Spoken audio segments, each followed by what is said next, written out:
تقبل من أحدهما ولم يتقبل من الآخر قال لأقتلنك قال إنما يتقبل من المتقين قال إنما يتقبل الله من المتقين لئن بسطت إلي يدك لتقتلني ما أنا بباسط يدي إليك لأقتلك إني أخاف الله رب العالمين إني أريد أن تبوء بإثمي وإثمك فتكون من أصحاب النار وذلك جزاء الظالمين فطوعت له نفسه قتل أخيه فقتله فأصبح من النادمين فبعث الله غرابا يبحث في الأرض ليريه كيف يواري سوءة أخيه قال يا ويلتى أعجزت أن أكون مثل هذا الغراب فأواري سوءة أخي فأصبح من النادمين من أجل ذلك كتبنا على بني إسرائيل أنه من قتل نفسا بغير نفس أو فساد في الأرض فكأنما قتل الناس جميعا ومن أحياها فكأنما أحيا الناس جميعا ولقد جاءهم رسولنا بالبينات ثم إن كثيرا منهم بعد ذلك في الأرض لمسرفين إنما جزاء الذين يحاربون الله ورسوله.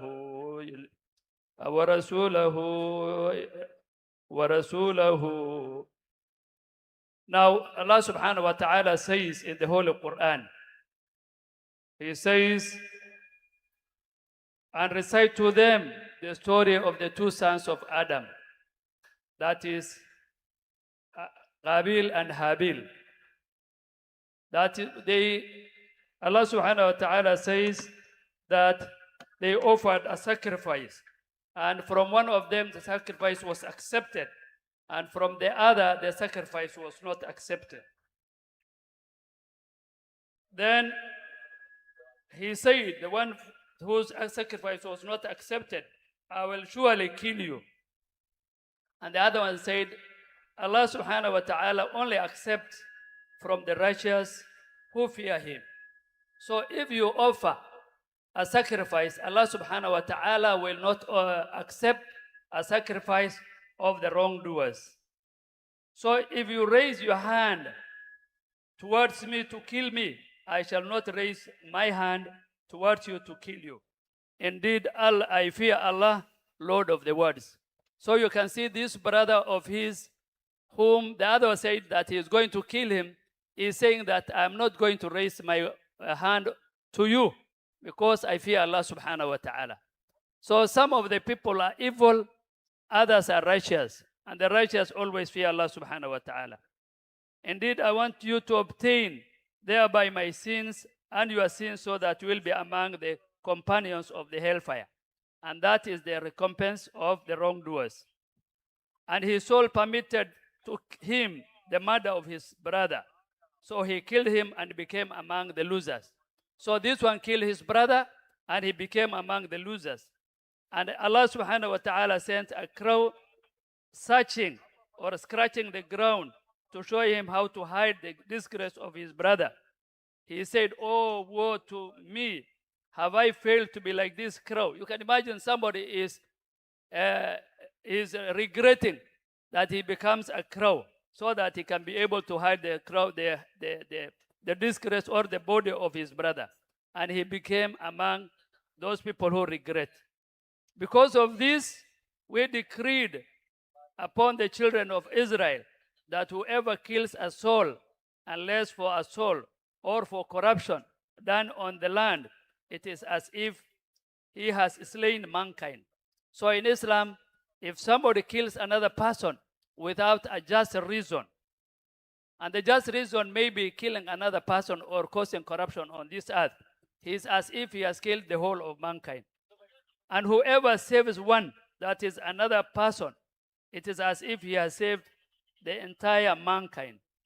Indeed, many of them are after that and throughout the land they are transgressors. So anybody who kills another person for not just reason, then he's among the people who are wrongdoers. Now let's pray.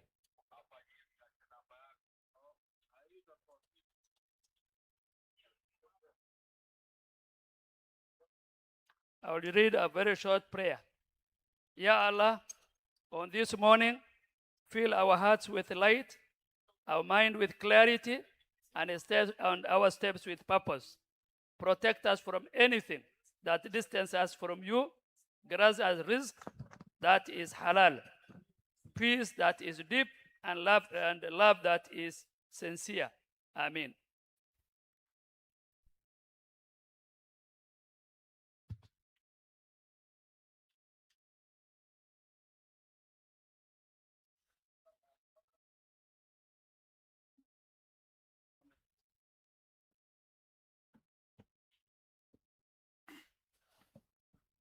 Our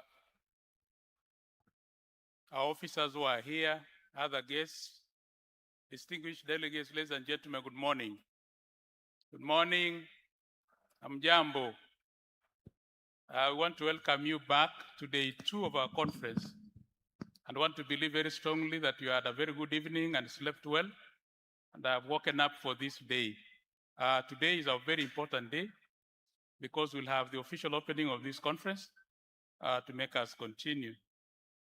I want to call upon a poet who is supposed to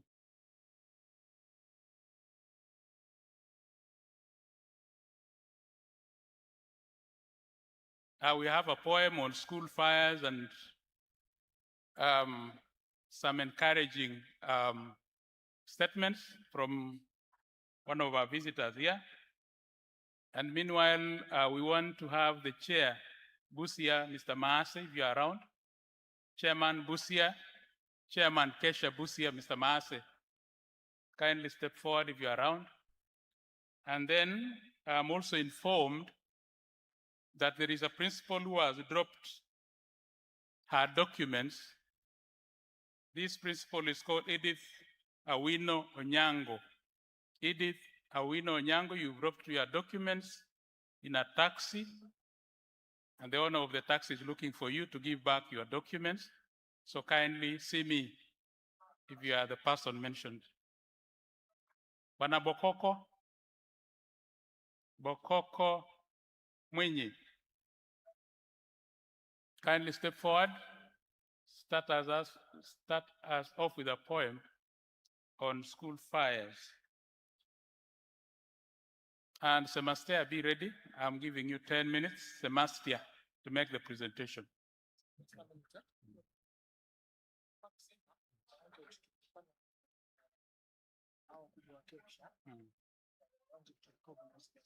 problem is time. Utafungiwa nje. Najua tumesukuzwa problem.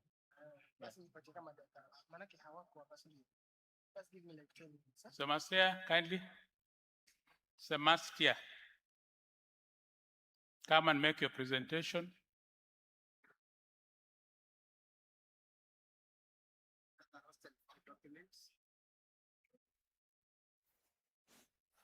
Lost and found document.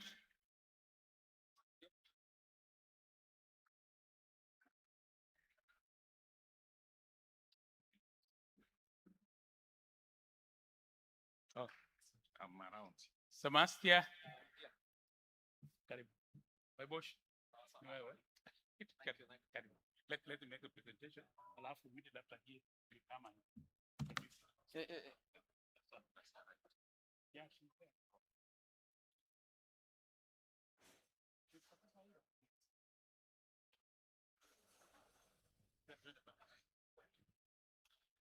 Yes, good morning. Yes, I'm Poro Waiboshi. I'm from Semastia. I want to make a presentation on some research we had done regarding the STEM education and baseline on competency-based education. I think I'm not new to this hall. I've been here before talking to you. I used to be the coordinator of the ITOYA, so I know we have interacted. What I'm going to present here is a baseline study on implementation of STEM pathway and a competency-based at senior school in Kenya. And this is from the Department of Research and Innovation at SMASTEA. And we are supposed to be presenting with my co-colleague, Madam Agnes. But for now, I am here. So, tuendelee.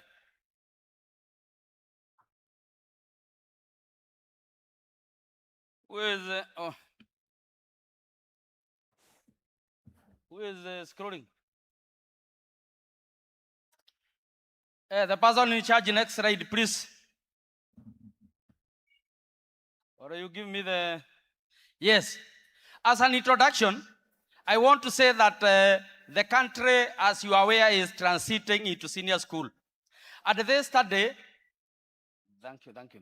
This study provides critical evidence on pedagogical, institutional, and resource-related factors influencing the delivery of STEM education at senior school. As you are aware, all of us here in senior school, and we know that the country is at a stage whereby we are moving from the 844, and now we are at the CBE. And it has already taken place in junior school, and now we are at the senior school. The study examines teachers and the learners' perception, and we are the teachers here, plus our learners, and you want to look at the pedagogical leadership support. Pedagogical is the art of teaching and learning, and the utilization of learning resources. In most cases, we have learning resources, or they may not be inadequate, but we want to see how we are using the ones which are already existing. And then we also look at the pedagogical practices in STEM classrooms. Now, the rationale for this study is that, one, the Kenya educational reform emphasizes the STEM pathway as an enabler for socio-economic development at the Vision 2030. And we are all seated here. All our schools are STEM schools. And these STEM schools, the percentage of the students is supposed to be 60% thereabout. So you can see the importance of the STEM education. Although we have got 3 pathways, but you can see the weight of the STEM. Socio-economic development at the Vision 2030. We also have bottom-up economic transformation agenda, which is the BETA 22-2027. Again, on the STEM, this is the pathway which can lead us to Singapore. It's also among the Vision 2030 and the others. And we are going to find that the story of Singapore is that them, in their schools and the colleges, 80% of the students do STEM. As we are even struggling to reach 60%. And maybe that is the secret why they are where they are. The other is 20%. Currently in the Kenyan situation, for the 844, as we move towards the CBE, the sciences and the mathematics, or generally the STEM, the percentage currently in our schools is just less than that percent. STEM, the other way around. So we cannot be able to reach the Vision 2030 or the BETA or the Singapore without STEM. Where the competency-based curriculum framework is robust, empirical evidence, evidence based on experience, evidence based on observation, evidence based on experiments. On the school level, evidence for implementation at senior schools is very limited. So that's why we did this research. And the rationale again is also the need to provide SMASTEA among other stakeholders with evidence-based status.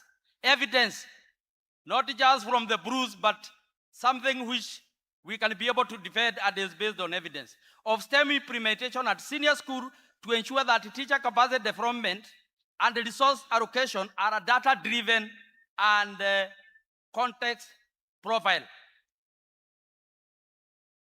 Yes, these are the counties. We visited your counties, and even in these counties, we summoned some schools, and we may have visited your schools. Now, the objectives of this research was, one, to establish teachers and learners' perception towards the implementation of CBE within the STEM pathway in senior school. To determine the extent of pedagogical leadership support in implementation of STEM subjects. The other one was to assess the utilization of learning resources for STEM subjects instruction. And then the last one was to analyze the pedagogical practices of teachers in the STEM pathway. And we are going to look at them and see the findings. And the study, the respondents were principals. Who are you who are seated here? We had the teachers who we gave questionnaire, and we also had a discussion with them, focus group discussion, and then we also had questionnaire and interview with the runners. And that is the percentage of the respondents. Now, let's go now to the key findings. For objective 1, to establish teachers and learners' perception towards the implementation of CBE within the STEM pathway in the senior school, the first finding for objective 1 was that learners were highly motivated. We find that 94.3 agreeing that practical activities enhance understanding of STEM subjects, concepts. Moreover, 95.7% of the learners indicated they intend to pursue careers which are related to STEM. Remember, these are students who are already chosen the STEM pathway. And we find that 97% are already, but you can still see there are 2%.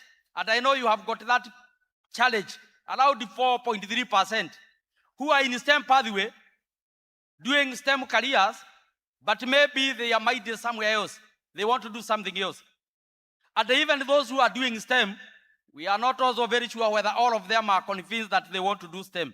Now, the recommendation is that teachers should strengthen learner-centered pedagogies by increasing opportunities for hands-on. Hands-on, we mean practicals. Let the STEM subjects be hands-on. Let them be practical. And we are going to find that one of the challenges we are having with students who leave school and go to colleges or universities, mtoto anafanya medicine, the first lesson akiingia School of Medicine Nairobi University, anapelekwa Chiromo campus, akakagua maiti, anatoroka. They normally admit whatever percentage, but some of them run away because they are not used to the practicals. Ikiwa kwa shule walikuwa na chija paka, sio paka, panya, and rabbits and the others, maybe they will be used to, and then, so that is the. We also have engineers who are not used to hands-on, and the problem could be with us. It starts with the school, and that's why anakaa kwa ofisi, just signing papers, nyumba inajengwa huko South Sea inaboromoka. But all the same, finding 2, learners generally perceive the STEM pathway as relevant with intended to pursue. I think I have elaborated that. Recommendation here is that heads of institutions, principals who are seated here should strengthen career guidance, mentorship programs, and STEM clubs to sustain the learners' positive attitude. And when we talk of careers, we are going to have to find that there are students, already they are very young, they want to do certain careers, but maybe they are not very convinced. It is us to have very good career guidance programs. And that's why tunakuwa na watoto wanatoka shule zenu, wanapata A, Wakipata A huko hakukaliki. We are celebrating, which is good. Mabasi ya Aero inafunga barabara. Tunasema yote yawezekana bila kwa imani. But these students, we have got very damning statistics. Once they go to university, quite a number drop out. Right now, I know you have students in your schools, in your homes, relatives. Mtoto alienda kufanya medicine first year. Second year anafanya IT. Third year anafanya film industry. They are confused. Not that, why did they choose that career despite performing very well? Because when you are choosing career, there are so many other factors which should come in during career guidance. Because career guidance or career which you choose, apart from using the pathway you have chosen, it has something to do with my personality. It has to do with my interest, the talent of the student, the passion, the traits, the hobbies, the passion, job market, strength, values, and so many other things, including the prestige, the pay, the performance, job conditions, and so on. So, let's also guide them. Apart from doing the right pathway, let's also do careers which suit their personality. And this one is very, very serious because unaona mtoto anasoma law, he may graduate with the first class, anasema hiyo kazi sitaki. And there are so many. There is a lot of job mismatch. Why? What is the personality and the traits of a lawyer? Anaenda kwa law firm, very prestigious. Anabua the judgment will be on 10th August. We need 20 evidences of mtoto anachidwa nani atasoma hii yote, nani atafanya hii research. Despite being very bright, maybe his personality is not that. Because he has to read, he has to be analytical. Because the judge ataenda kwa koti or the lawyer kusema, in 1974, this was done this way. In 1978 in India. So let's be careful on that. Now, let me go to the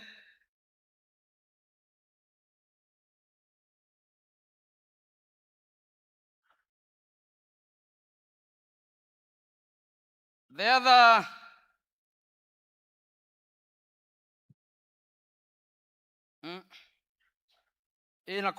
yes. Imekubali.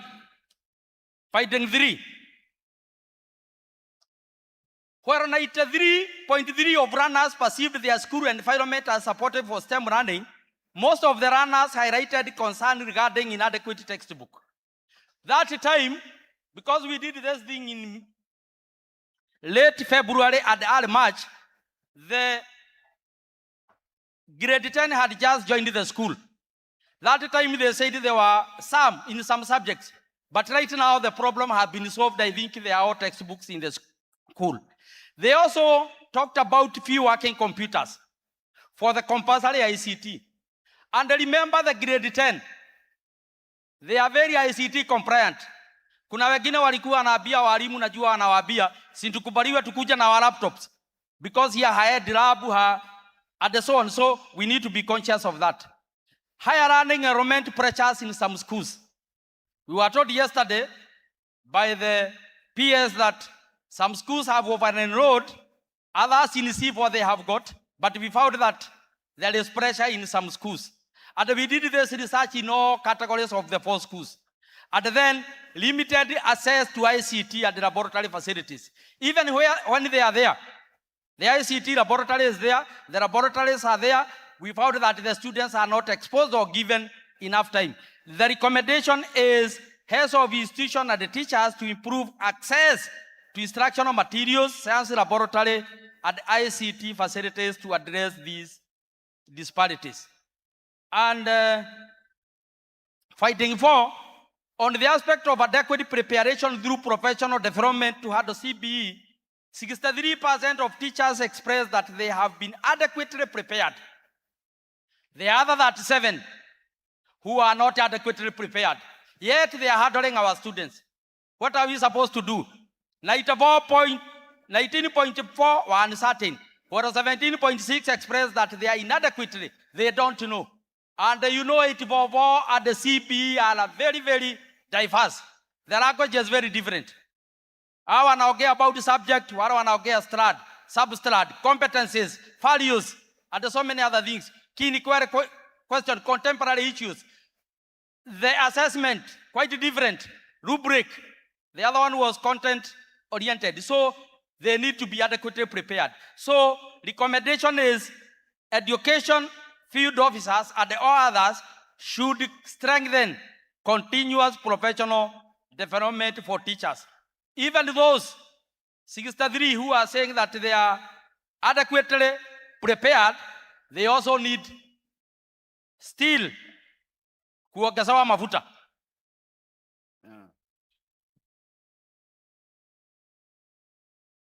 Yes, objective 2 was to determine the extent of pedagogical leadership. And who is supposed to provide the pedagogical leadership? The principals who are here. We are going to find that in the implementation of STEM in senior school. Finding 1, leadership support by you was structurally present but uneven. It was uneven, not that point. Where 91% of runners felt encouraged to put effort in STEM subjects by their school principals, monitoring practices by school heads was found to emphasize on administrative compliance over pedagogical. We were reminded yesterday that we have a crucial role. Although we are head teachers, we are administrators, we are first and foremost teachers and pedagogical leaders. So, the language of CPE, it should also be conversant. In fact, it should be ahead of the teachers. So, while 72.1% of teachers agreed that principals provide clear guidance on STEM subject implementation, the other almost that percent they disagreed. They say the principals don't assist them. They rarely look at their schemes of work. They rarely look at their lesson plans and so on. And then the fighting is structural guidance is not uniformly experienced across all schools. And therefore, we need, of course, yes, Master can come in, and the other stakeholders like Kemi should coordinate capacity building of heads of institutions. And I think we have been trying to enable them provide meaningful support going beyond just checking the compliance. Then, objective 3 was to assess the utilization of running resources for STEM subjects. And here we are not talking of availability. We are talking of utilization. How well are we using them? Although most runners, 78.6, reported access to available running resources during lessons, 24 among them indicated that access was often inconsistent and inequitable. So, very serious. That percent of the students, they want to become doctors, they want to become engineers, yet.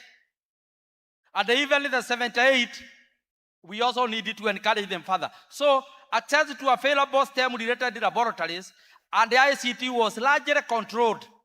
Of course, you control with good reasons, but all the same, let it not hinder accessibility. Where 41.3 learners reported not having access or using digital resources in STEM lessons since they joined. Remember when we went to collect this data in all the counties have shown, our watoto walikuwa kwa shule for almost 1 month. They had started kusoma. Halafu anasema hatujaingia kwa lab. It was a very bad beginning. Na kule walikuwa primary, most of them, they were used to these things almost on daily basis. So, less learners reported access to laboratory computers is highly controlled in other cases or locked. Of course, we tell them wazi wakaenda bila mwalimu, but let's try to come up with a policy whereby we let them access. The recommendation is HOI. And who is HOI? The people seated here. Should ensure equitable access to STEM learning resources by improving scheduling, increasing availability of digital resources, and ensuring regular learner participation in practical and technology-supported activities. Semester should capacity build teachers on improvisation. This one, we are trying, and I'm going to give something small on virtual labs. I'm going to encourage you to visit our Kibada. I'm going to say the things which are available there, because this is one of the things, I may not talk about it here, but it's one of the key things we are doing, developing virtual labs. And for those schools which don't have facilities, and even those which have got facilities, it can support the conventional doing of practicals by having a virtual lab. At the Smartia, we have got already this in our portal. You just go to our portal. It's free of charge for now, and a student can do any experiment. Titration. Anachukua burette anaweka. Anachukua pipette anaweka. Anachukua anything else anaweka. Anachukua acid anaweka. Anachukua the alkali which is there. And then ana mix, and get the measurements, and a shoulder graph, and so on. So that is that. Very, very key. And it's one of the interventions Mastea is doing, and we are continuing so that we provide this service to the schools. Objective 4, to analyze the pedagogical practices of teachers in the STEM pathway in senior school. We did lesson observation. And you can see the scale here, the aspects we observed. 1, not evident. Partly evident. If it is nearing 3, it was evident.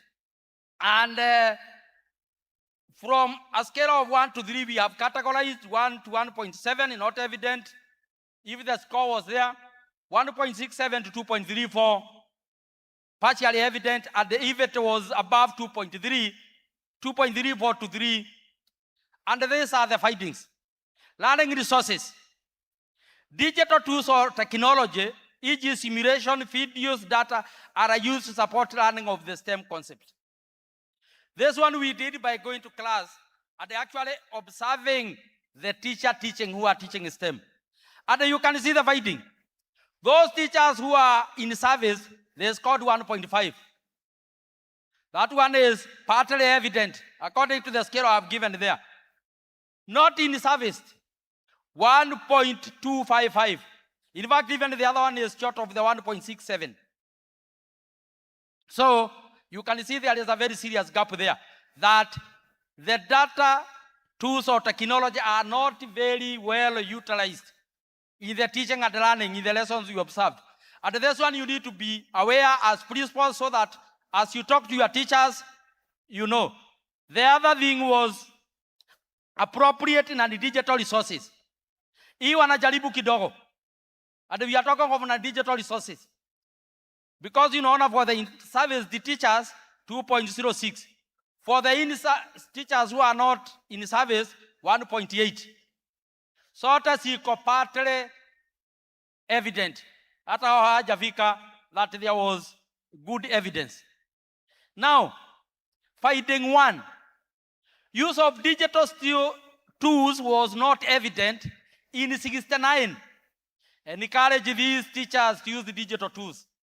Encourage them to do ICT integration in teaching and learning. We have tried to train, I think we have trained every teacher in every school, so he can be a seed to affect and infect the others. With the lesson observation index was 1.43. The utilization of non-digital resources was partly evident. The other one, remember, is not evident.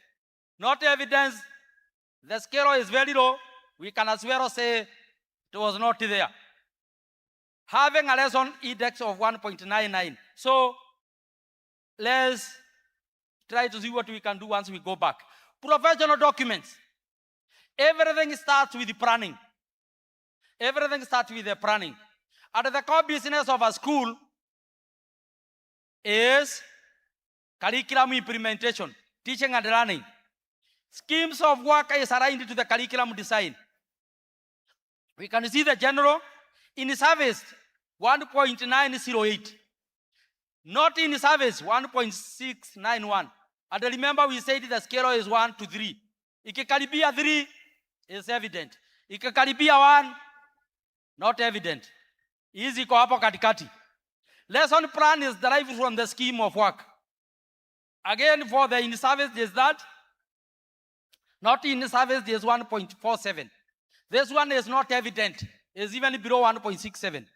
And remember, if somebody does not have a lesson plan, or a lesson plan which is not a good lesson plan, you can expect what is going to follow. The teaching and learning will also be affected and very seriously.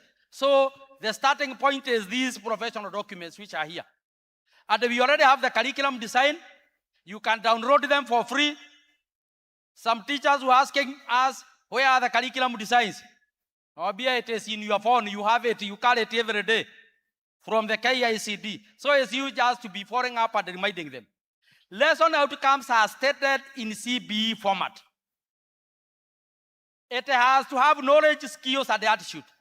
And the way they are framed, the first one must be action-oriented verb, what the runners will do.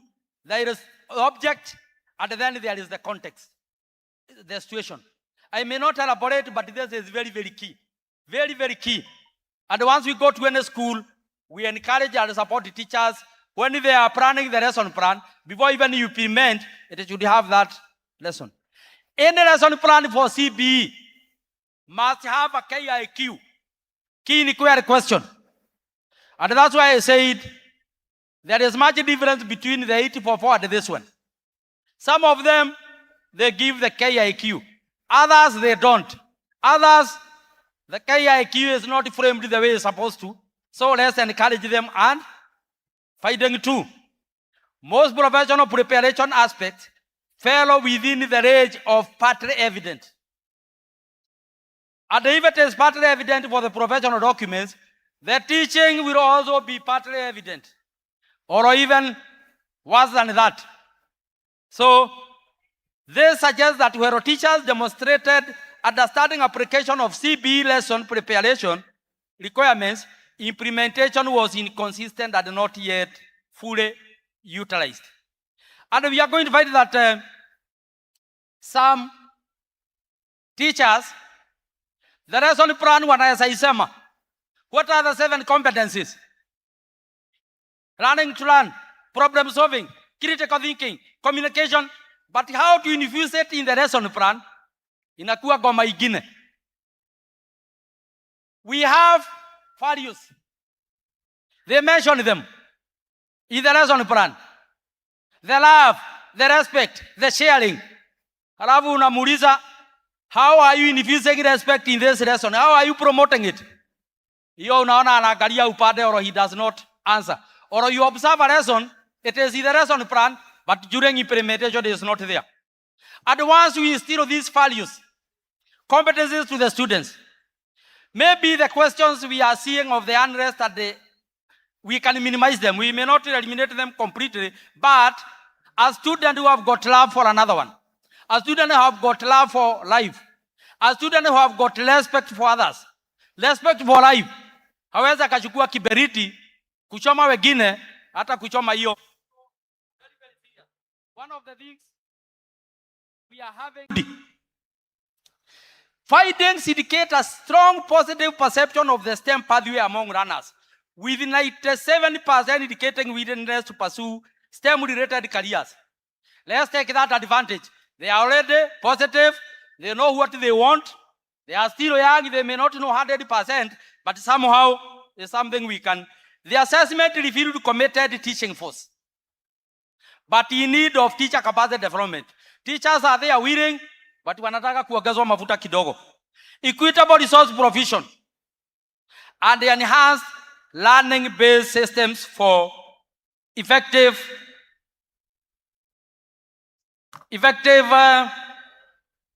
implementation. Now, as I conclude and thank you for listening to me, I would encourage you. Sasa imerudi. All mathematics and pure science lessons observed were to be taught by teachers trained in subjects. However, applied, observed, you can see the subjects, and I know it is here in the school, they are taught by teachers who have got subject mismatch. Employed by Unaambia mwalimu wa physics, we kuja somesha agriculture or building. Of course they try, but there is and most technical studies were not observed in class since the schools were not offering the subjects. Despite learners indicating they had chosen to pursue the subject in those schools. Remember, tulikuta watoto anasema mimi niliitiwa aviation, niliambiwa ndio nakuja kufanya na hapa hakuna. Niliambiwa nitafanya building construction. That was very serious for their pride, and try to see what you can do so that next year we try to minimize that the problem will not be there. Now, as I conclude, I want to say that you can visit our kibada. We have a kibada for Semester there. And some of the things we have there, we have got brochures. They are for free. Just take a run more and you are going to get our communication. The email, the X account, the Facebook, and so on. We have a lot of merchandise there. T-shirts, charts, kama hii nimevaa na zingine. Those ones are not for free. Small cost sharing. But visit. You can buy one to be encouraging teachers. Innovative teaching and learning, that is even more serious. Go learn about innovative teaching and learning strategies. Digital skills in learning. We have emerging technologies. We have AI. We have people there, personnel who are going to attend to you. We have robotics. We are going to talk about Mass Olympiad and so on. Maker space, innovation labs at the boot camp. And the most importantly, you are going to have virtual labs. They will be demonstrated to you at how to, so that we improve our teaching and learning. And then, very finally, we have books. We have authored as semester. And some are even personal. We have a book called Lesson Study by semester, how to professionally improve our teaching and learning. We also have a book there, utapata hapo, career guidance booklet, CB implementation, 7 to 12. It is going to give how the students, despite choosing the pathway, how you can align their personalities, how to guide them from Form 1. We know the teachers are not maybe very well prepared, but this book have got something for the teachers, something for the principal, something for the parents, and something for the students. And that way, I think we can be able to build a better Kenya. The book is just going for 400, and it is written by somebody P.N. Waiboshi from semester.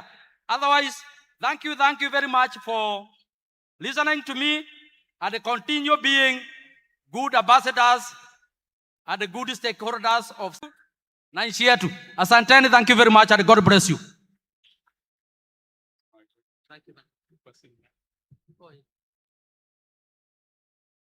Can we give a better clap to Semester? They have done a very good presentation. The CEO is in the hall. Thank you. Lost and found documents, Stephen Musyoki Muya. Your documents are here, you'll come for them. We move to our first presentation today, and I want to welcome Robert Njage, the chair, Tharaka Nithi, to come and lead us in this session. Mr. Njage, welcome.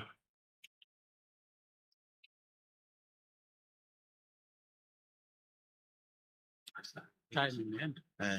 See how to speak. I hope it will not make it stick a little. That's okay. Yeah, thank you very much, our Vice Chair.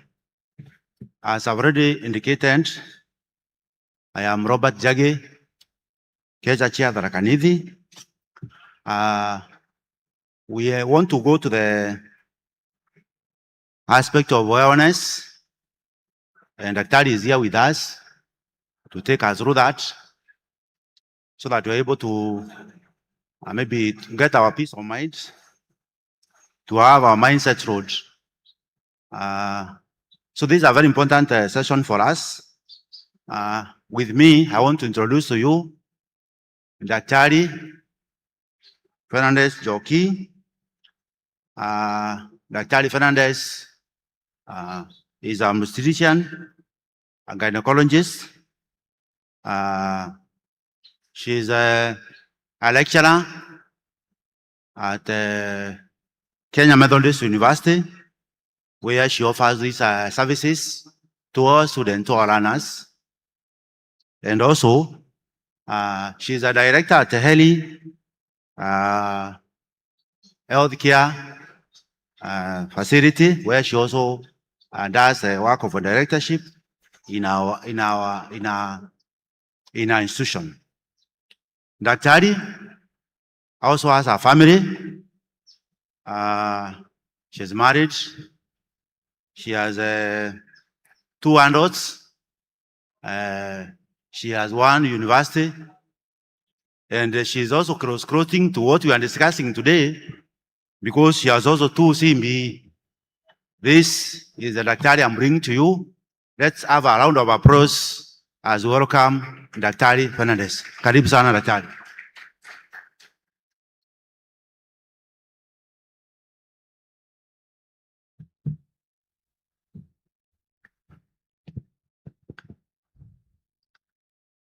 Good morning, distinguished principals. Good morning. Good morning once again. How are you all? Melala vizuri. So as I wait for the presentation to go up, my name is Dr. Njoki Fernandez, like you've heard.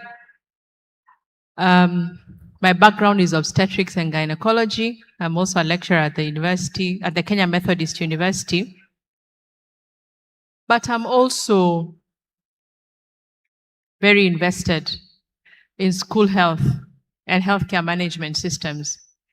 And I'm happy to be here with you this morning to discuss this very, very serious topic that is dear to the hearts of all of us. And I welcome you for a few minutes, and we can discuss how we can manage the mental wellness of our learners, looking at the events that we have encountered the last few weeks. And I'm sure they've been difficult for all of us as principals in our schools. If I could talk to you, many of you have stories to tell.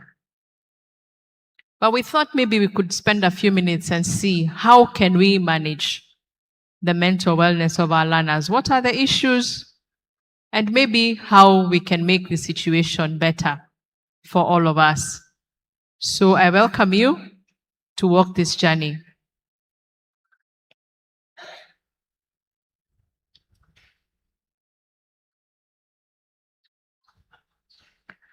So since April 27, 2026, we have had 95 fire incidents in school. And this does not talk about the actual threats. These are the fires that actually happened and were reported. And in just weeks, we had 330 schools that have been affected by unrest. And some of you principals had this situation in your own schools. The saddest thing is that we lost 18 lives, 16 of which died at Utumishi Girls Academy in Gilgil on May the 28th, 2026. And we have also had fatalities of fires in the past. So we need to recognize that our learners are sending us a signal. Our learners are telling us something. The fires are a symptom, and we have a disease. And this disease is a mental health crisis with our learners. Our learners are telling us something, and we need to listen and see how we can address whatever it is they're telling us. I think this first half of second term has been very difficult for many of us, and it's a situation I think we want to avert in future.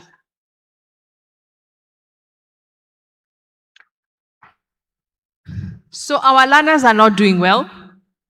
and we need to be alive to certain statistics as we look after them in our schools. The first one is that according to KEMRI, a study that was done in 2025, 52.6% of our students in secondary school have probable depression. 52.6%. That is half the population of the children in your school are probably depressed. 1 in 3 Kenyan adolescents are struggling with mental health issues. That is 33% of our children are struggling with mental health challenges. Suicide is the third leading cause of death in the age group 15 to 29. 82% of our students are experiencing bullying. 68% almost every day. So there's bullying happening in our schools. We can call it whatever we want, but 82% of our students are experiencing bullying. And 46% of university students have tried a substance of abuse, whether it is alcohol, whether it is marijuana, whether it is heroin, whatever. 46% of students have tried a substance of abuse. These numbers are numbers that we cannot ignore, especially as we are managing these children in our institutions.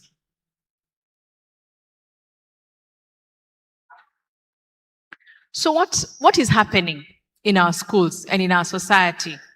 We need to ask ourselves, what is the root cause? Number one, exam pressure. And this has always been there.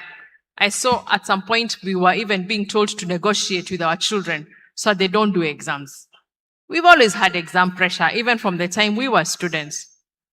But then there is also anxiety around the new curriculum that has been introduced. There's chaos around this transition, and the students are not feeling confident as we move forward. This is causing anxiety amongst our students. And maybe we've not raised our children, we as parents, to manage pressure very well. Because we've always done exams for as long as we can remember, and exams are a part of life.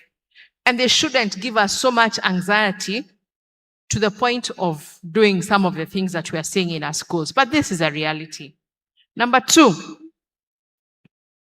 because of the congestion that we have in our schools, and this is a reality that all of us principals have to accept, there are food and welfare deficits.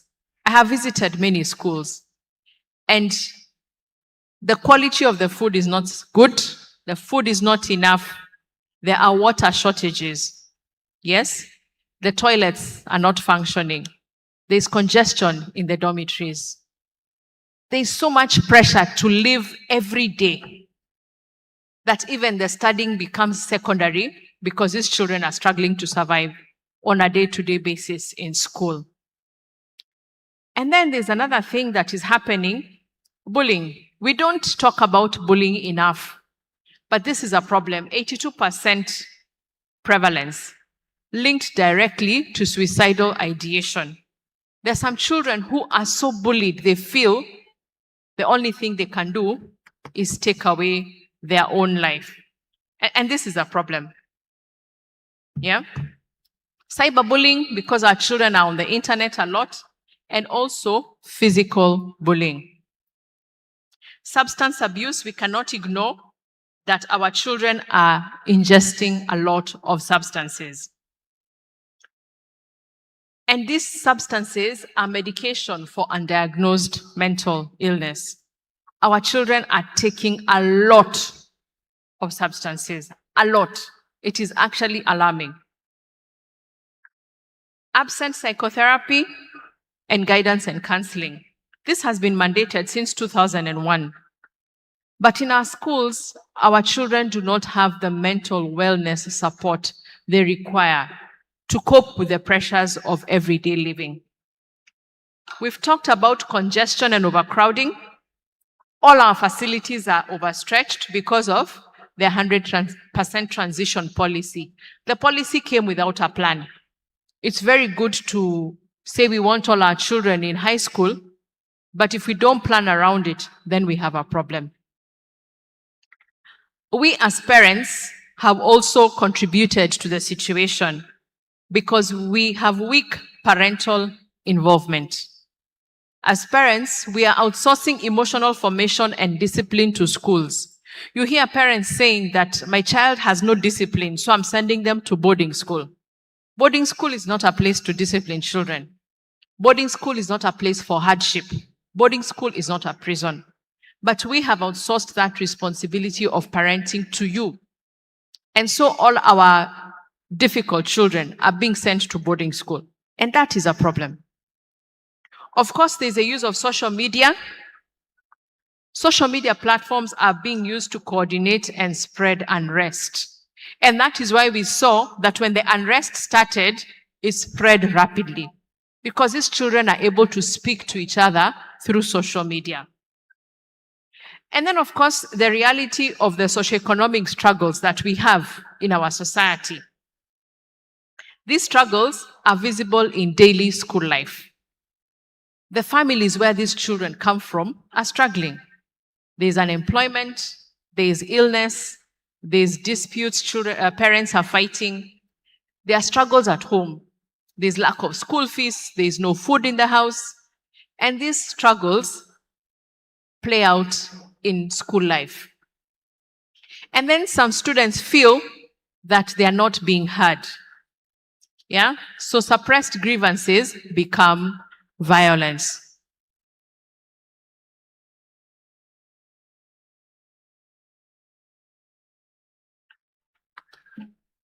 Whether we like it or not, we must address the issue of boarding school. It is a discussion we cannot ignore anymore. Why?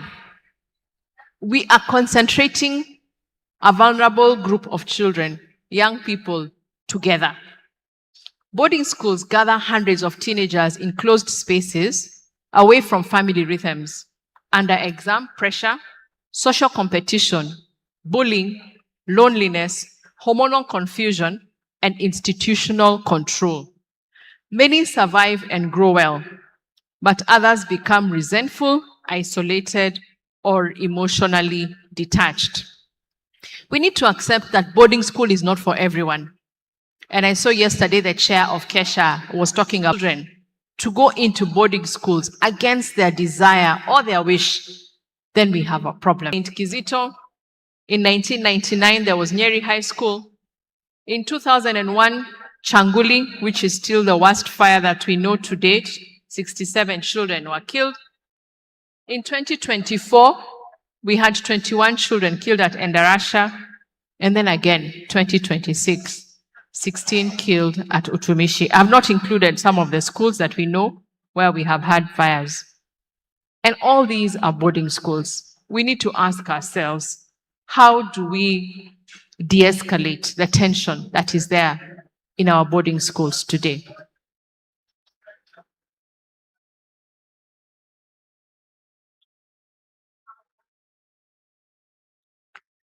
Yesterday, State of the Nation address yesterday. And they're very concerned because the Catholic Church, I think they sponsor up to 40% of all schools in the country. And in their statement, they said that these tragedies should not be viewed merely as acts of indiscipline or criminality. They reveal a deeper crisis of human and moral formation. Human and moral formation.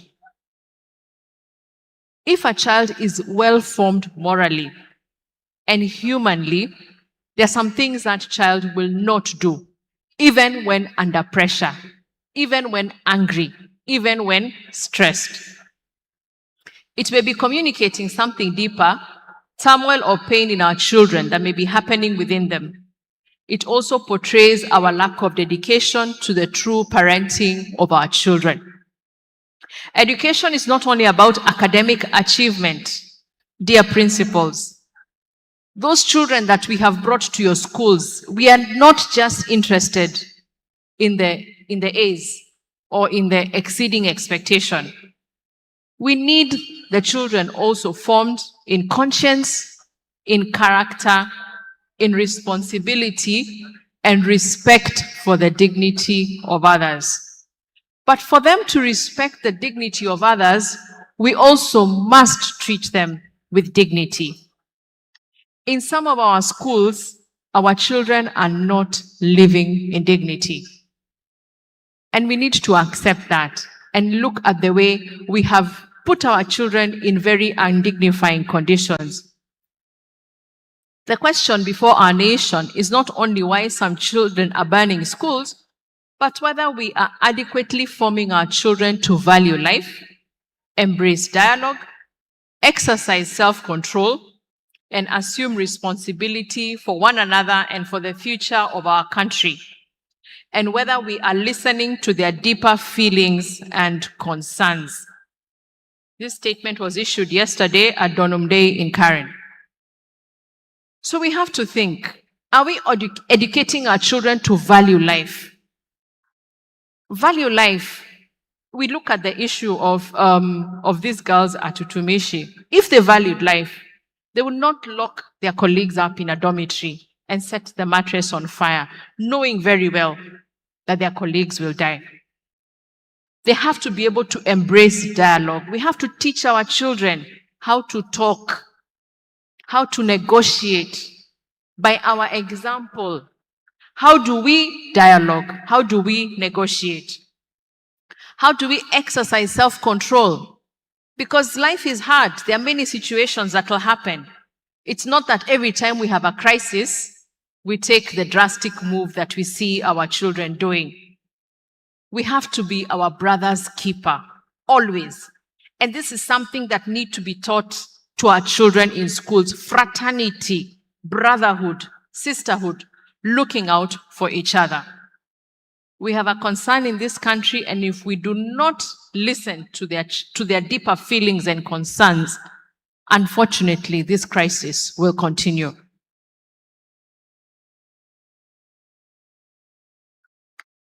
I want to talk a bit now about the mental health gap that is not a detail. It is the crisis. We have a crisis of mental health in our schools.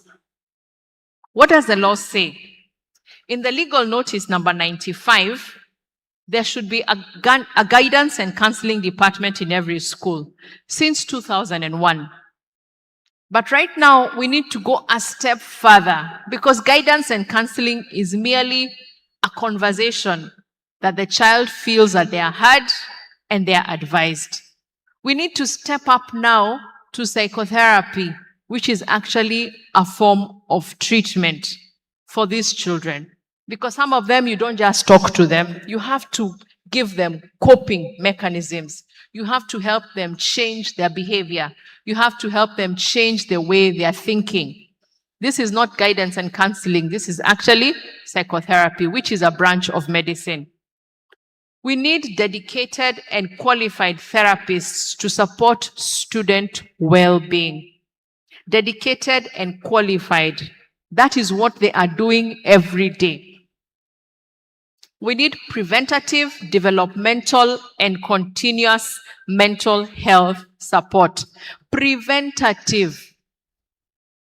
Many of these young people, before they take the action that they are taking to burn the schools or to damage property, they show signs.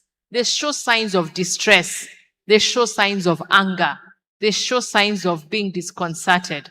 Are we able to observe those signs and prevent the crisis before it happens?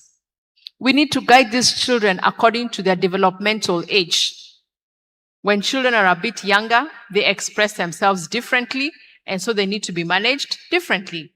When they're older, we need to have people who are specialized to manage these children at that age. And it needs to be continuous to support the child as they go through this phase of their lives.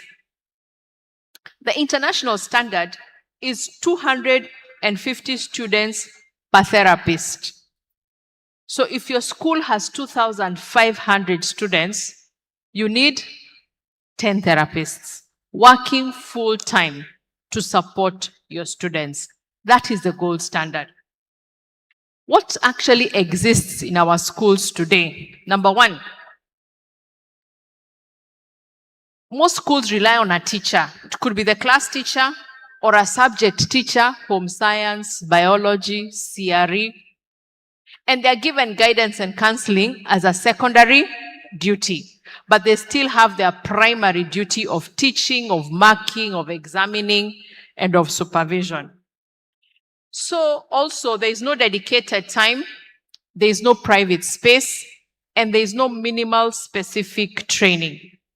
And because it's guidance and counseling, teachers are also subject teachers, the children feel they're not able to be confidential with them. And this is a study that we did. And the students are telling us that they cannot go and talk to their teachers because then they meet them in class and they also feel their business is discussed in the staff room. Also, we see that counseling is used as a punitive or a corrective tool only when the children are in trouble. Ukiona mtoto ako na shida, ndio unampeleka guidance and counseling. But remember, we said it should be preventative, not when the child is already showing signs of a problem. The reality in most Kenyan schools is that you have 1,000 of students per counselor. Even the schools that have employed counselors, you have 1 or 2 against 1,000 children, against 2,000 children. It doesn't work. There was a teacher who was reported in the press as saying, "We were trained to teach subjects, not to raise children." There is a disconnect somewhere because we are bringing our children to you for you to raise them, but you're trained to teach. So then, of course, there is a problem somewhere.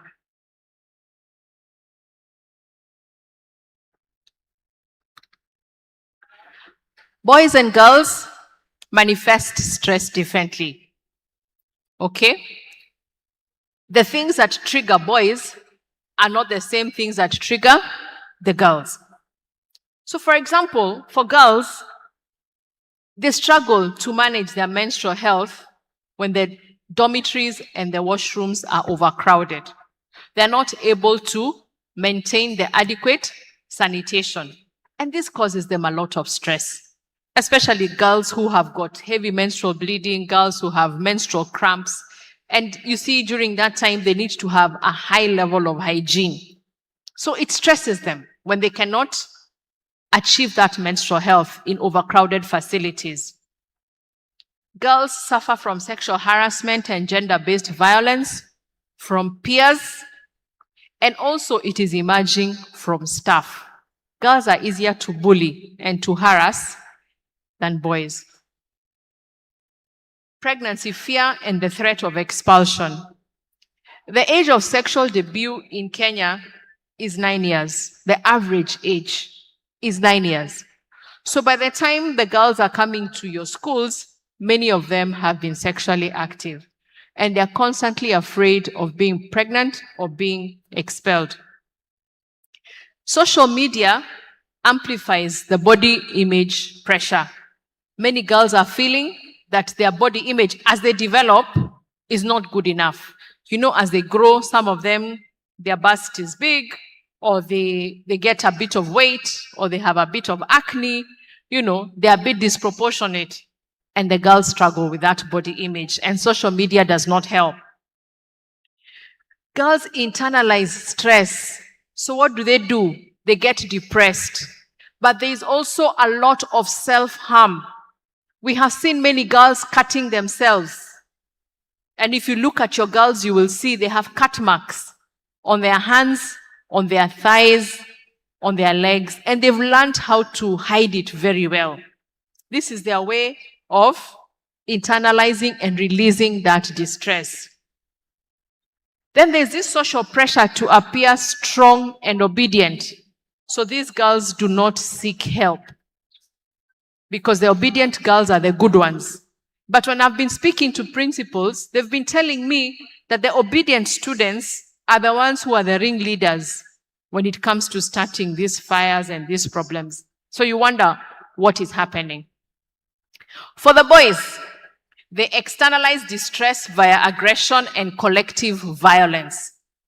You will notice that many of the schools where there is a lot of this violence are boys' schools. The boys are using substances more as a way of coping and social bonding. They do this thing together as a group, and many of them, you will notice that by the time they're going to do an act of criminality, they have ingested a substance to give them that extra courage. The prefect and the seniority system in our schools is enabling abuse. Many prefects are perpetuators of bullying. And prefects are just students who looked good or they perform well in class. That's the criteria for making them a prefect. Some of them are terrible and they are bullying our children. The emotional language is not taught or modeled. And we are raising our boys to think that they have to be silent. You have to be stoic. You have to be a man. Men don't complain. Men don't cry. This is a problem. And then, of course, there's a lot of peer mobilization via social media.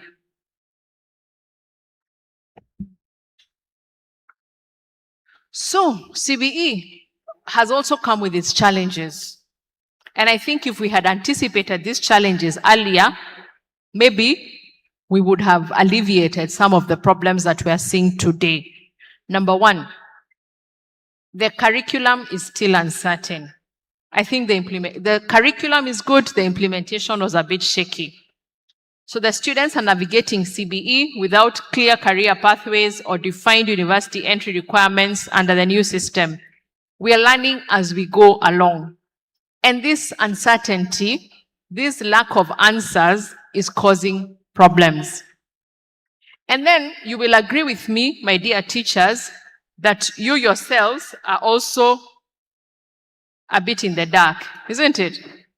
You're also learning, and that also creates anxiety, inconsistency, and a loss of academic confidence. Because the truth is, we are figuring it out as we go. And many of us are also learning as we go along. And some of us do not have answers. So if the mwalimu doesn't have answers, what happens to the child? Number three, the protests of 2024 has affected our children, whether we like it or not, because they are part of the Gen Z movement. And it has led to institutional distrust, civic anxiety, and disillusionment because they saw what happened that time. We think that revolution only affected adults, but it wounded our children deeply. And finally, this CBE generation is also suffering from climate, economy, and compounding stress factors. Joblessness at home. Our parents, we parents are fighting. There is a high cost of living. There is family economic precocity. And there are stressors beyond the school gate. But they enter the dormitory and they enter the classroom. These stressors find themselves into your school. The hard times that their parents are going through. The lack of communication. The lack of jobs. The divorce rate. The alcohol and substance abuse by we parents. The fighting. All these things affect our children negatively.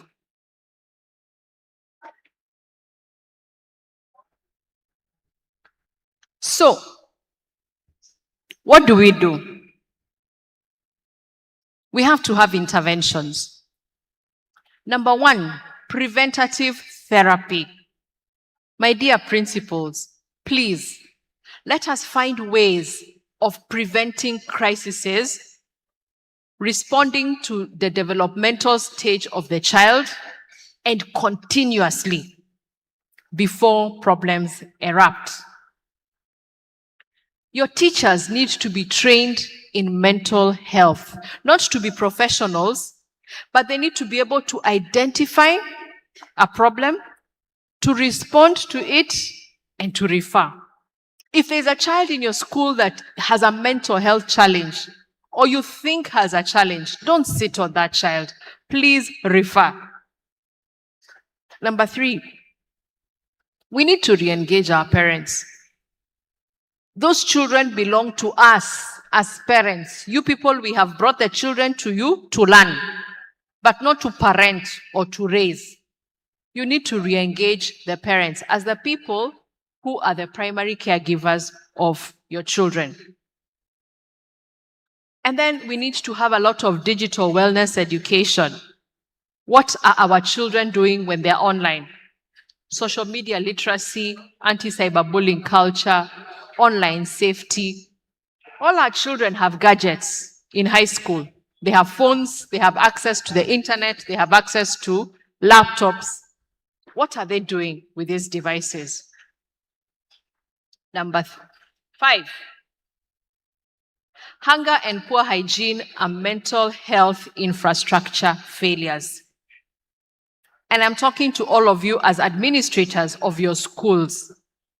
You must think, how do I feed these children adequately, nutritiously, in sufficient amounts? When children are hungry, even you, when you're hungry, you're very irritable, you're very agitated.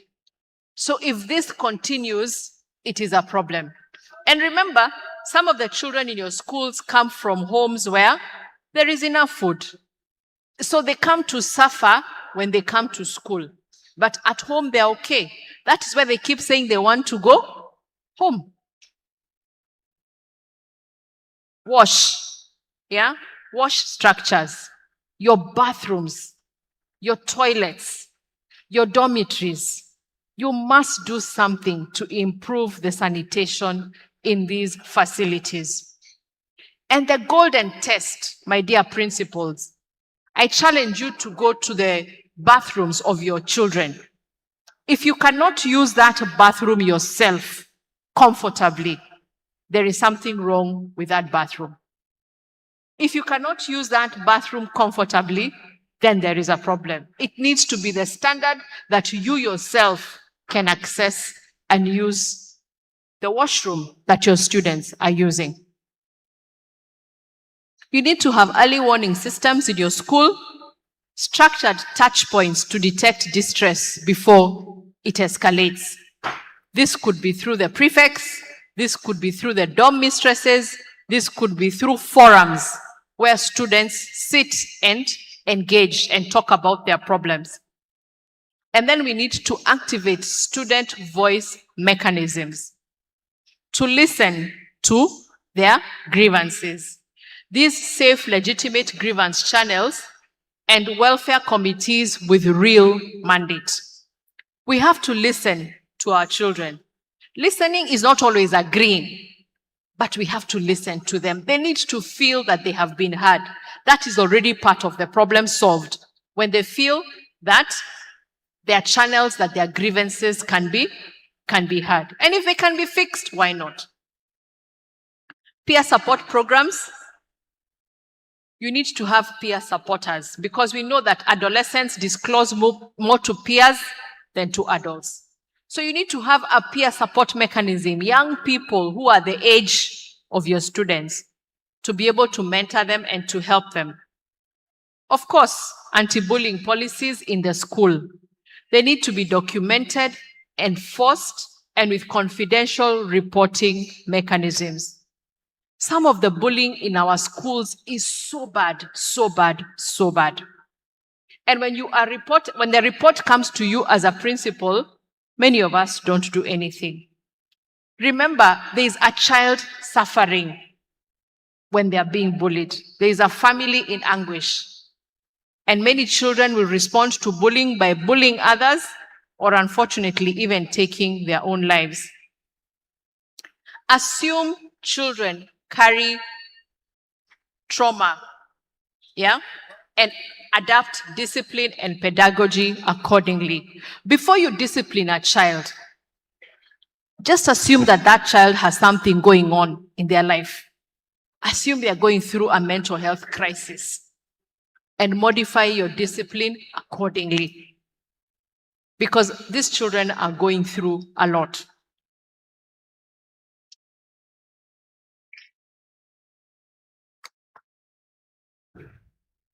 Now, this is my area of specialty, and I'd like to spend a few minutes talking about the school health system.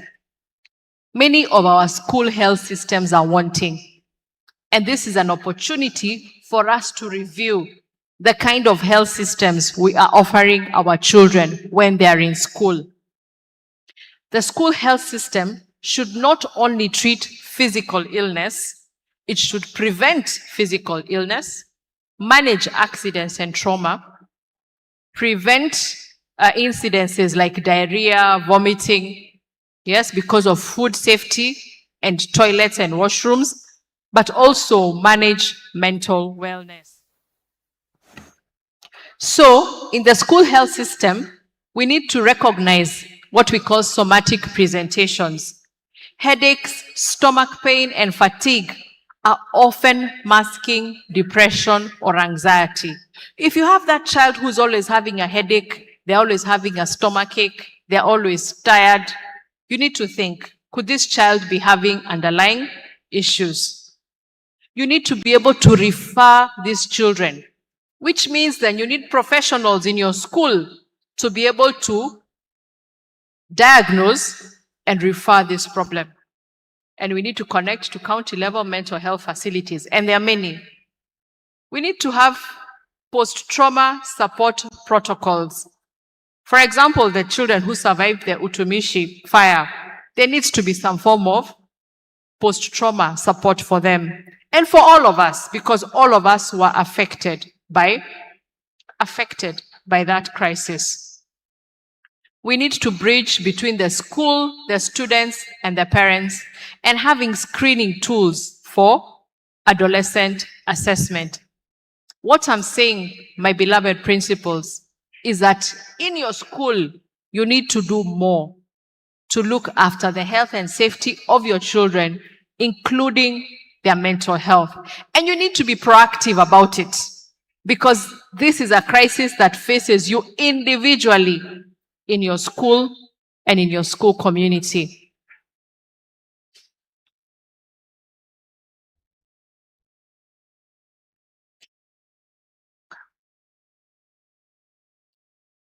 So as I finish, what you're going to do on Monday morning when you go back from Mombasa, what are you going to do? Number one, you need to audit your mental wellness support function honestly. Have an honest conversation with your school management, with your board of management. Yeah? Do you have a real mental wellness support function? Is it real, or is it just a name on the timetable? Is it just a name on a door for a person who is never available? Do you have a functioning mental wellness system in your school? And if it's not there, Monday is a time to think about setting up one. Please identify the gaps before the next crisis identifies them for you. Number two, name the students most at risk right now. All of you know them. As principals, if you have good intelligence, you know the students in your school that are at risk. You know the students that are struggling. You know the students that have crisis. You know the students whose families are broken. You know the students that are consuming drugs. You know the students that are inciting others. You know the students who never do homework. You know them. Every principal knows who they are. You need to create a specific support plan for this and have a referral mechanism for students in crisis. Do not wait for the crisis. Identify these students. In fact, you know them, and have a plan. Have a plan around these students. Number three, create a safe, confidential, physical space for emotional support. And that space is not your office. Your office is not the place to go for emotional support. The best would be within the healthcare system of the school. Have a place where these children can be emotionally supported. And some of them, you will have to support them through their whole time when they're in school. And it can be done. Establish a structured student grievance mechanism. And you need to take this seriously. Yeah, silence in your school is not peace. It is pressure building towards a trigger. Something small, watalipuka wote. And finally, you need to restore dignified living in your schools. We need to address decongestion urgently. You know your situation. Each principal you know. You know how your children are sleeping in those dormitories. How they are sleeping next to each other, packed like tuck, tuck, tuck, tuck, tuck, tuck, tuck. You know how the toilets are. You know how they are eating in shifts. You know how the food is never enough. You know the challenges in your school. What are you going to do about it on Monday? Or are you going to wait for the next crisis? Some of you are planning to build extra dormitories, which is okay, but building takes time. How will you decongest? Because if you don't do something, this whole experience has taught us nothing. Yes? We have an opportunity coming up at the end of the year because now there's another transition. Form 4s are leaving. Please do not over-admit. Do not admit beyond your capacity for dignified living of those children. Principals, you need to give yourselves stamina to say no when you're requested to admit and admit and admit. You just need to say, I do not have more space. It's difficult, I know. The phone calls come from all over. The phone calls come from high offices. But I need to encourage you to look after our children with dignity. You have to decongest. I also need to appeal to the Ministry of Education. I know there are officials here. Let us support our principals. Let us give them that impetus they need to restore this aspect of order in our schools. If the school is full, it's full. Let them go to, let these children go to other schools. There are very, very, very many schools that have capacity. Some of them are even being closed down. And yet some other schools are so full that our children are struggling. So my dear principals, you must think, what will I do to restore dignified living? And to the Ministry of Education, to the government, let us support our principals. We can only do this together. And to our parents, please do not take your child to a congested school simply because it's convenient, it has a good name, it is a performing school. Yeah? And listen to your child. If your child says they don't want to go to boarding school, don't take them. They will be miserable for a long time.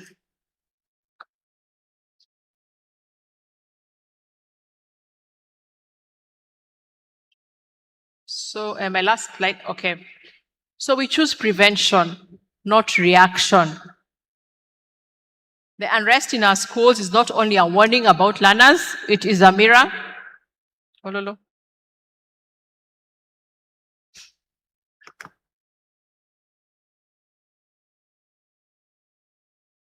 Okay, something happened.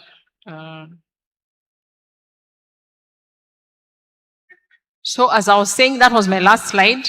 We choose prevention over reaction.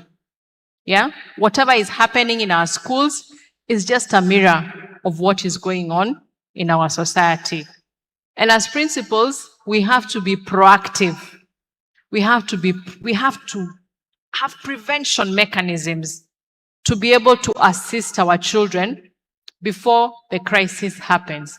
And remember, I was looking at the news yesterday. The children who were arrested in the Utumishi Academy fire, I think the DPP has said that they can be charged with murder. So children from the age of 17 to 15 are facing murder charges. And these children could go to prison for life or for a very long time. So we need to talk to our children about consequences, because there are consequences to be faced. And we as parents cannot always shield them from consequences, including life imprisonment. There are some children who are dead. Unfortunately, there are some who are maimed. They will have injuries for a long time. So let us teach our children about consequence management. And they know that they're answerable for the things that they do wrong. I'd like to stop there and thank you very much for listening. My last slide had my contacts. But if you need help to set up structures in your school, please reach out through KESSHA and we are able to assist you manage your situation in your school so that we do not have another fire or another serious mental health situation going forward. Thank you very much.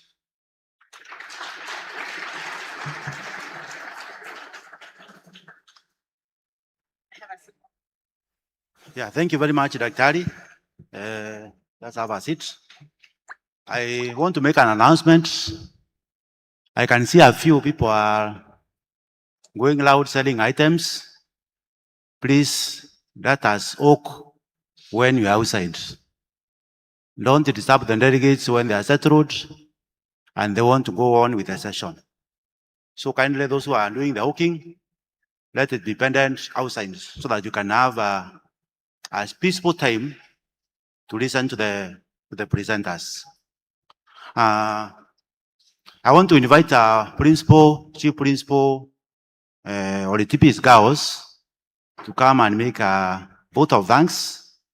But Daktari, the evaluation I'm hearing from the principals here is you have top notch and you have done enough research. Thank you very much. Thank you so much, our chair, Mr. Njagi. I'll be very brief. Our senior officers from the ministry and from the Teachers Service Commission, our directors present, colleagues, good morning. God is good. And all the time, I've been called upon to move a vote of thanks for the just concluded session. And I must say that the topic we've just had Dr. Njoki handle couldn't have come at a better time than this. We have gone through the first term of the term, and we have all experienced what the term felt like. So, Dr. Njoki, the topic on management of mental wellness in our schools came exactly at the right time of need. You have talked about the 10 interlocking root causes of what we have experienced, and I will call them the big 10. But other than giving us the big 10 root causes, Daktari has also given us 10 points of solution. And at the end of it all, she has summed it by giving us 5 actionable points. And if you're listening keenly, she said that we act on these things starting Monday. So colleagues, I believe, as we go back to our schools, and as the children come back from half-term, we are well versed. And we have the weapons necessary, we have the points necessary, the knowledge necessary to take action in the coming days. So Daktari, you have shared with us the problem. You have given us a mirror to look at the causes. You have also gone further to tell us that prevention is better than cure. And you have explained to us that it is a deeper crisis that shows something about human and moral deficit information. So I would say, as I conclude, that all of us have a stake in this, that we rise up together and find a lasting solution to this. And I believe, with the help of God and with strong determination, it is possible and it is doable. And our schools are going to be safe as we go back to the second half of the term. So now I take this time to ask all of us, because we have sat for a long time humbly, that we rise up and appreciate Daktari. So this is how we are going to do it. We are going to prepare our hands well. We prepare our hands. Can we please prepare? Please prepare. Please prepare. Then if I say hep, hep, hep, unaangusha moja. Moja kali mzuri. And then we do 3 of them. So let us go together. Hep, hep, hep. 1, 2, 3. Asante daktari na ubarikiwe sana.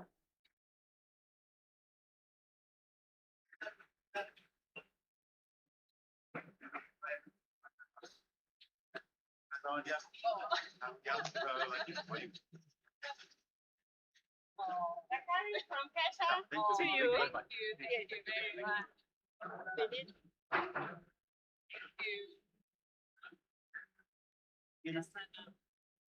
Thank you for honoring our invite.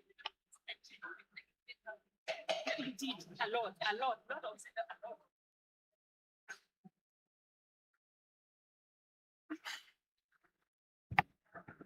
a lot. Thank you so much for that presentation.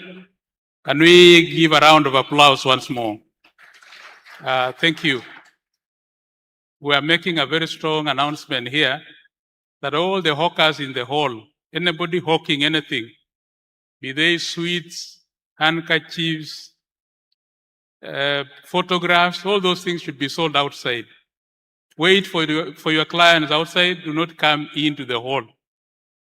Thank you. We want to call upon Copycat to come forward. Copycat. And then KCB to prepare. And then Isuzu East Africa in that order. Welcome, Copycat.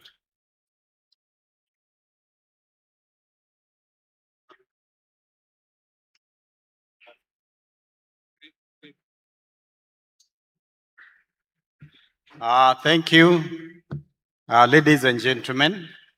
Copycat just share a few solutions we have. Start with the area that you are having biggest pain points.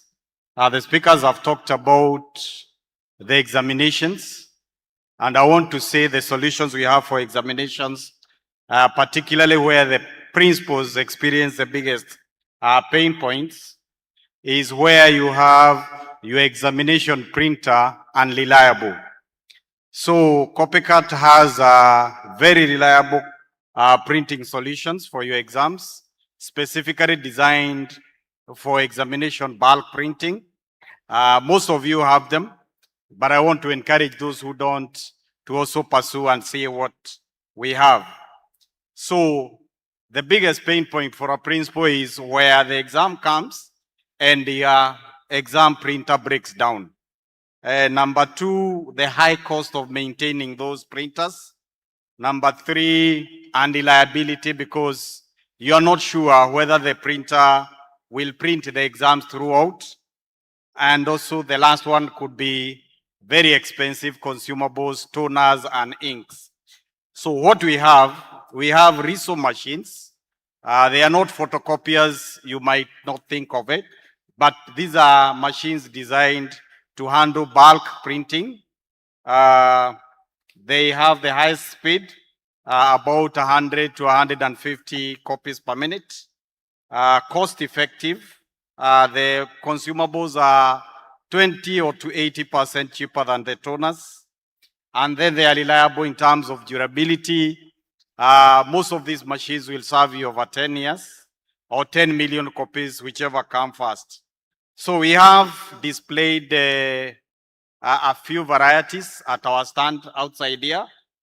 We have a CV3030, which is designed for small schools. Then we have an average and a school with about 1,000, 1,500. We have a machine designed for that. Then those schools that would like to print exams in A3, they also have a solution for that.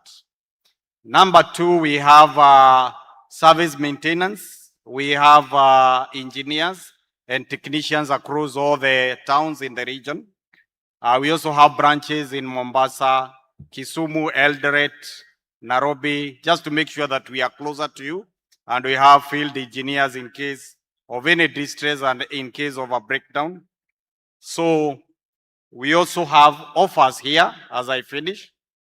We have prices that we are offering for KESSHA. This is high discounts for these machines. We also negotiating better payment plans that aligns with your capitation and your school collection fees. We have a wide variety displayed, and we also have a demo equipment.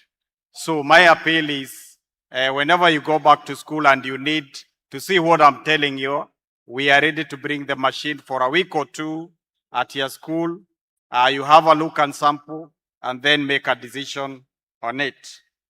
Lastly but not least, we also have color solutions, machines that are printing color because of the need for examination in color. We also have smaller machines for your secretary's office. We also have, depending on the size and the speed you have, we have varieties for that. Then recently we introduced interactive whiteboards. These are new solutions for your science classrooms and computer classrooms. Grade 10 now are doing computer, and this is compulsory. So we have interactive whiteboards that are specifically designed for schools, and we're also giving them and introducing them at a very good offer. Lastly, related to what's happening in schools, Copycat also deals with security and surveillance solution for schools. We have intelligent cameras. We have intelligence AI monitored computer systems so that you can anticipate what would happen in schools. We also have fire resistant safes and the whole spectrum of security and surveillance in schools. So all these solutions are displayed. Outside here, we have a tent. Please come, see what you have, interact with us, make inquiries, and when you want us to come to your schools, we'll be able to come. But what we have mainly, and our focus for this conference, is efficient and reliable printing solutions for your exams. Thank you so much for listening to me. Asanteni.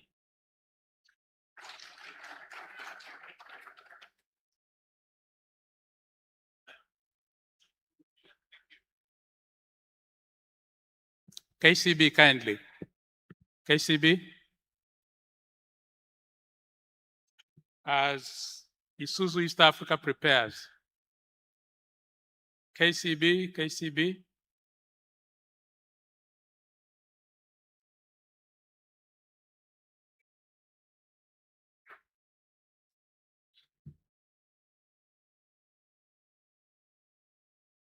How are you? Are you making a project? Are you doing the mask? Welcome. Sorry. Good morning.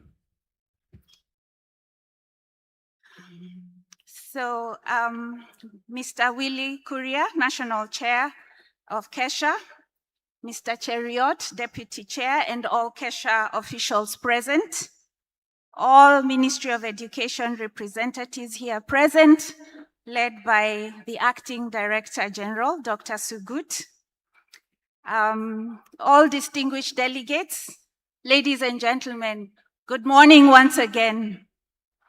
It is a great honor and privilege to join you at this 49th KESSHA conference and AGM as we deliberate on this very timely subject of strong schools and collaborative leadership for promoting the competency-based education. As KCB, we are intentional in our partnerships, and we are committed to walking every step of this journey with you to collaboratively build strong senior schools and anchor the competency-based education to transform this nation. So indulge us for a few minutes every day this week as we carefully highlight how we can make our collaboration stronger. So this morning, my colleague Kezia and Jack will share today's highlights, and I hope that you will benefit from this conversation. Thank you. Allow me to respect the already established protocol. Good morning, ladies and gentlemen. Yeah, I'm going to take you through the proposition that we have for our schools. And just to start with, I want to say that as KCB, we appreciate the fact that every school is unique in their own capacity, and we have tailor-made products to be able to support every school with their unique needs, which are varying from school to school. So for us, all the products that we have, all the financial solutions that we have are personalized and have a digital integration aspect to address the unique needs for each segment.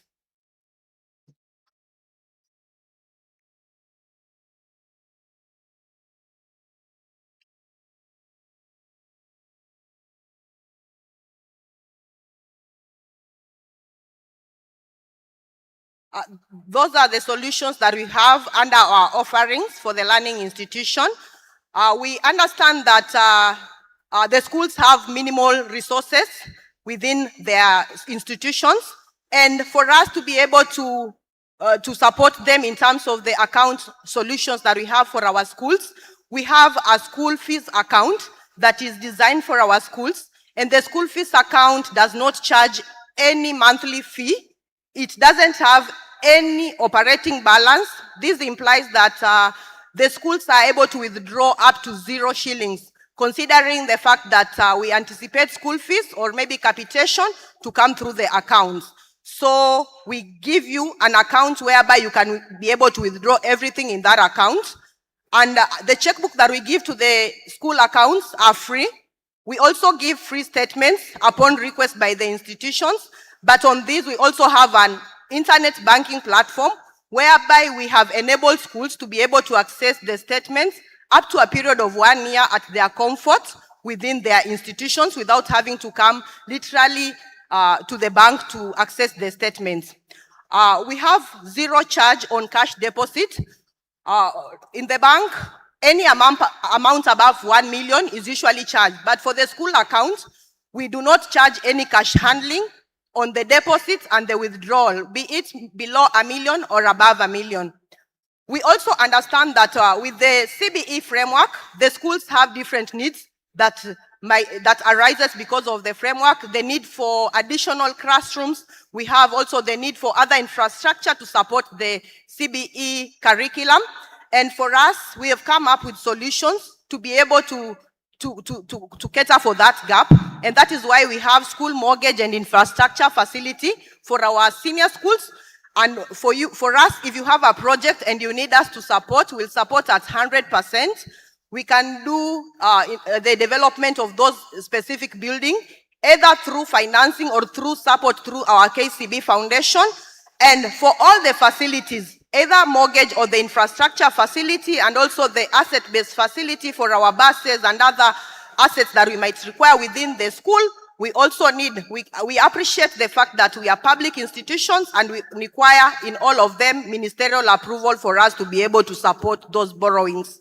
So we also understand that there's a lot of issues that arise when students operate with cash. So for that, we have come up with a solution to support our learners. We have the student prepaid cards, which you can be able to access, the students can be able to access through the schools, and also the parents can walk in at any KCB branch, and they'll be able to access these. When they access through the school, there's an advantage because the charge is fairer. We charge 365 through the schools.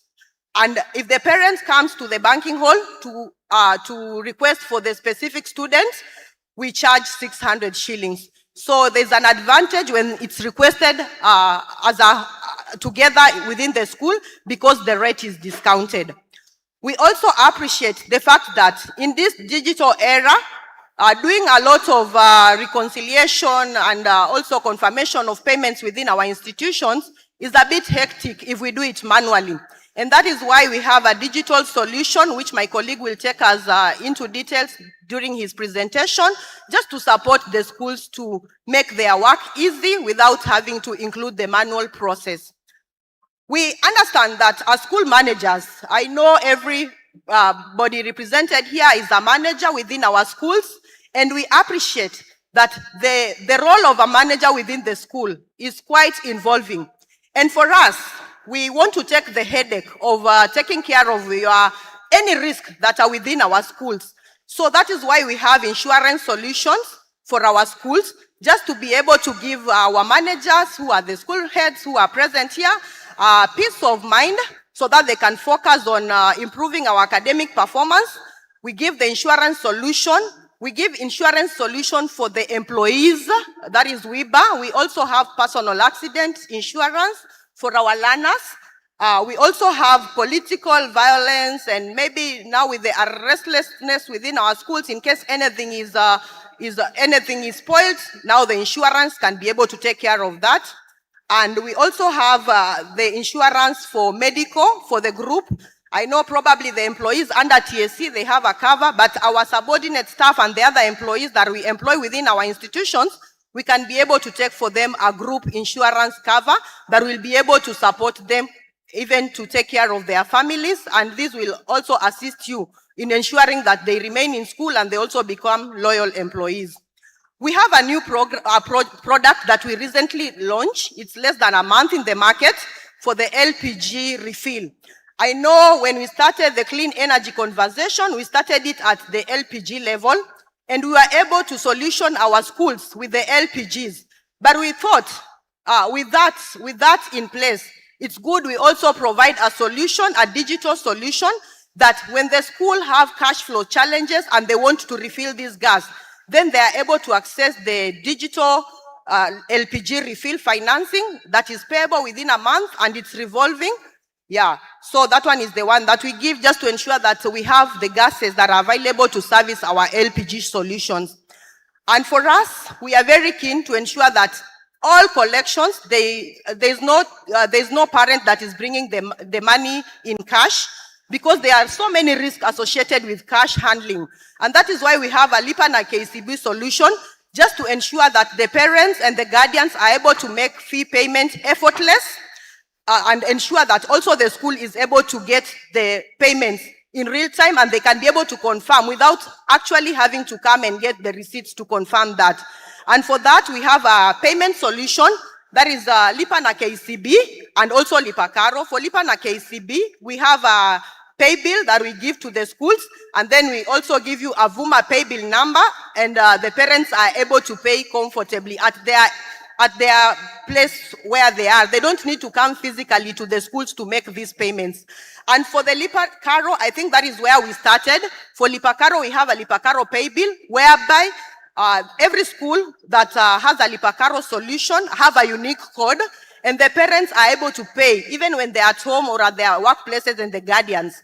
And the accounts person or the finance person within the school is able to see the payment real time. So it makes reconciliation easy, and the parent is also able to pay at the comfort of their comfort zone. They don't need to come to the bank. But for those ones who want to come and pay physically, we also have not forgotten this audience. We have our branch networks, which are about 226 in total, whereby parents can walk in and pay the school fees through the cashier. And we also have our agents. We have over 1,000 agents. And in all our branches, we have a sitting agent who can be able to also support the parents by receiving the school fees payment. Also on the issue of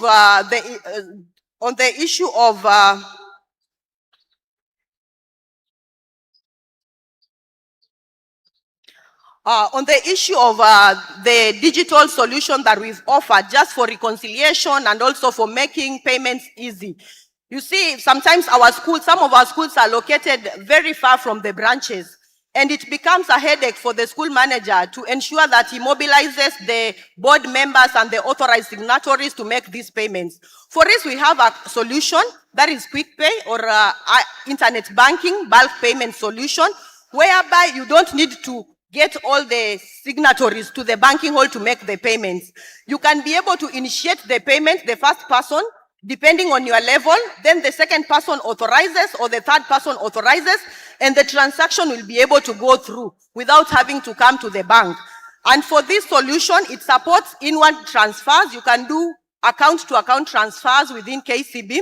It also supports EFT. You can do funds transfer within KCB and outside. And it also supports real-time gross settlement, that is RTGS. You can be able to make payments to the other banks at the comfort of where you are without having to come to the bank. It also supports PesaLink, M-Pesa transfers, and other bill payments like eCitizen, KRA, SHIF, and also NSSF. You don't need to come literally to the bank to make this payment. And for us as KCB, we say, we listen to you and we are able to respond to products that are able to cater for what you need. And at this juncture, allow me to welcome my colleague Jack to take us through the remaining parts of the program. Asanteni sana, thank you very much.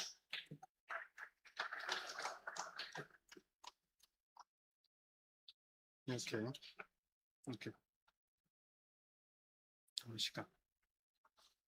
So good morning again. My name is Jack from KCB. My work is very simple today. It's just to speak to a new product that we have been able to introduce as a bank. And the product is we are able to finance any refill of LPG gas that you have within the school. So if you have a 50 kg cylinder, if you have bullet refilling of cylinders, we can be able to support that. And we are working with several gas suppliers, that is Progas, Trinity, and we are working with Total and Rubis to enable schools to be able to replenish their LPG. So at any school, if you have a challenge of refill, now as a bank, we can be able to give you a revolving limit, which is a 30-day product that can enable you to refill your LPG. Then we have a digital solution or product. My colleague has talked about challenges that schools are facing in terms of reconciliation. So as a bank, we have developed an ERP, which we are called Z360, which will enable you to be able to reconcile all the payments that you are able to collect in terms of fees. So if you have fee payments, they can be able to use the ERP to be able to do all fee collections and payments. They can also be able to do payments from all channels, whether it's any money market provider, whether it's Tcash, Airtel, M-Pesa, they can be able to pay fees directly from the ERP. We have also integrated into e-commerce, meaning as a parent, if I need to pay fees, I can just use my debit card or credit card to be able to pay fees, and the money will terminate to the bank account. This also ERP enables invoice issuing to all the parents digitally, and they can be able to get the invoice either on WhatsApp or on their messages, and they can be able to use that invoice to be able to repay. This particular ERP also offers us real-time reconciliation, meaning any payment that has been done from all the channels that we have within the bank, then it enables to be settled within the bank, and now the cashiers can be able, the accountants can be able to do proper reconciliation. Also, this solution comes with a digital pocket money, and we have realized that in schools we are facing challenges of students having cash. So to minimize that cash, we have come up with a digital wallet, which enables students to be able to do transactions at the canteen using biometric. meaning we will be able to enable them to be able to purchase anything within their canteens using biometric. And for the parents, they will be able to see what the students are utilizing within the canteens, and they can be able to load using M-Pesa or using any USSD. So this removes any cash handling within the school. Another module which we have added into the ERP is the academic module, which will enable you to be able to do end-to-end information monitoring of the student, from the onboarding of the student through the school, the grading system that you are using in terms of tracking performance of the students, the reporting, teacher management to be able to know how are the children progressing, and also for the interaction that is between the parents and also the school, they will be able to monitor the performance of the children digitally through the ERP. So, on the platform, if you go detail in terms of what is on the platform 360, staff, you can be able to categorize the staff. You can be able to do plans in terms of the workload required. You can also use the platform in terms of leave management. Also, in terms of grading, which I have spoken to, you can be able to publish the exams. You can be able to see what is the performance of the exams, the hours taken by the teachers. Also, you can be able to use that to be able to monitor homework and attendance within the same platform. Also, it has been preloaded with the CBE and 844 structure, meaning it can be used whichever variant of curriculum is being used, and for secondary school, the CBE. Also, we can be able to push free messages to the parents and notification in case there's any communication that you need to do to the school, you can actually be able to push that. Now, why have we done this? We have done this so that you have one platform that can be able to do 360 in terms of administration, processing of exams, you can be able to do that, instant updates of anything that is happening within the school. And it's secure, meaning now you can be able to cover all the items that you need in the school. I think where you are seated, there's a brochure we have given, which gives details about the Z solution. Please feel free to go to our tent and we'll be able to support you. I will brush through this because my colleague has talked about this, but the most important thing I want to emphasize here on solutions for teachers is the investment options. I think most of us, when we were employed, we were not told that we need to start planning for retirement when we started employment. Now, we have a chance as KCB to be able to enable you to have more options of investment. Whether you have excess cash, you can be able to invest that in your gold savings. We have also a money market fund on the app, which can enable you to be able to invest money digitally. For pensions, if you are planning for retirement, there's a policy we can be able to give you where you can be able to invest your money and be able to plan your retirement properly. I'll jump.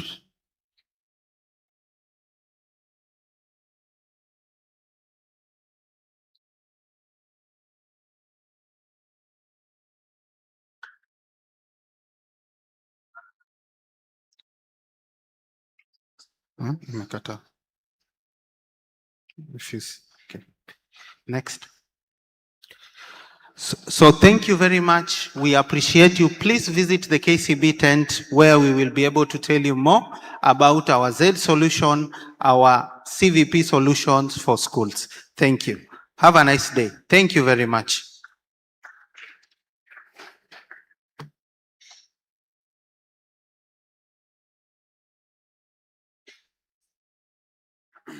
Can we clap properly for KCB? KCB is the main sponsor of this conference. I want to call upon Isuzu East Africa very fast. Isuzu East Africa and CIC. I'm giving each of the two teams 3 minutes each. Isuzu East Africa and then CIC Insurance in that order, very fast.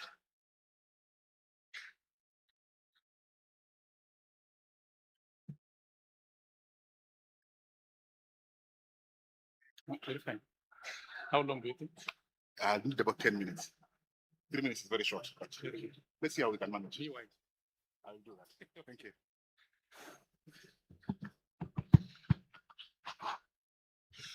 Good morning, teachers. Good morning at the back. Wonderful. All protocols observed.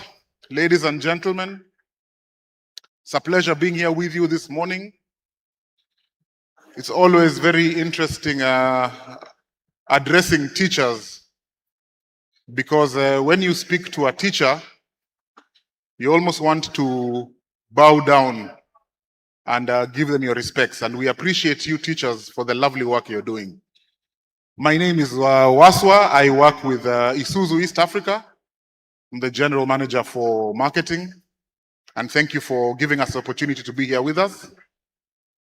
On my right are my colleagues, and they will get a chance to say a few words later on in the program.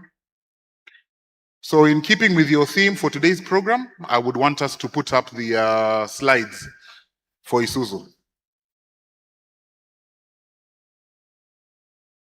Does this work? All right. So Isuzu celebrated 50 years in Kenya last year. We started off in 1975, and what you see in front of you is a visual representation of the journey we have been through. And all along, our mantra has been to drive dreams and to inspire one generation to another. I'm sure some of you, when you look at those pictures, can identify with those products. Right from the baby boomers all the way to Gen Alpha, right across the 50 years, we have had fantastic products in the market for each and every generation coming through. Now, the next slide, please.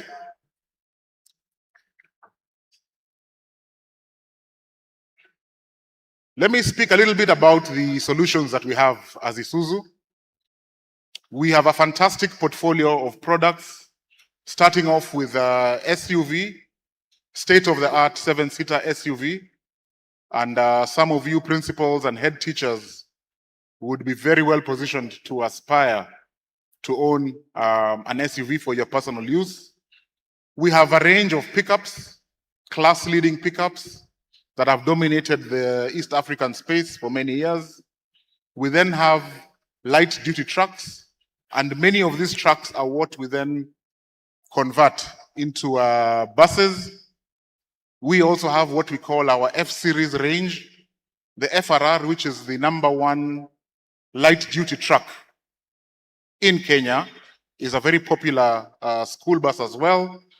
And then we have the FVR, which is the large 62-seater bus.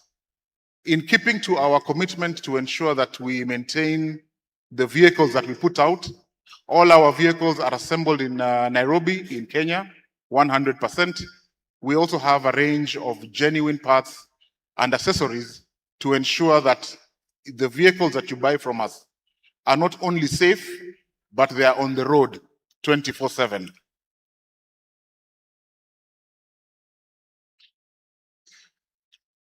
So to answer this question, why choose Isuzu, I would like to call upon my colleague, Paul Gitau, who is based in Mombasa, to come and walk you through why you have chosen Isuzu as the #1 supplier of school buses over the last 50 years, and why you should continue doing so. So a round of applause as Paul comes up. Thank you.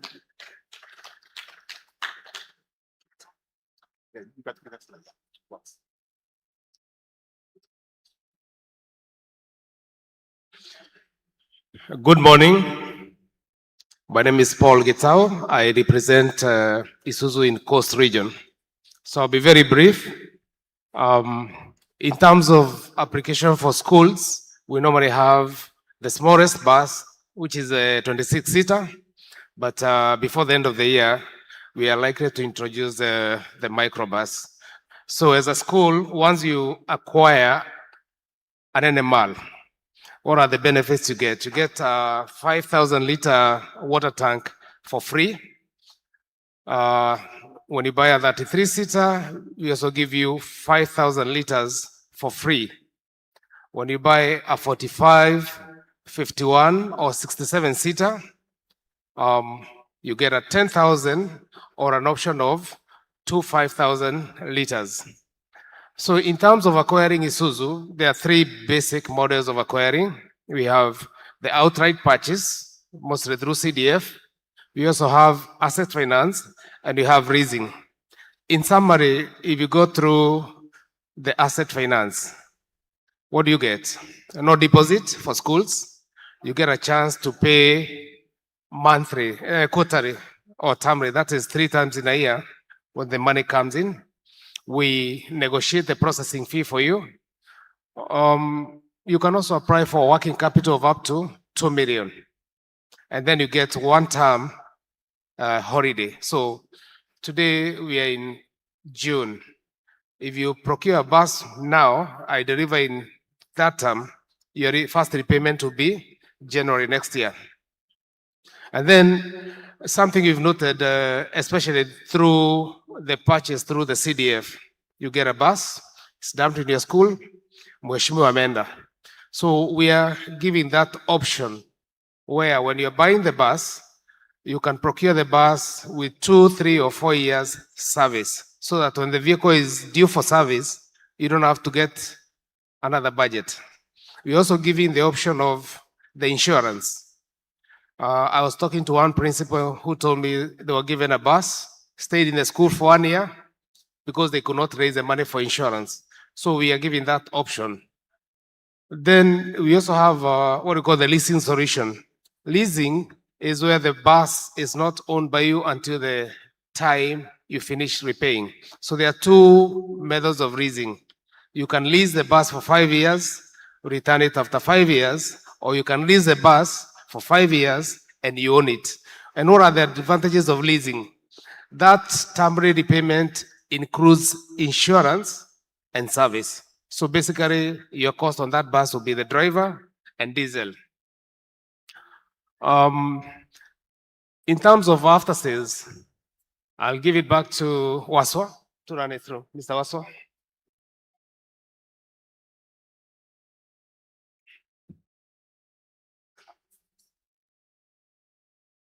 All right. Thank you very much, Paul. As Paul was speaking, I remembered my time in school. I remember we walked 20 kilometers to buy a new school bus. And by the time I was graduating high school, I had never entered that bus. Kwa hivyo walimu tafadhali, take advantage of the options that Paul has given you to purchase vehicles so that your students can enjoy the use of this bus. So let me speak quickly in the interest of time to our after-sales solutions. As I had mentioned earlier, when we sell you a bus, we want to make the ownership experience seamless. We want to ensure safety. One of the things I want to highlight, at Isuzu, we have 87 touch points across the country, from Mombasa all the way to Moyale, all the way across, north, south, east, west. You can get 87 areas in this country where you can get your vehicle serviced. So do not struggle with vehicle maintenance. We do a host of trainings for you. We train your drivers on defensive driving. We train your mechanics on how to maintain these vehicles. We use technology to issue you with reports, similar to when you go to a hospital and they measure your blood pressure and so on. We do the same for these vehicles. These are modern vehicles that are able to generate reports that we can then give you so that you can know the quality of and health of your vehicle. We have inspections, free inspections. If you take your vehicle to one of our service centers, they will inspect that vehicle for free. And then they will tell you, these are the issues on your vehicle that you need to look out for, including many other solutions that we offer.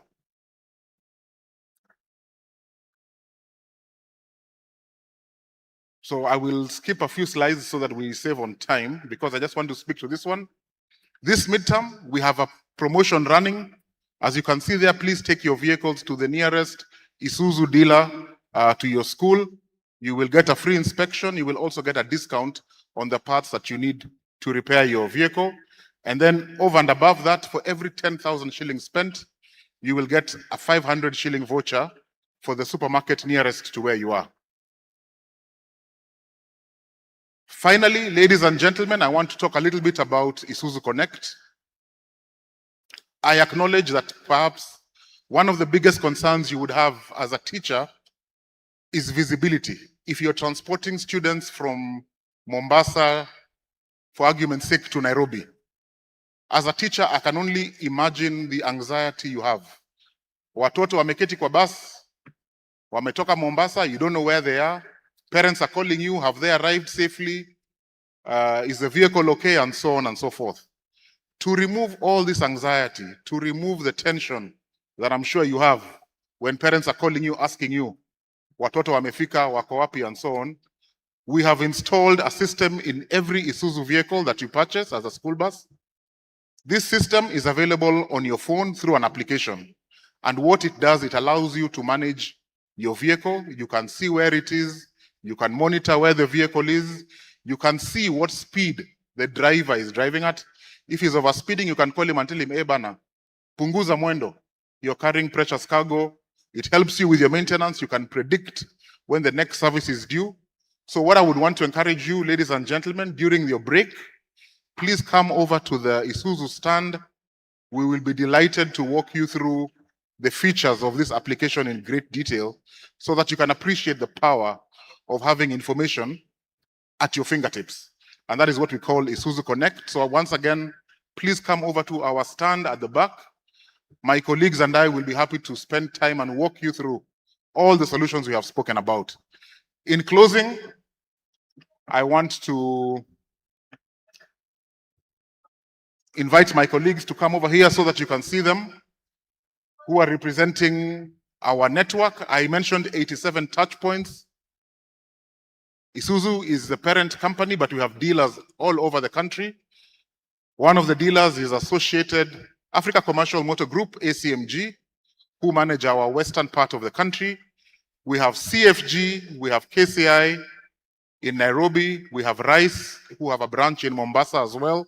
And then we have Thika Motor dealers who have 7 branches across the country. And these, ladies and gentlemen, are the team you have been working with over the last 50 years to sell you vehicles. So I can ask my colleagues just to wave their hands. This is just a small number. We have a bigger team at the back as well. And when you break, please come over.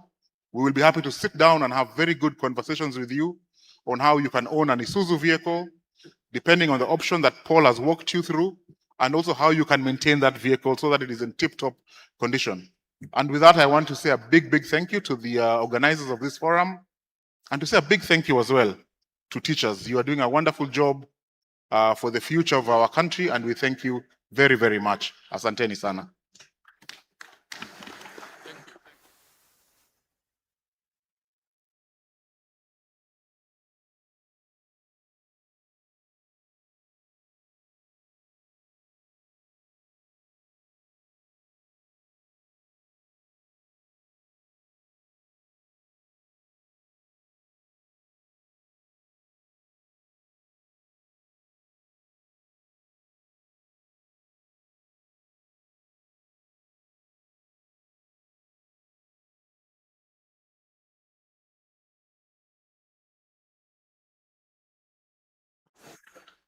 So we are preparing for our next presentation, which is our keynote address or presentation by Professor Airo.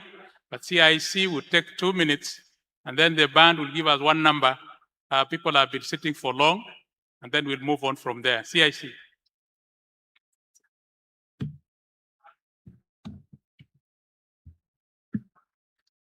All protocols observed. Good morning.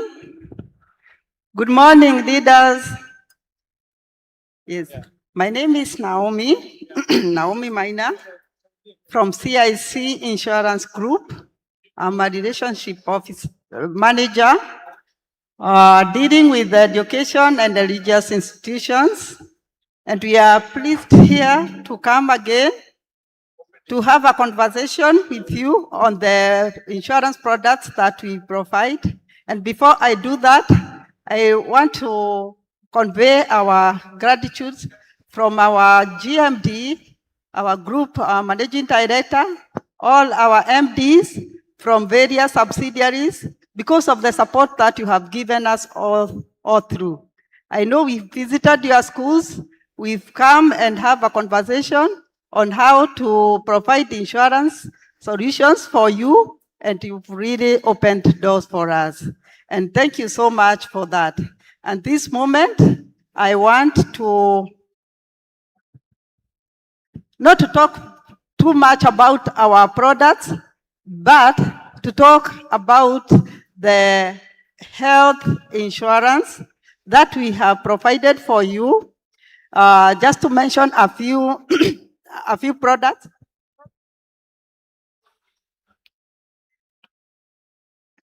We have a school bus insurance that we have provided comprehensively, that includes even the passenger legal liability when you are carrying your students, passenger legal liability when you are carrying your staff. Again, we also ensure that whenever your buses are out there, and sometimes they are hired by parents who will be going to, maybe coming to Mombasa for a kind of some weddings or some kind of their organized activities. I know they'll always come to your offices to ask you to hire them. So whenever they come, we have discounted the rate of all those who will be traveling in those buses, meaning that we'll charge only 200 shillings for the parents who will be traveling within that buses. Don't allow parents to go outside with their buses. We know buses have gone out and they have made accidents that we are not able to cater for. But when we have a passenger legal liability for the people who are traveling in that bus, with only 200 per seat, CIC will be able to cater for that. Another cover that we provide, we are asking you that you have support staff in the offices, that they are not covered by any insurance. We have work injury benefit for your staff that we can provide for that once you provide us with their salaries and the categories that they are in, so that we can cater for them. Mark you, in the event that these support staff are injured or they are fatally injured, you are required by the law to pay them 8-year salary or 96 months salary. Where do we get such money when we have not saved it anywhere? But when we come to CIC insurance, we are able to provide that. Again, we are talking about your personal insurance cover, personal accident cover. Imagine you've been traveling in that car, calling your family members. The car is insured, but for you as an owner of the car, you don't have insurance. What are you supposed to do? What you are supposed to do is to come to CIC Insurance. We have a personal accident cover for you that caters for various benefits, and with a minimum of 1,773, we are able to give you a personal accident cover for yourself, and then you also include your loved ones. Imagine traveling in a car that does not have a cover for your loved ones, and you have covered a vehicle that will cost you 50, 100,000. So please come, we have a conversation on how to get the CIC personal accident cover, and we'll work together. Today, I want to talk about a cover that we have crafted for KESSHA members at a very discountable rate. If you walk into CIC Insurance and ask for a family medisure, I'm telling you it will cost you a lot. But today, we have a very special cover for you principals that once you come as a group of a minimum of 10 principals, we are able to provide this cover that has no waiting period. Because most of the covers we have, there is a waiting period of 30 days in case of illnesses, pre-existing conditions and chronic conditions of maybe 1 year or 2 years. But what we are providing today, we are giving you a cover with no waiting period.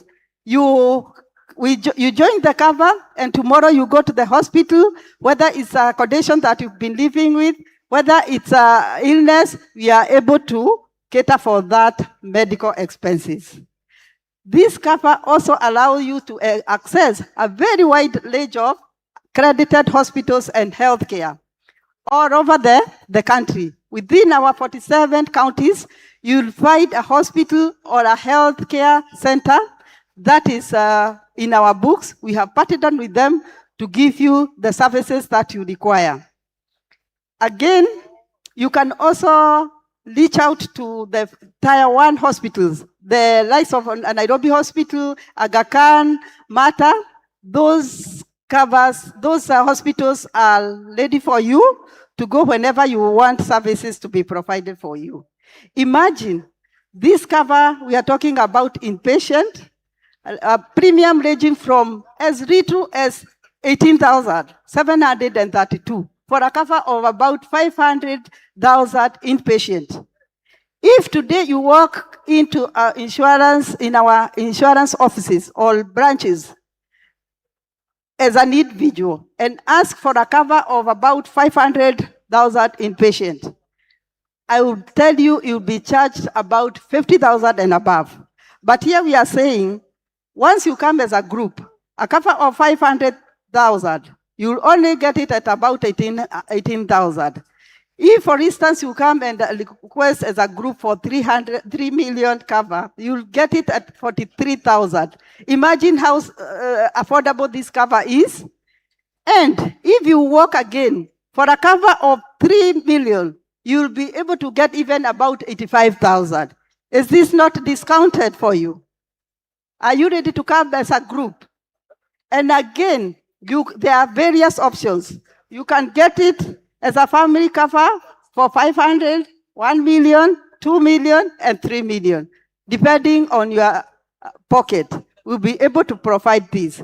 These covers also have inpatient, outpatient, dental, optical, and last expense, and again, an inbuilt maternity for some of us who will be able to utilize these.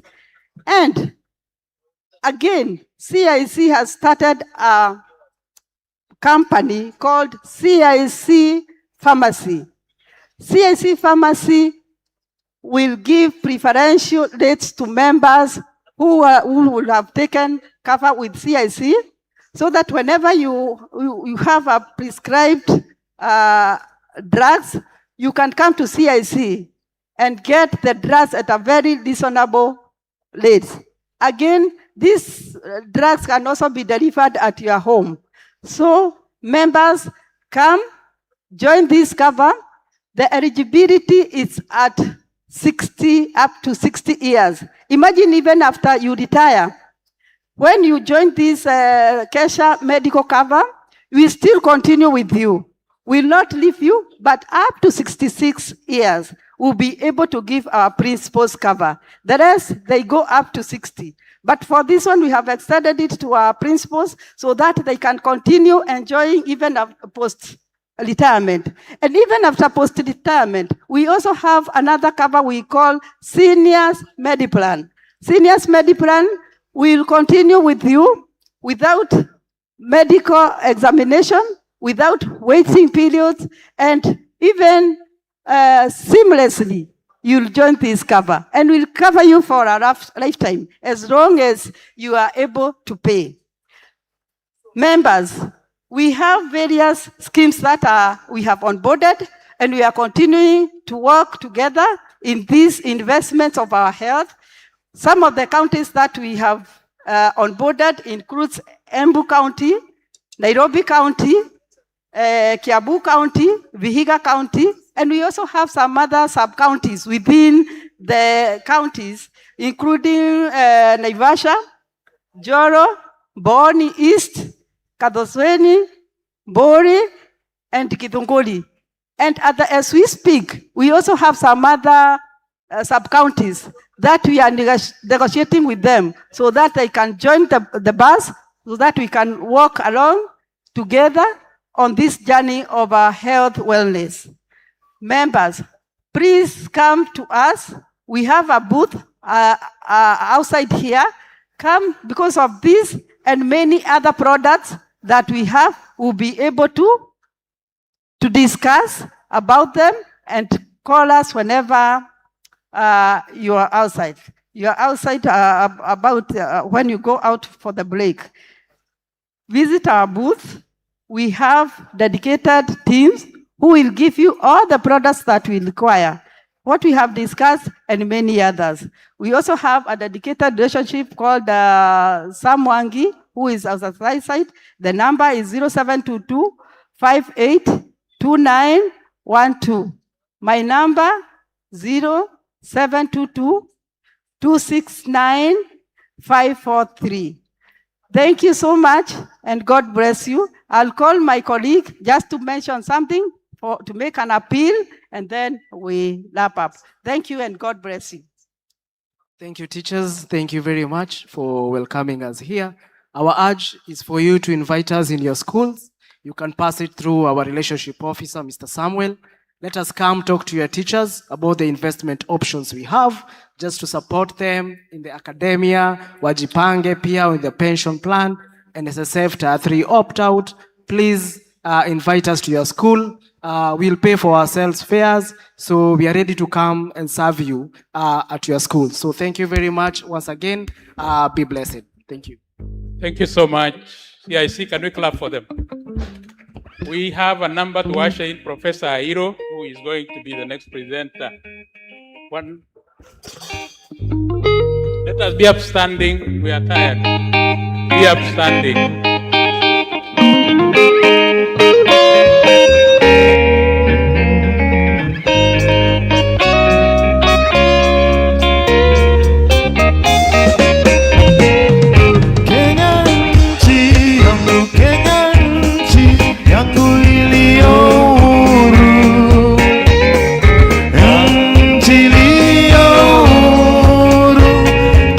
Sasa mpaka milele, Kenya nchi yangu, Kenya nchi yangu naichelea. Katika maisha na nguvu zangu zote, Kenya nchi yetu ya kibinadamu, twaichelea nchi yetu maridadi yenye upole.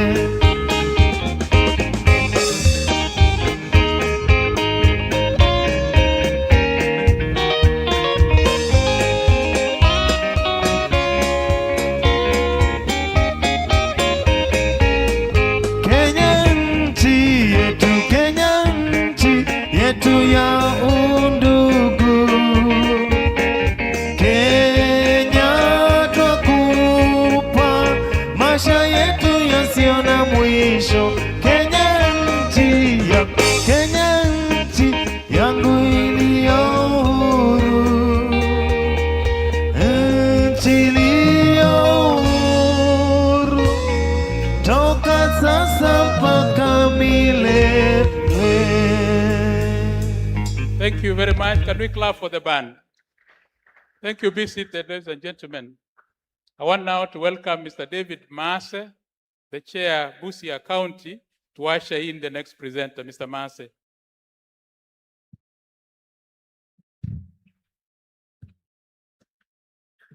Thank you very much. Thank you very Thank you very much, ladies and gentlemen. Good morning.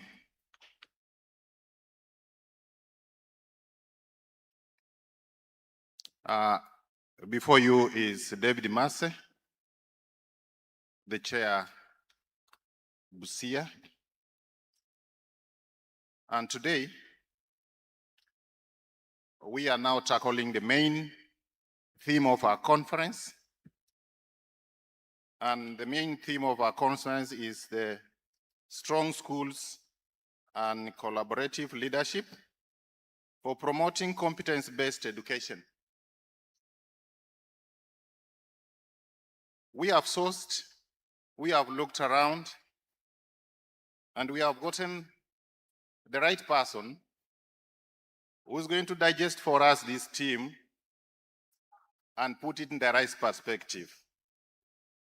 Ladies and gentlemen, with us, we have Professor Laban Peter Airo, PhD. He is the Vice Chancellor, Daystar University. He has a vast experience in various fields, including being one of us at one time. He was a principal of one of our great schools in Kenya. He has served in various departments. He is an active scholar, a professor of research methods and statistics. The person before us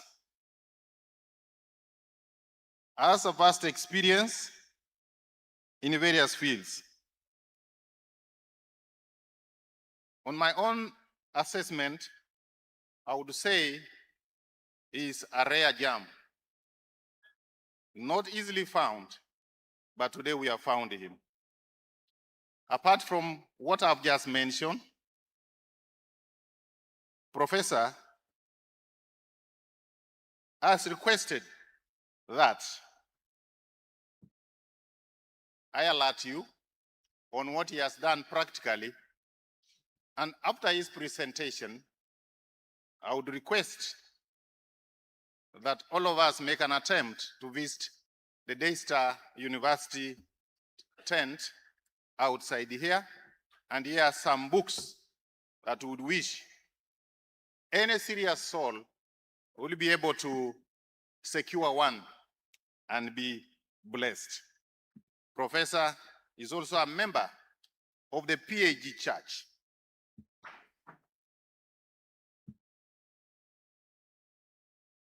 Where he derives his spiritual nourishment. And through that, his beliefs in God has enabled him to remain afloat in all situations that arise. Ladies and gentlemen, let's put our hands together and welcome our dear professor to speak to us. Professor.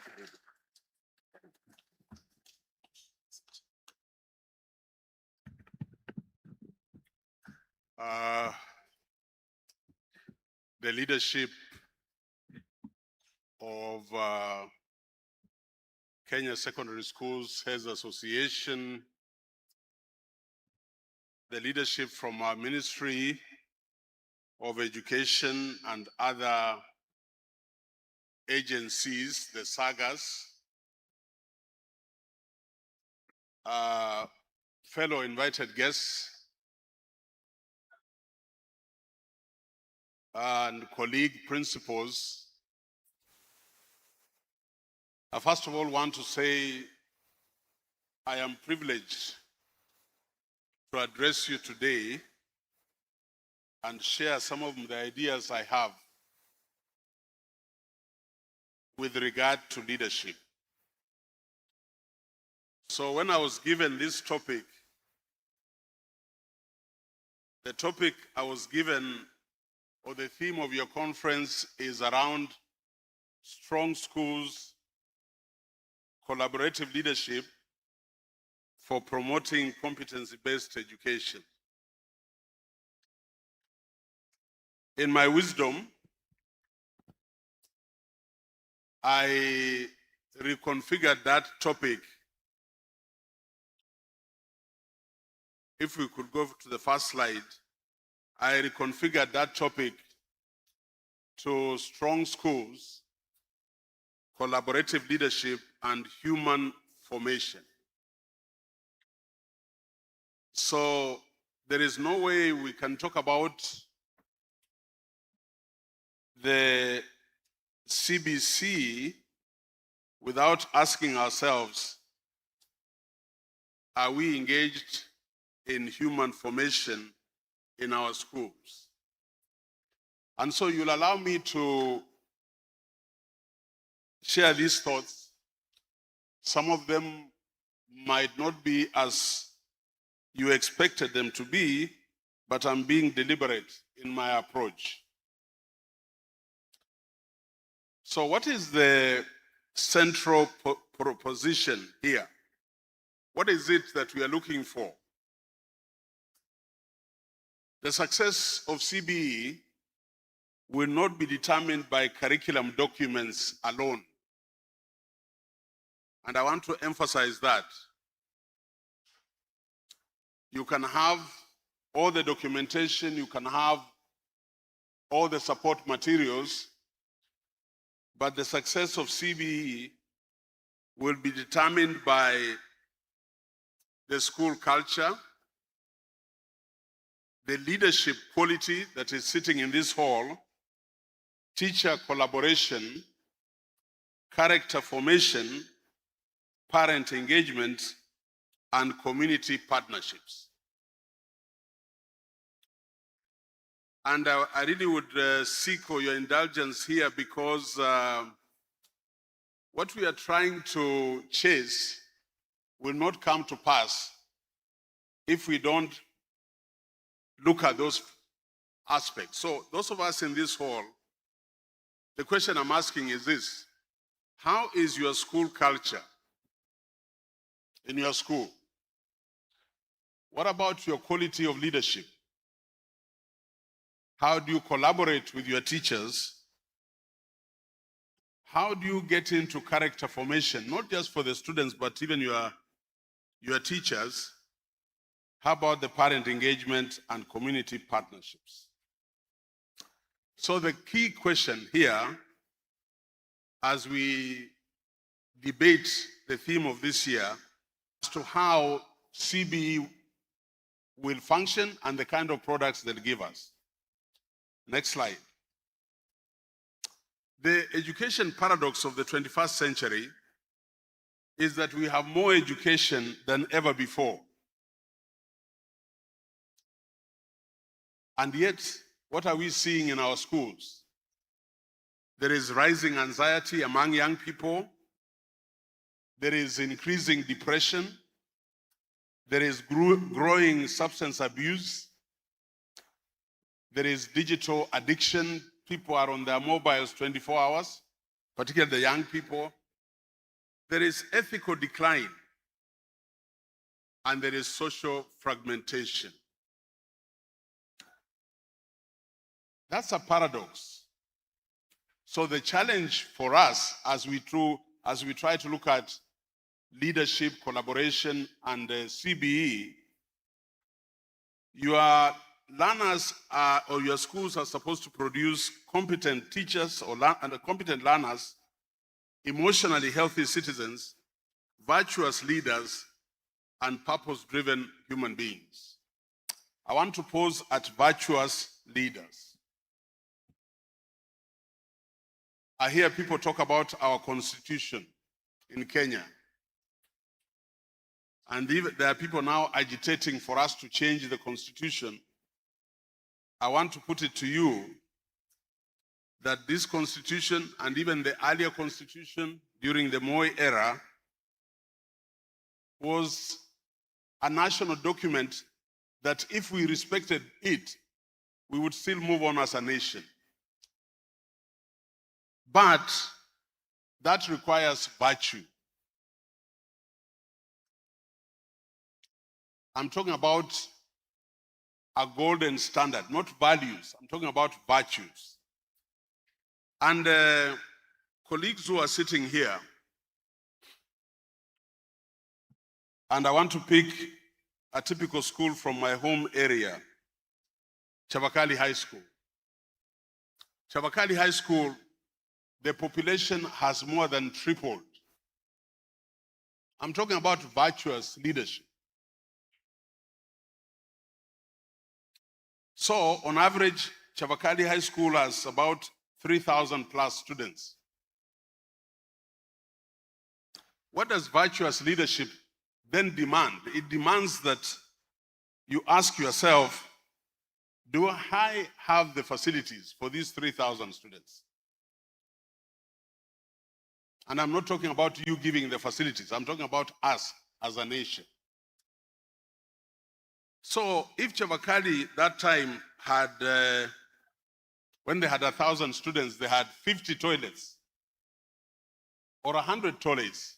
I expect when I visit Chavakali High School to get 300 toilets. That is virtuous leadership. How about the classes? That is my home school, so I know it. The first laboratory where I did my teaching practice in Chavakali High School could not hold more than 35 students. Then we had the 3 big labs, which could hold about 50 students. But now we have 3,000 plus. What science is going on in that school? I'm talking about virtuous leadership. And I think this is a national agenda that all of us must pick up. Otherwise, we are courting disaster for future generations. So the paradox here is that information has increased, but wisdom has not increased proportionately. Yeah. That is the paradox. And Mark 8:36, you have to get used to this, because where I come from, in Daystar, I start my first devotion at 6 in the morning. And by the time I'm going to my house in the evening, I'll have done about 15 to 20 devotions. Because every meeting is all about praying. And what a worthy thing to do in life, because I've seen what it does. For what shall it profit a man if he gains the whole world and loses his soul? The way we are going with the education system in Kenya, we are going to lose the soul of education of this country. And it must bother you as a Kenyan citizen. Why competence-based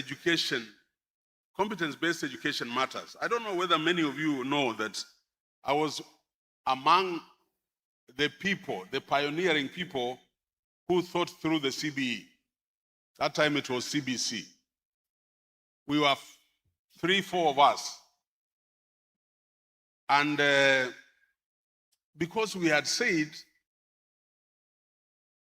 the earlier 844 system was causing repetition, was causing predictability. People could memorize and go and pass exams. And it was all about compliance. So we were hoping that CBE would bring creativity, adaptability, collaboration, ethical reasoning, and continuous learning. I really want us to put it to our heart as a nation. These students who left grade 9 in primary, how did you put them in those talent areas?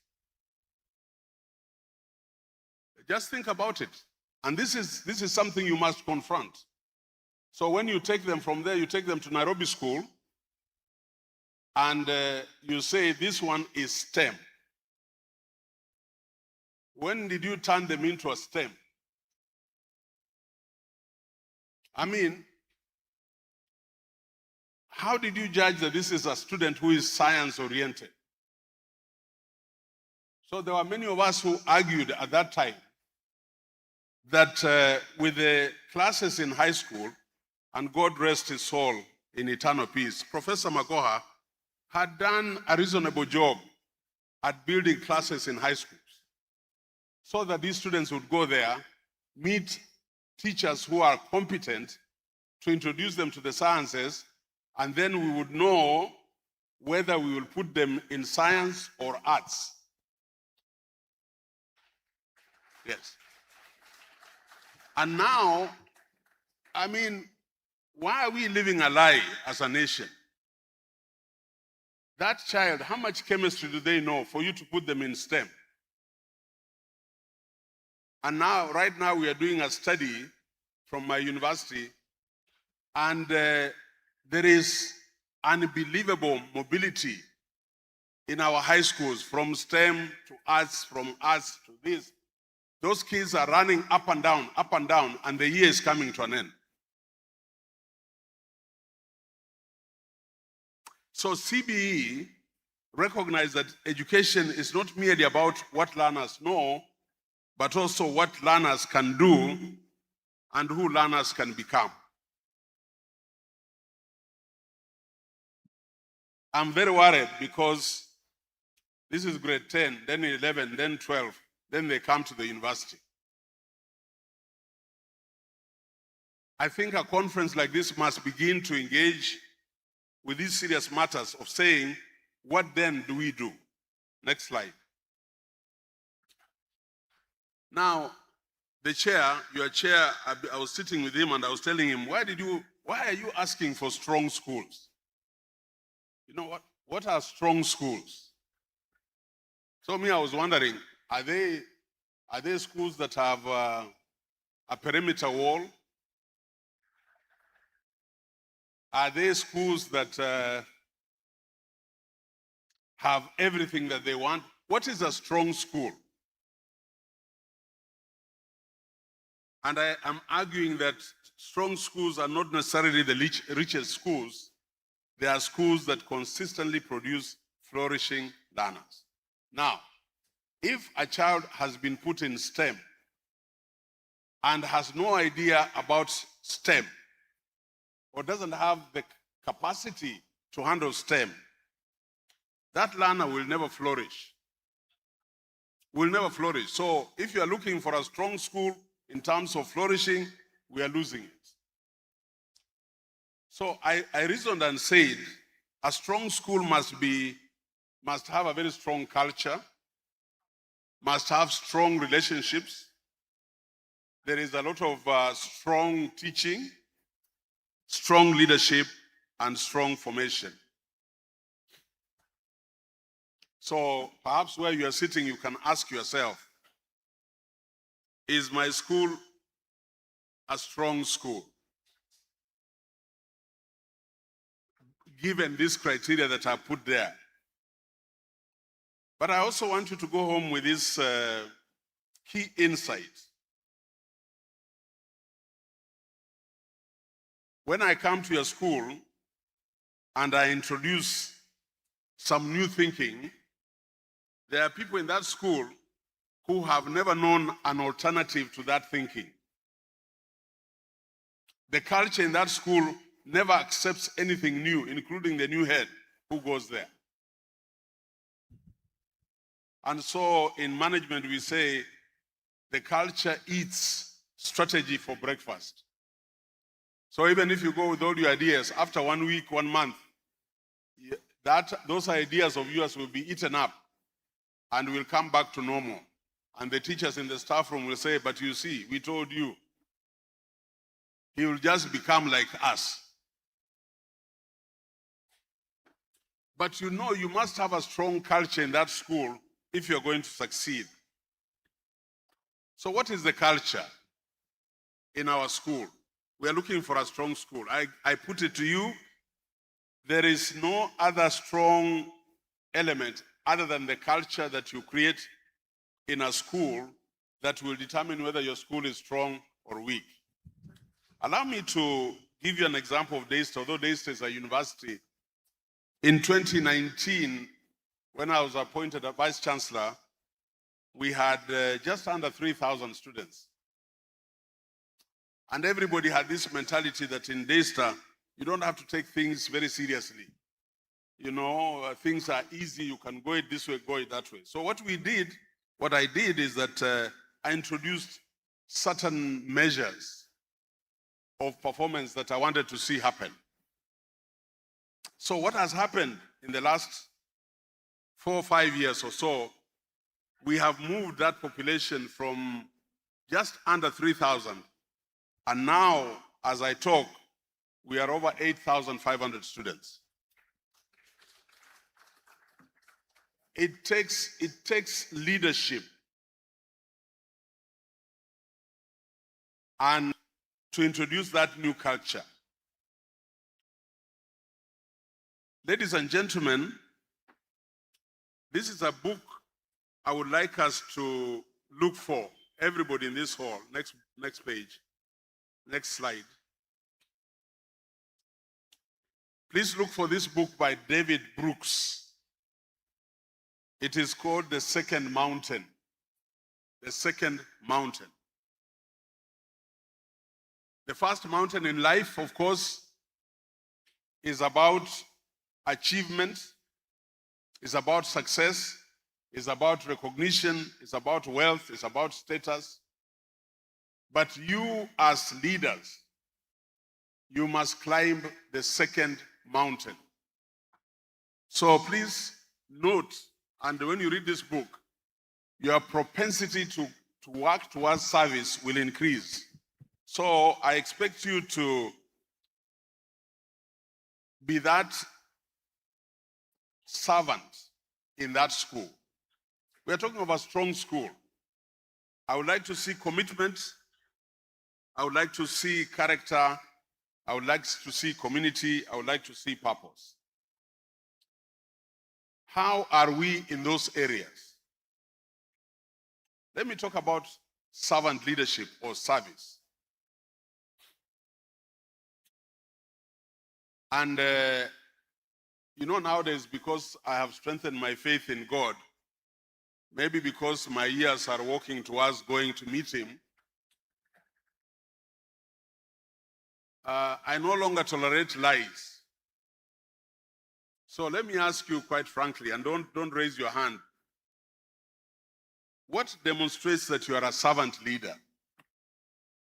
So let me just ask, how many of us are currently teaching their subject in the examination class of this year? Yeah. Wow. And you are not doing it to look good. You are doing it because you want to be an example. You are climbing the second mountain, service. So I've met several of you here who are in Daystar, either doing masters or PhD, and some had never met them physically. But if you ask them, they'll tell you the VC in Daystar teaches research methods and statistics to the master's classes and to the PhD classes. But I don't have to. By the way, the niceties of the office, I don't have to. No, nice office, driver, everything you want. But I still go to class because I am climbing the second mountain. That is where your legacy will come from. Your legacy will not be that you are a good headmaster or a headmistress. Your legacy will be that you are a wonderful history, geography, religious knowledge teacher to those students.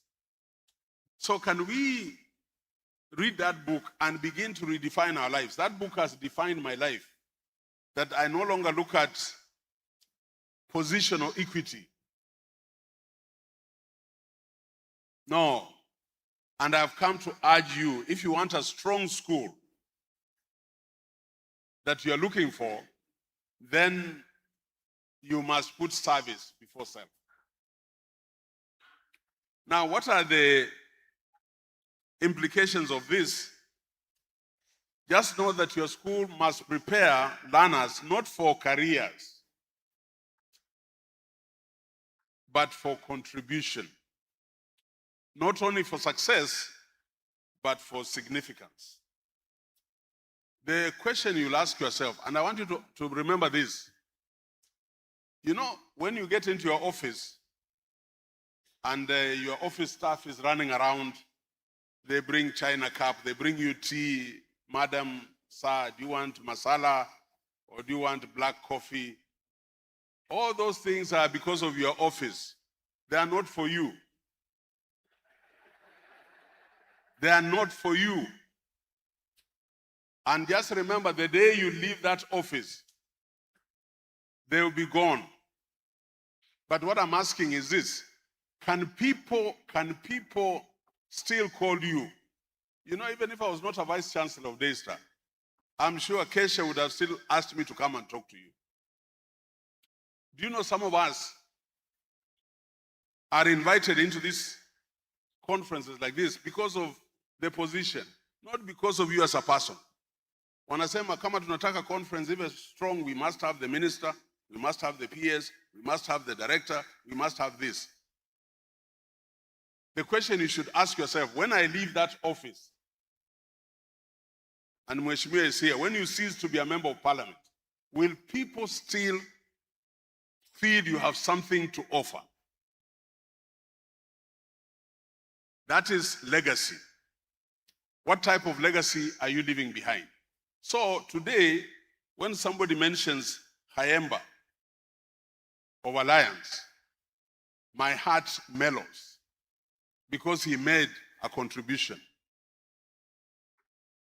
When somebody mentions Kariuki that I met in some school in Meru, mentoring him, some small school. Then from that school, we brought him to Meru High School. And then from Meru High School, Meru, that a school that was not doing well, just shut up and Kariuki moved to Alliance. That is legacy. People will remember. What will people remember you for? So can you ask yourself quietly, how did I get to where I am? Just kwa undani peke yako mwenyewe ujiulize, how did I become a principal? And we don't want to know your answer.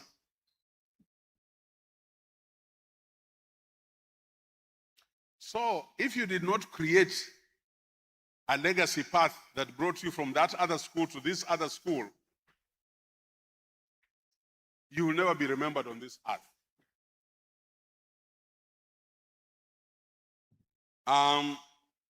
The formation imperative. Ningependa kuwasihi viongozi wenzangu, and I'm talking from experience, and some of you don't know, I came from a CDF school, Kegoe High School, and then went to Lubino Boys, then went to Sunshine, and then the rest is history.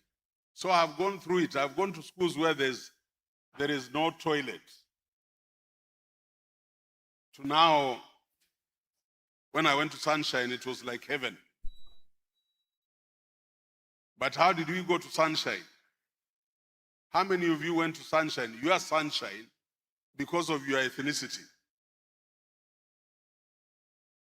Na hiyo ni juu yako, wewe na Mwenyezi Mungu. You and your God. So me, I went to Sunshine because Lubino Boys had just done very well. And then the late president said, who is this headmaster? Bring him to start Sunshine. How did you go to the next school? And if you didn't go to the next school because you are serving, then you can't make this school strong. I'm talking about the formation imperative. Formation is the intentional shaping, very intentional shaping of your character, values, habits, identity, and purpose. Sasa ningependa we must ask ourselves, am I doing any of these things? And then I look at the numbers. I'm going back to numbers. I look at the numbers and wonder, how do these heads even manage? How do you manage? The principal of my grandchild is here. The principal of Moi Girls, Nairobi. I met her when she was in Ngara Girls. Then she's at, that time schools were normal. You know what I mean? They were normal. You walked into a school, you would assemble the whole school in a dining hall, and you are able to talk to them. Now I know the numbers. She doesn't have to tell me because my grandchild is there. How do you then work on these formation aspects of these children? How do you influence their character, values, habits, identity, purpose? How do you do it? I shudder at what you people are going through. And let me tell you, blessings for most of us on this earth is when you see your grandchildren. So you better worry. If you are in a situation where you are not forming people, where you are not transforming people, you'll be judged very harshly. Yeah. So the question is not whether we are forming students. The question is, what are we forming them into in those circumstances that are in your schools? And from the book that I've written on leadership, I am very clear that education must shape both the mind and the person. So as you work on the intellectual bit to get those nice grades and appear in the papers, how about the person? What kind of person is leaving your school to get into society? So, ladies and gentlemen, I want to present 4 questions of future readiness if you want to have a strong school. The first one is the IQ. So as leaders, can you ensure that there is actually learning going on in your schools? And I'm not being naive. I also understand, because I've mentored many schools. About 3 months ago, I was at Bishop Gatimu Girls. And just the sheer population scared me. So how is that English, that language teacher, supposed to mark 70 books every night? The maths teacher. How is the chemistry teacher going to prepare the labs for 200 plus Form 4s? And I talk a lot about chemistry because that is my field of endeavor. So how is the IQ in your school? Can I think, your students, can they think? We are talking of schools, strong schools. What about the EQ, relationships? Are you building men and women who can relate with others in society? But you have the time. That's why numbers were definite in schools, by the way. Schools are not elastic.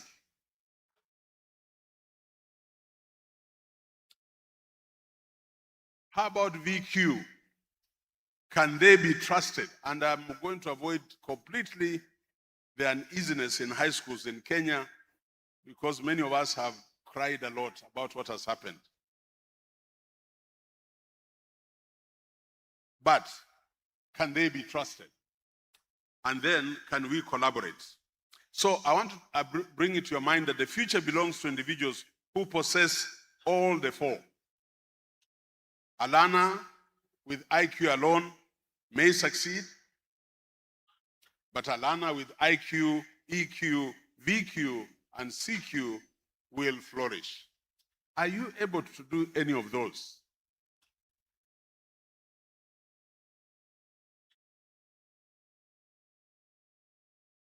And I'm talking about your role as a principal of that school. And I've seen my brother Kai is here. Are we able to do all this in our schools? Because don't talk about strong schools when IQ, EQ, VQ is in the grave.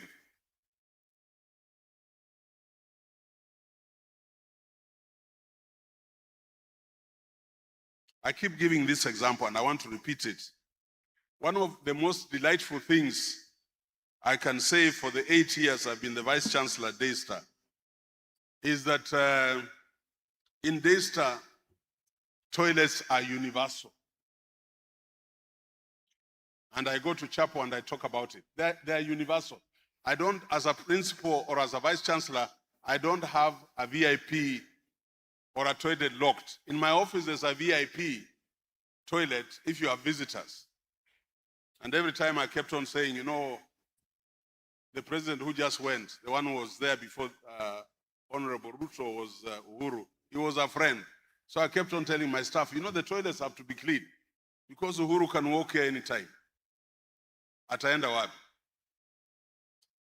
But I walk into any toilet. I walk into a toilet, I stand at the urinal with my students. We finish our business and we go separate ways.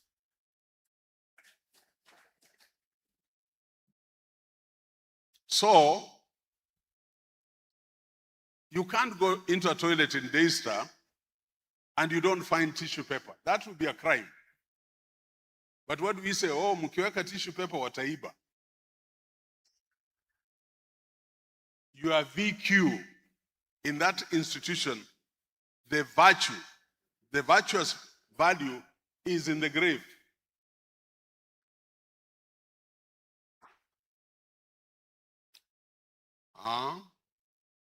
Walk into any lecture hall, and you know I have an advantage because I have comparisons which I don't want to mention.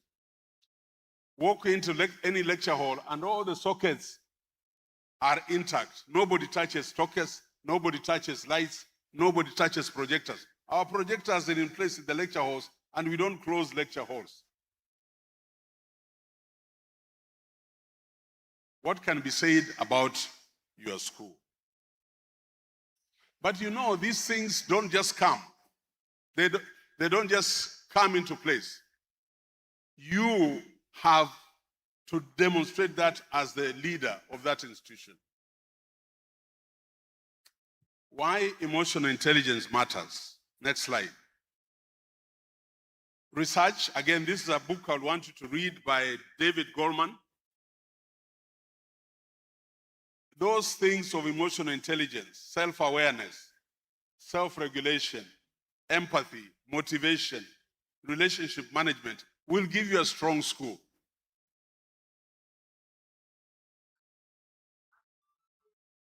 And so I put it to you that schools must teach emotional regulation,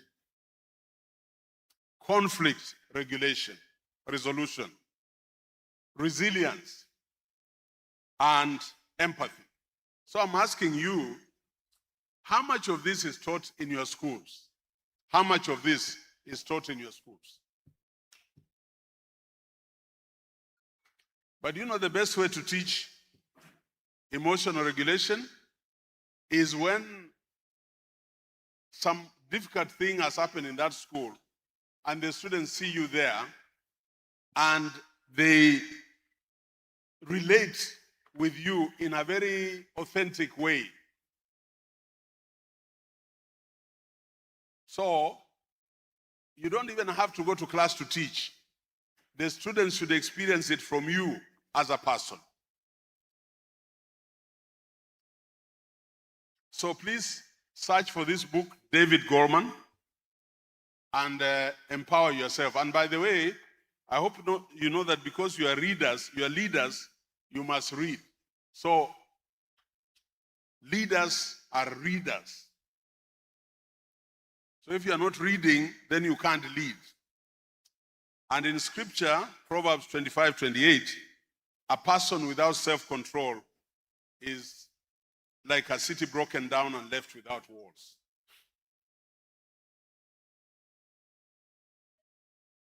Do you know, if you went to parade every day, or a chapel, or wherever, and you brought out your true self, in other words, you are authentic, just that act of being authentic on that parade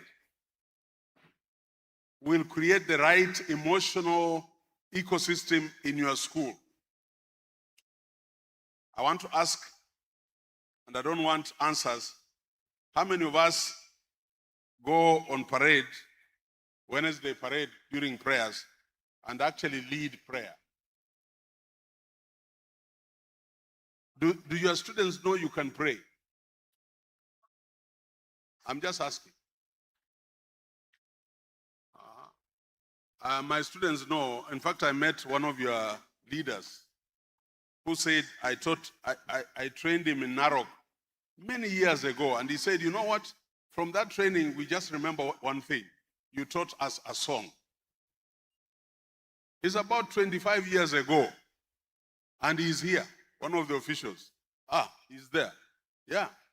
He said you taught us our song. And we didn't ask each other which song. Because I knew the song. Belenina, Hendelea, Minazidi, Utembea, Aombiu, Yasikie, Ebwana, Nipa, Andi. How can students riot against you? How? How? How? Just one stanza. I've not even gone into the chorus. Ewe Bwana, uninue kwa imani, nisimame, nipande milima yote. E Bwana, nipandishe.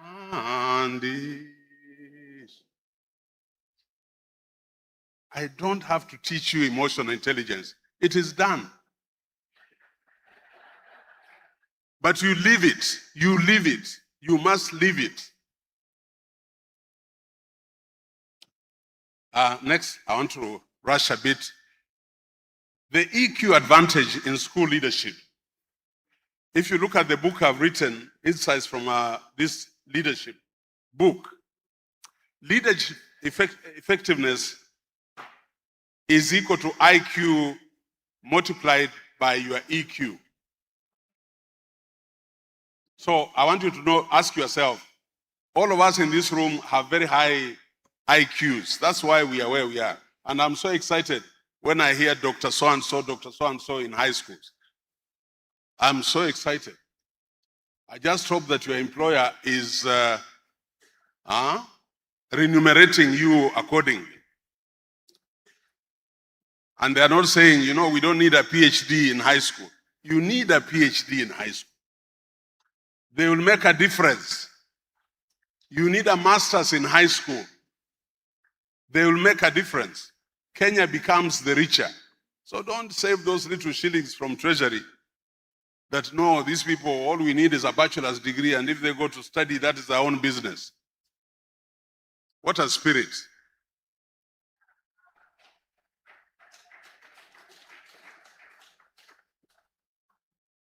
So many crises we have in the institutions, is not failures of strategy, not failures of policy, but failures of relationships.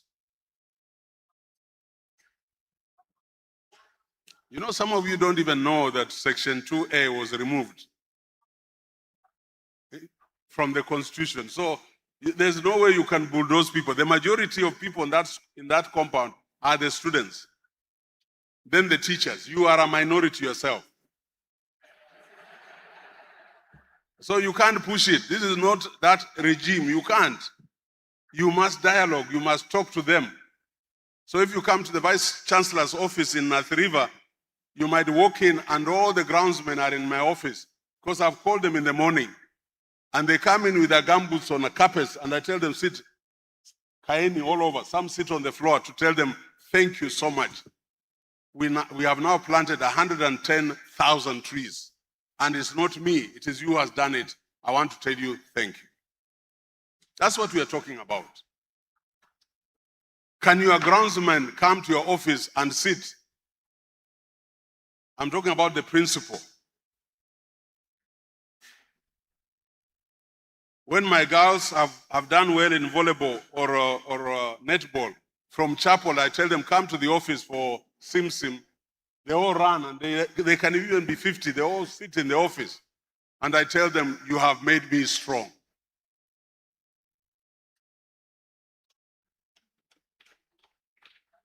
So I'm asking you, what emotional climate does your leadership create in that school? What emotional climate? Don't talk about a strong school and then in the night you are sneaking away with your car and the lights are off, you don't want to know people to know that you have left.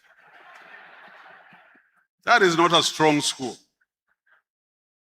Me at Daystar, I've told my students, 40% of my time I'm fundraising outside the country. I tell them in chapel, I'm going away for 1 month. The school is in your hands. I wish you well. Lakini wewe unazima mataa. Hata wengine tunapitia kwa fence behind our house so that the watchmen don't tell the students that you have gone out. Next, I would urge those of us who can afford, please get a copy of that book on leadership. It has essentials of leadership. I try to live my experience as a leader, and you'll find it very useful as a head of a school. So the emotional climate of a school, the principal sets the temperature. Colleagues, when you are fearful, teachers become defensive. When you are cynical, teachers disengage completely. Hii ni maneno yao. Even in the staff meeting, nobody will lift their hand to say anything. When you are encouraging, teachers innovate and do things for the school. And when you are hopeful, your teachers will persevere. And there's a lot of persevering going on. I was taking a student I pay fees for in Nairobi school. And what a job the principal and the deputies are doing. But I found teachers there. The principal was not there. They opened the principal's office. I was so impressed. They opened it and said, you go and sit in the principal's office. I had not told them who I am. And I sat there and they were looking for the boy. And the teachers were really convincing me that they are managing these new grade 8 students that have come to the school without the principal being there. When you are hopeful, teachers will innovate, teachers will stand in for you. So the leadership insight here is people comply with authority, which we don't want. But people commit to leaders who make them feel value the members of staff, value your students, value the workers.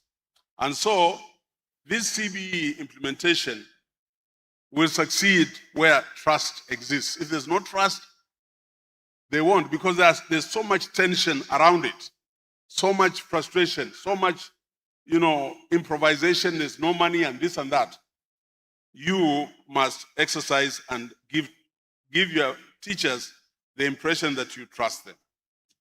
Let me mention the case for VQ, virtue quotient. The next slide. I think the future needs more than intelligence.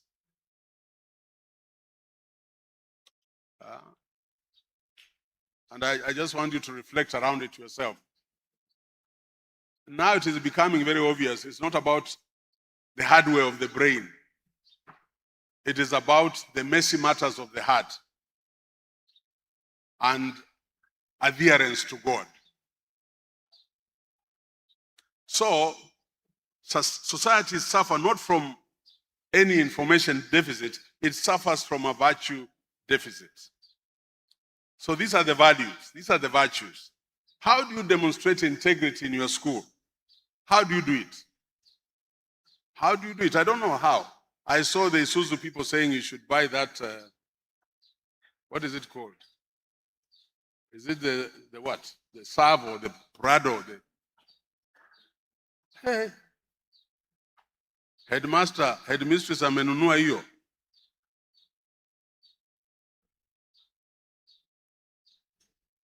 Do you know that more than 3,000 heads are not here today? Your chairman gave me that information. They can't be here. They can't afford to be here. Yeah, and they look at KESSHA as a monster that doesn't regard people in those small areas. So how do you demonstrate integrity? Me, I'm giving you this one for free. None of you at this level should buy that SUV. Now I see it too as an elder, but one of you, don't try to buy that SUV. Leave it to Mheshimiwa here. They can say I was bought by Parliament. Don't try it.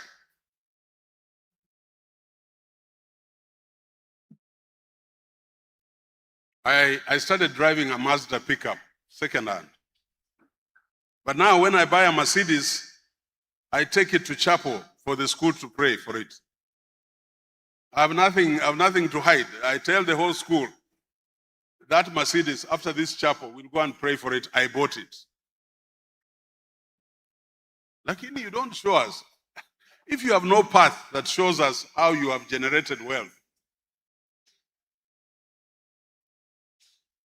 and we know the Mwalimu Sacco, how much they can give you maximum.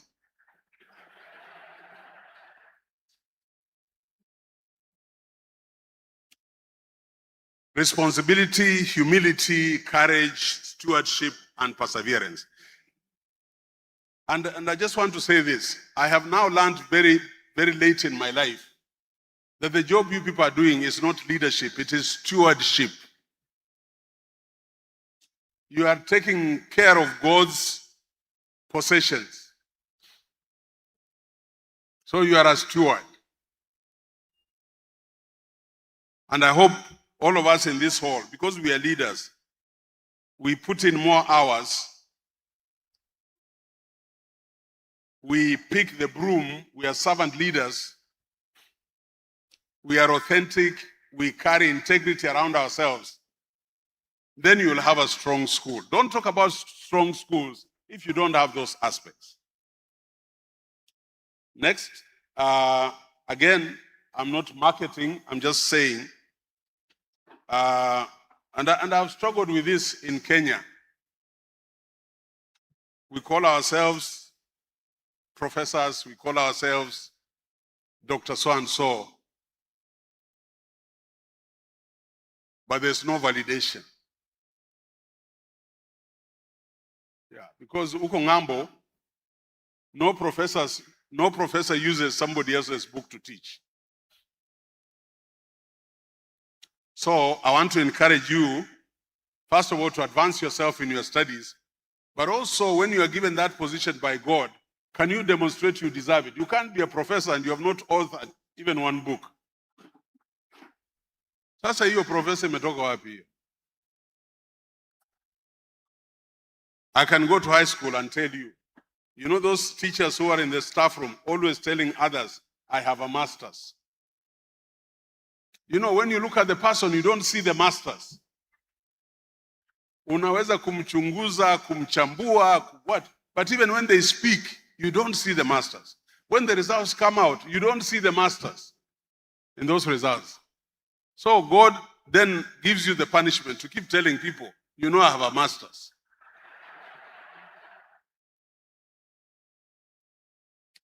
Collaborative leadership in this CB era. Colleagues, principals, as I wind up, the era of heroic leadership is ending very fast. In fact, people would detest you when you try to be a hero. Yeah, that era is going. Strong schools, you must share your vision. You must empower your teachers. You must have parent partnerships, student voice, and community ownership. You know, once upon a time, at Daystar, it was impossible to sponsor somebody to go and do their PhD. And I found that very odd. When I went in, I told my council, I have come. I've been educated by other institutions. The government has paid for me scholarships. And now you are using my knowledge. Why do you find it hard to invest in the faculty here so that they can become empowered? Oh, if we take them, when they get their PhDs, they'll go away. I said, go away where? Even if they don't stay in Kenya, wherever they are contributing to the universe. So right now, as we talk, I have more than 12 teachers who are on full sponsorship from the University of Daystar doing their PhDs. And they are spread, there are many in Howard, South Africa, everywhere. They're my research protocol. Where are you, Grace? Grace is not here. She's one of them. She's behind there. Grace was in my office, is always running around me, running. So one time I was looking at this book, and then they directed me to look at a site.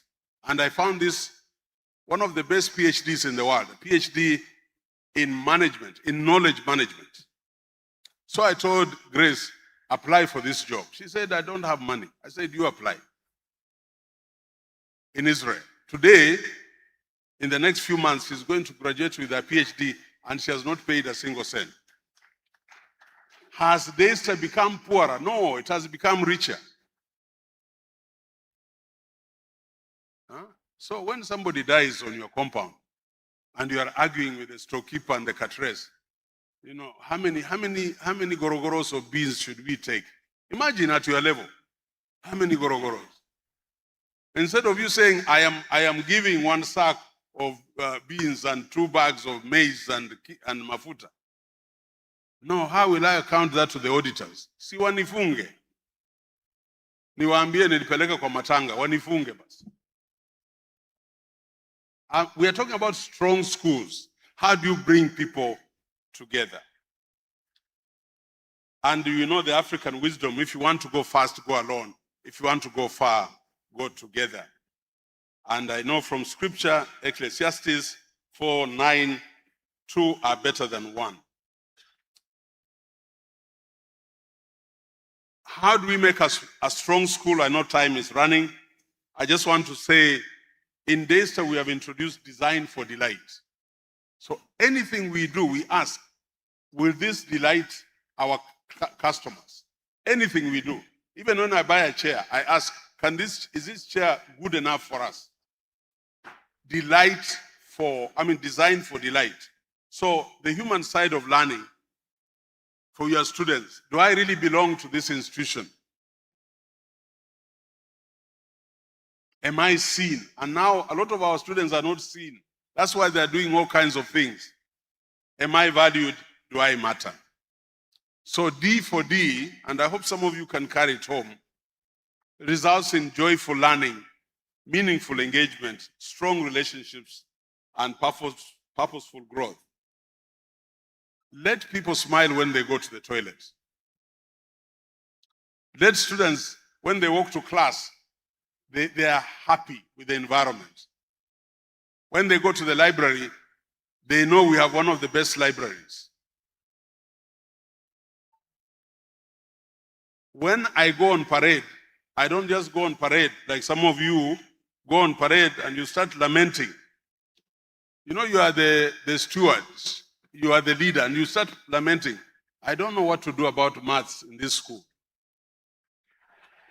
Me, I'm totally defeated. I am hacky. I am so frustrated. No. Delight your audience. Give them hope. Demand more. But you cannot demand if you are not doing the same yourself. When I see the horrible things that are happening around us, I don't think our students are delighted. I don't think so. Just think about it. Right now, Kenya's greatest resource is its youth. And so you as principals, next slide, are shaping the future workforce, leadership, and moral fabric of Kenya. Please remember that. And if somebody doesn't think much of you, there's somebody up there. I've also come to appeal to principals. Can we take our space? Can we take our space in education in this country? Why? Why is it that after we get to chief principal, then the level of contentedness is attained? Why? And by the way, I suffer a lot Mboka is here. I suffer a lot at home when I arrive at funerals. One of them was a very interesting one, the late Chakava. The late Chakava was a publisher, a close friend. We worked on the logistics, we took the body home. When we reached Moi Vukoli House, I was there early. You know, our nature of training, you go early. So I sat. So after about 15 minutes, 20 minutes, these handlers came and said, no, nyinyi ambao mmekaa hapa, tokeni hapa. Why? Because the dignitaries were coming. I've never forgotten that. So I stood and he said, muende mkae huko nyuma.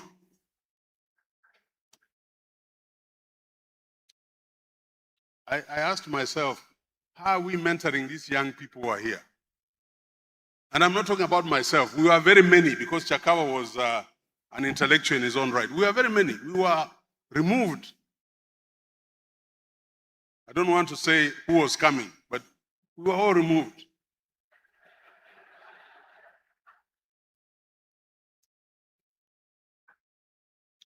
But what these people don't know is that, by the way, Mheshimiwa, what you people don't know is that God is always found with the lowly. God is in those low places. So nyinyi kaeni huko mbele, lakini God is. And that's why children of teachers, children of watchmen, children of cooks, then become doctors and lawyers and everything. Because God is found in the lowly places. So afterwards, even the Mheshimiwas, two of them came to convince me, no, Professor, this is very shameful. Please come. I said, it has been pronounced.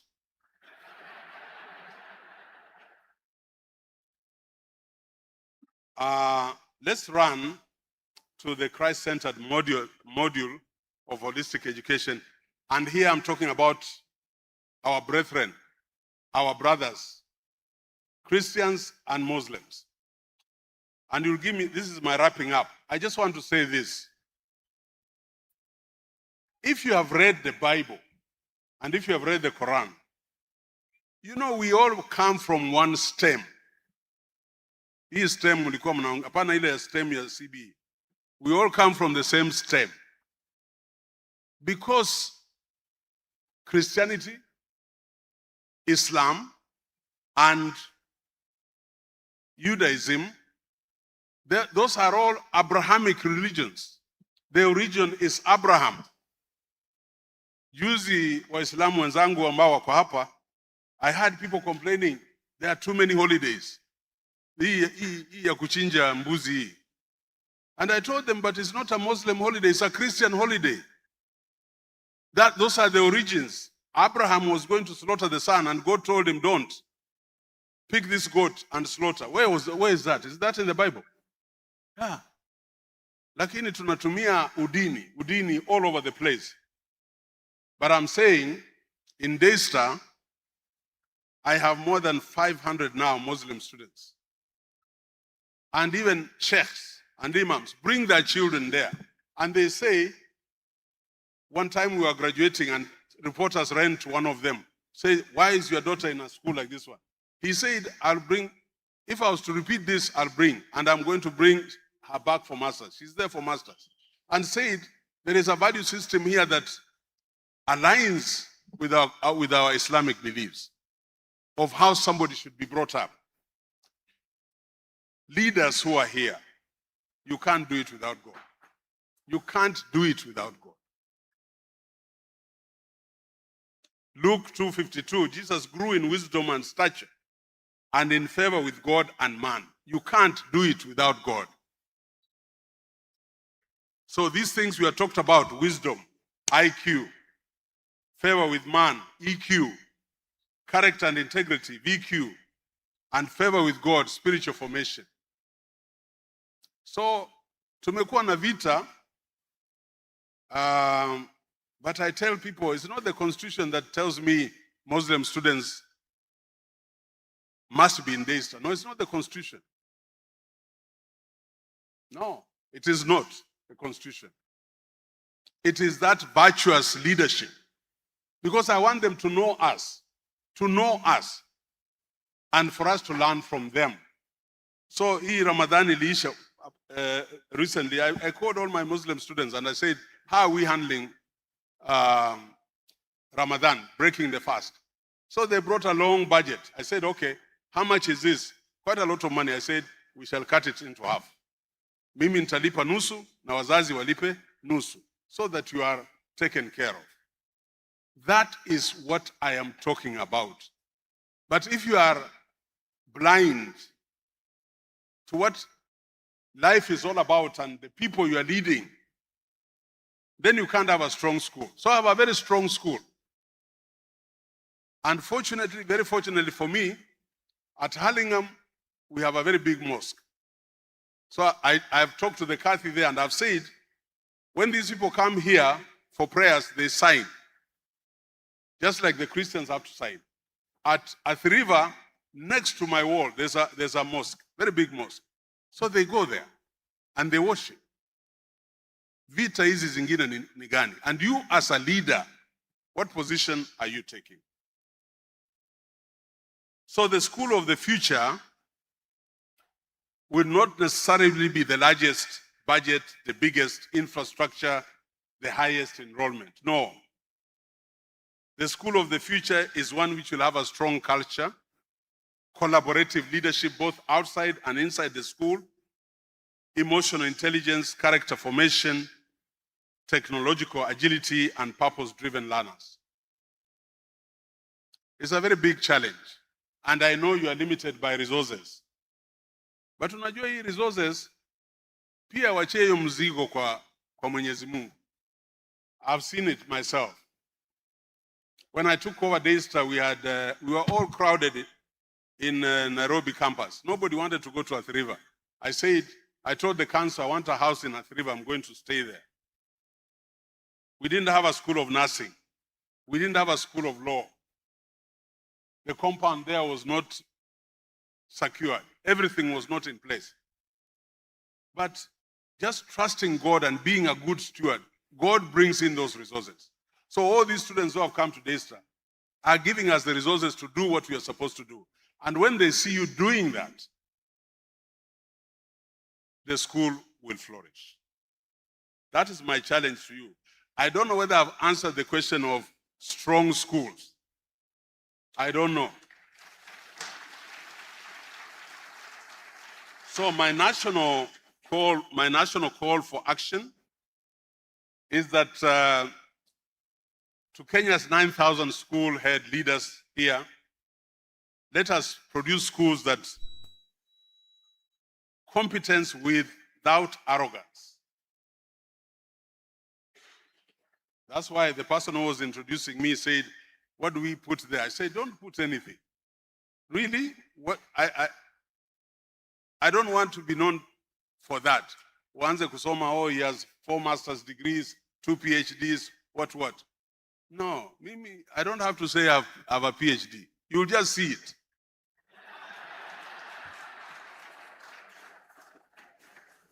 Knowledge without pride, success without selfishness, leadership without corruption, achievement without moral compromise.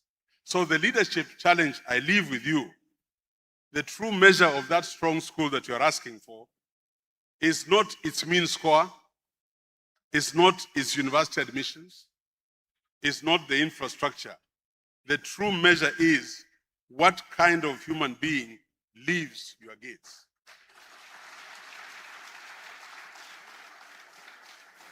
And so my closing scripture is, and let us consider how we may spur one another on toward love and good deeds, Hebrews 20:24.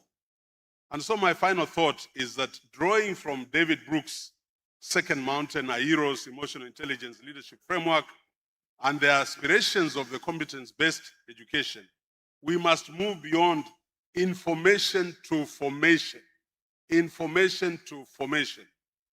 beyond performance to purpose, and beyond success to significance. So strong schools are built by collaborative leaders who intentionally form competent minds, compassionate hearts, virtuous character, and purposeful lives. Asante sana, God bless you.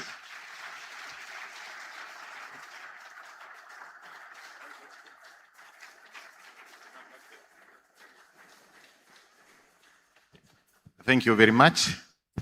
Thank you very much, Professor, for doing a lot of justice to the topic or the theme of our conference this year. You'll agree with me, all of us have not had a session of prayer. All of us have been very keen and listened very keenly to our dear professor, who's a very rare gem in our nation. I don't want to say more than that. I want to welcome Chief Principal Mr. Chilonga to come forward.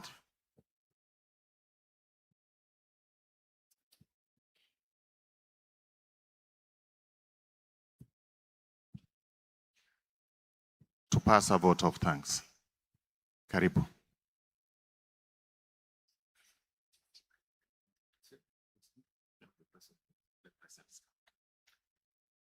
All protocol observed. Ladies and gentlemen, good afternoon. Good afternoon. God is good, and all the time. That is Professor Airo for us. Professor, when you were at the PD Western some years ago, I was a director of studies, but because of your mentorship, the rest is history. Today we have been remembering one of us, Principal Madam Ruth Kibisu, and when we saw you, we remembered unification exam. The footmarks that you left behind have made a number of us to follow you up to Daystar University. We sit under your shadow. I am a proud parent in that institution. Ladies and gentlemen, in the language of the World Cup that is going on, regardless of the angle Professor Airo gets the ball, he will always put the ball in the net. And this afternoon, he has scored with a back heel. Professor, you have scored with a back heel. We are very proud of you. Without wasting time, Professor deserves a standing ovation. If you say Professor deserves it, can we begin by putting our hands together and then clap for the score that has been put in? Professor, thank you so much. God bless you so much for that inspiring talk. Asanteni sana, Professor.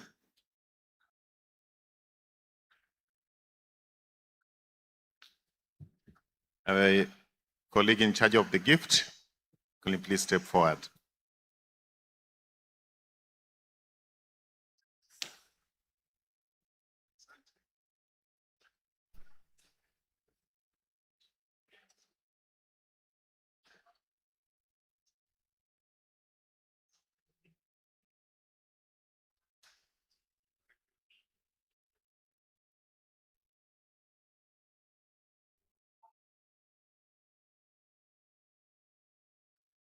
I wish to hand over the session to our Vice Chair to take over from there. Thank you very much. Be blessed.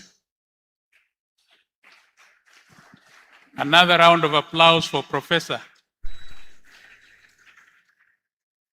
We are almost at the official opening of the conference, and I want to ask the people in charge of the hall to make slight adjustments of the seating arrangement in view of the guests that are coming to join us shortly. So the people in charge of the hall, you'll be allowed to make those adjustments. As Oxford University, I'm giving you 3 minutes. Oxford University, Mwalimu Sako. As we make those arrangements, sitting arrangements to allow for other guests that are joining us in a short while. Oxford. All right, good afternoon, everybody. Wale wako kule nyuma, good afternoon, wave at me if you can see me. Asante sana. I want you to turn to your neighbor, say neighbor. Angalia jirani yako, mwambie neighbor. Mwangalie kwa macho na umwambie neighbor, I love your nose. Angalia jirani one more time na umwambie neighbor. Angalia jirani mwambie neighbor, I love your forehead. If you're happy to be here, wacha tusikie shangwe na vigelegele tafadhali. Make some noise. Now, I want to try something because I know we've been seated for quite some time. I want to try something with you. If there's anybody next to you that has an empty water bottle, kindly hold it up. If you have an empty water bottle, kindly hold it up. Empty water bottle, tafadhali. Empty water bottle. Now, I want you to try something. Tell your neighbor, pass it like it's hot. Say, pass it like it's hot. When I say start, you make sure you pass that bottle to your right very fast. When I say stop, if you are caught with that water bottle, mambo yako imekwisha. Can we start? Can we start? In 3, 2, 1, pass it. Zungusha. Zungusha. Zungusha. Stop. Nani ameshikwa nayo? Show me. Asanteni sana. Ladies and gentlemen, this is the Oxford University Press team. Allow me to invite CPO Karanja to take us through the presentation, and then I will come back and guide you from there. Asanteni sana. Please enjoy our brief presentation. Thank you so much, MC, and I will not take a lot of your time.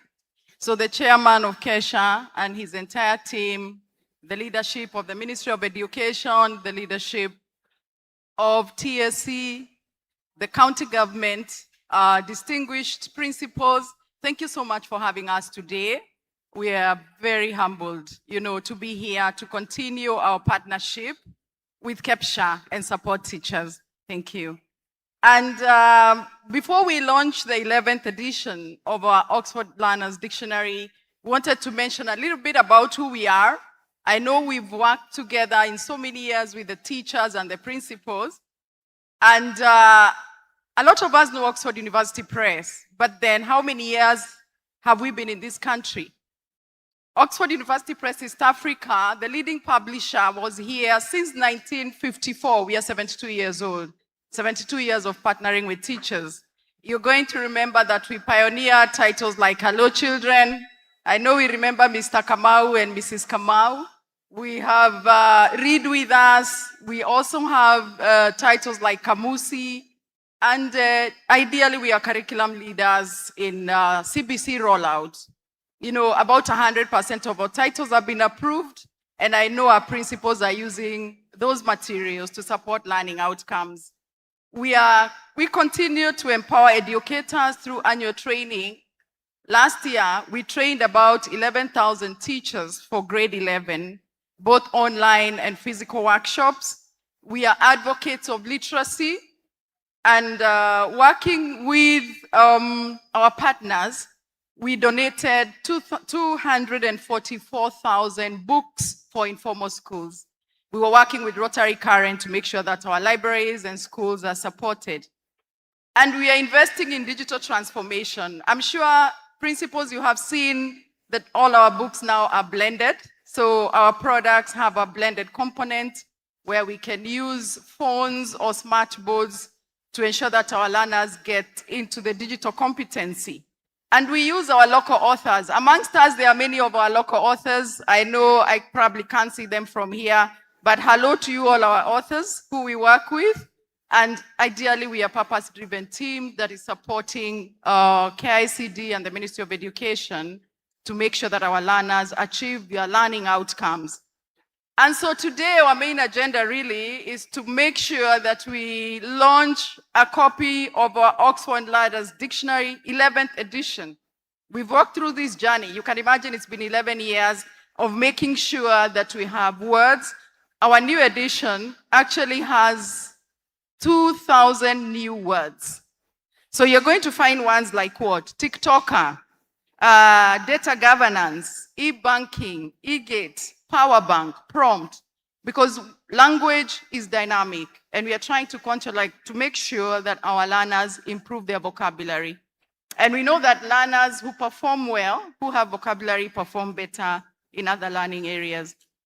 We have also included familiar East African expressions and phrases such as buzi, mabati, bongo flavor, and we are making the content more relevant. So our learners have choice, and we are supporting how language is evolving and how the 21st century learner is speaking.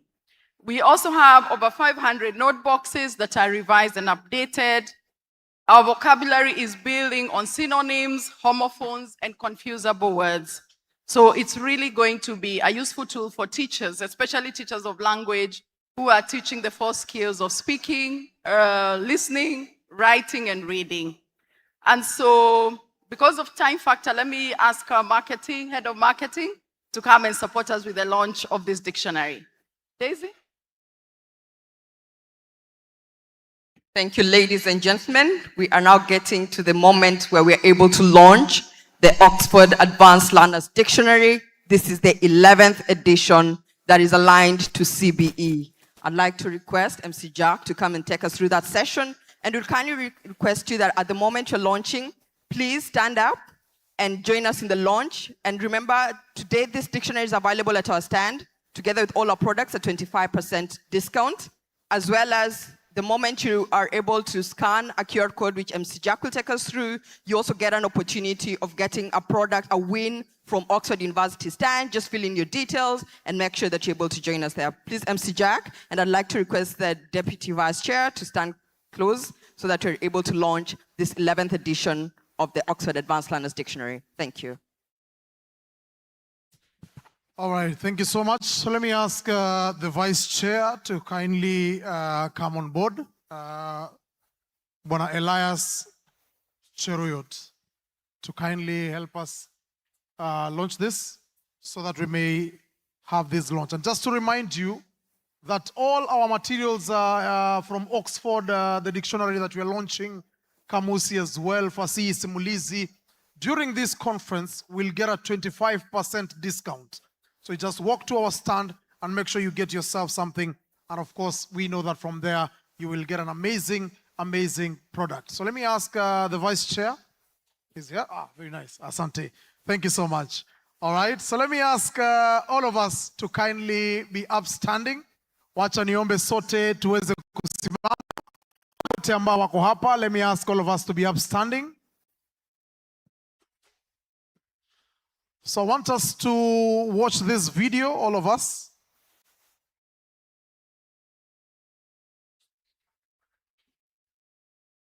So I want us to watch this video. Media team, kindly, if you can cue it for us, because I want us to watch the video, and then we will do the official launch.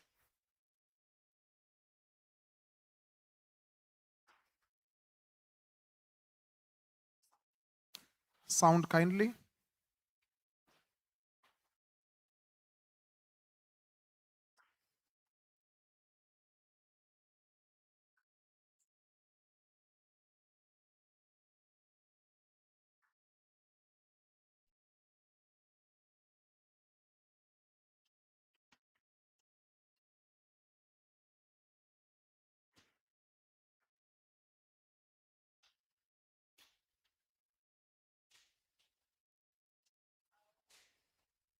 Do you have sound?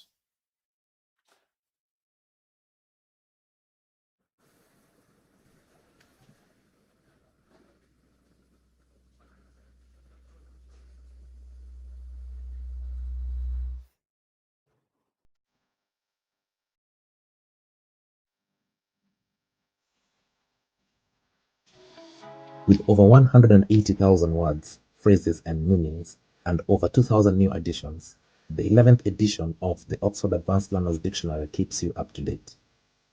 Additionally, over 500 note boxes help you master tricky words, synonyms, and word usage. And guess what? It speaks to your world too. From Buzi to Mabati, East African English is included. That's not all. Learners in CBE are required to actively use dictionaries for reference, making the 11th edition of the Oxford Advanced Learners Dictionary a perfect companion in junior and senior school. Improve your writing with Oxford Writing Tutor and speak confidently with the Oxford Speaking Tutor. This isn't just a dictionary.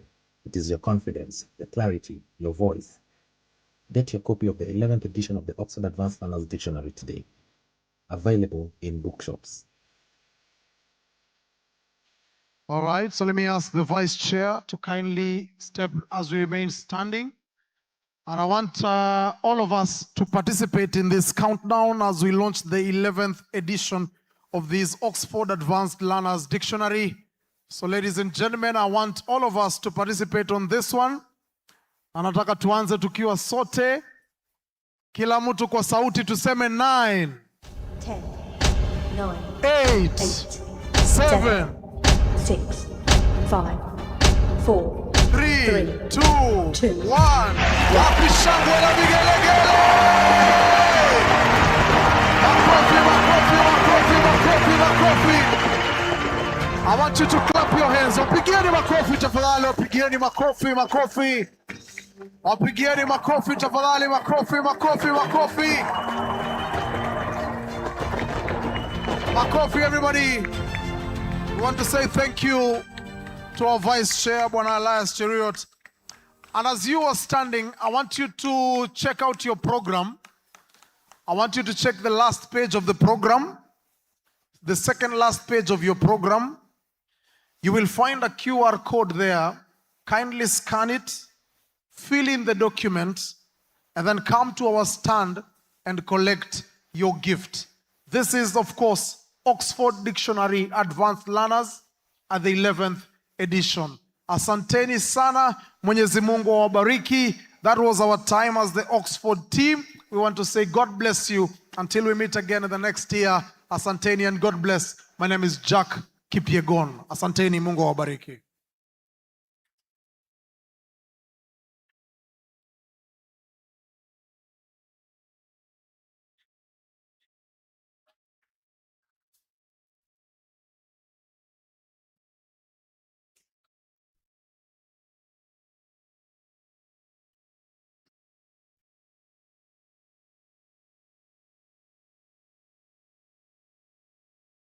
Let us be seated, those who are standing, and allow the people arranging the hall to do their work in preparation for the official opening ceremony. We are almost there, ladies and gentlemen. In a very, very short while, the guests of honor will be in. And when they walk in, I request that we will be upstanding to receive the guest of honor. Then the ceremony will carry on from there. Mwalimu National, if you can use 2 minutes, and when they walk in, you stop. Kindly.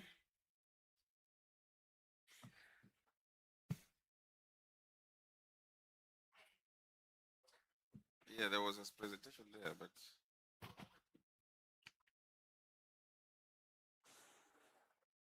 thank you, Chairman. Actually, we're running behind by 1 hour, so I'll pretty move quickly. I don't have anything to launch. I don't have anything to read.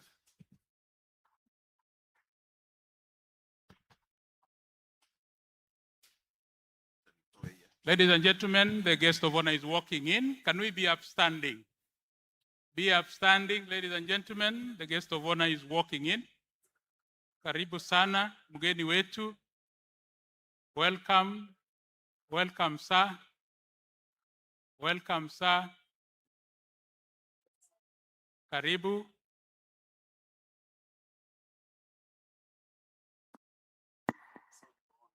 Karibuni. Let us be seated. Let us be seated, ladies and gentlemen. It's okay.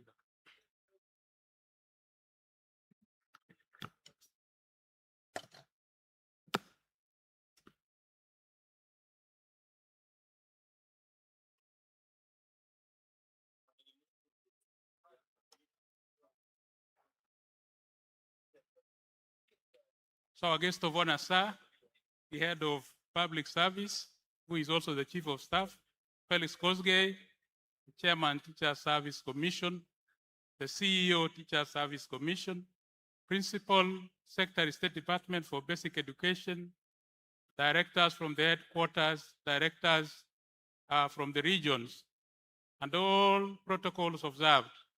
Ladies and gentlemen, good afternoon. Good afternoon. Bwana Yesu asifiwe. We are very privileged this afternoon to have our chief guest to do the official opening of our conference. So I'll ask our people in charge of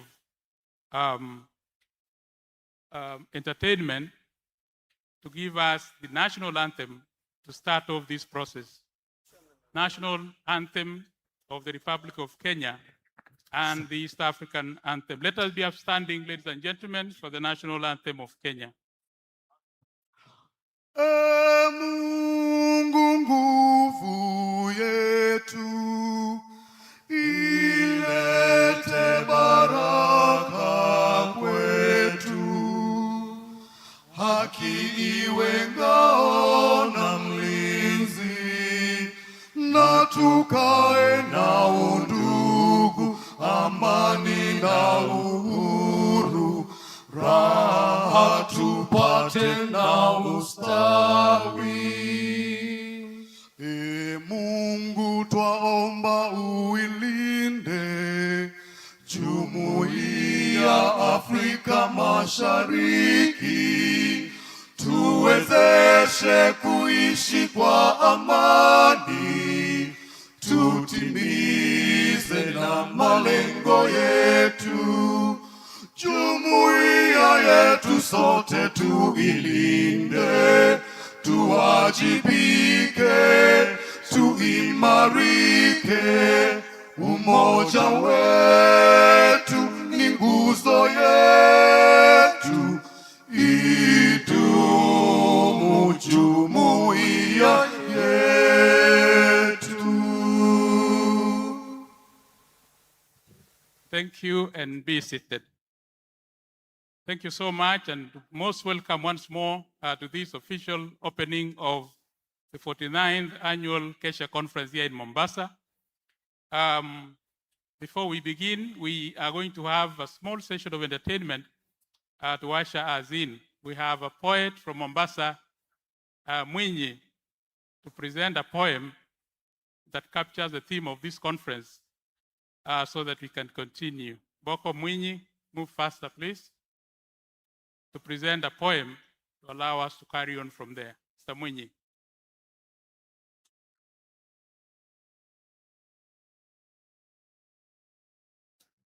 Chero yetu ndugu, asante maiki kunipatia, ili na mimi nipate kupitisha wasia. Sasa nyamazeni nyote mupate kunisikia. Mola ibariki KESHA, ubariki na walimu. Naanza kuwasalimu ndugu zangu, hamjambo. Wakuu wetu walimu, leo tunaletu jambo. Kwa heshima na nidhamu nataka niwape mambo. Mola ibariki KESHA, ubariki na walimu. Twakukaribisha sote Kosgei hapa pwani. Leo agiza chochote, furahi mambo ya pwani. Kwani hapa vipo vyote, sema utakula nini. Ila na kusisitiza, sikose supu ya pweza. Hali ya anga ni nzuri, kongamano limeweza. Walimu mumenawiri, na tena mumependeza. Nadhani mwala vizuri, chakula chenu ni pizza. Mola ibariki KESHA, ubariki na mwalimu. Asompenda mwalimu, huyo ana shida mbili. Kama huyo si wazimu, ni chizi hana akili. sababu huyu mwalimu ndiye nyota ya dunia. Mola ibariki KESHA, ubariki na walimu. Twaiomba serikali hasa TSC iwaangalie walimu, iwaongeze kitu, angalau nao pia waendeshe V8. Mola ibariki KESHA, ubariki na walimu. Shairi hili ni zuri, nyote mnafurahia, basi acheni ugumu, nipeni japo ni 100. Siondoki jukwani hadi nitoke na laki. Mola ibariki KESHA, ubariki na walimu. Kuna mtu kapendeza, na tena ananawiri, nadhani wala pizza, mapochopocho mazuri. Jina nitawaeleza, ni Jamle Kimuturi. Mola ibariki KESHA, ubariki na walimu. Kosgei we uko fiti, twakukaribisha pwani. Mombasa kuna mabinti, sema wamtaka nani? Muhimu unipe noti kama $500,000. Mola ibariki KESHA, ubariki na walimu. Natambua mwenyekiti kiongozi Willy Kuria, you have done a lot, saluti na kupigia. Basi nilete noti kama umefurahia. Mola ibariki KESHA, ubariki na walimu. Kukusahau siwezi, treasurer wetu Joyce, Abdi Nuri Haji wetu, nawe ninakutambua. Na madamu bila shaka popote nakutambua. Mola ibariki KESHA, ubariki na walimu. Hata Omboko Milemba, twakukaribisha pwani. Naye Profesa Airo, nyote karibuni pwani. Bwana Akelo Misori, oyu sikusahau. Mola ibariki KESHA, ubariki na walimu.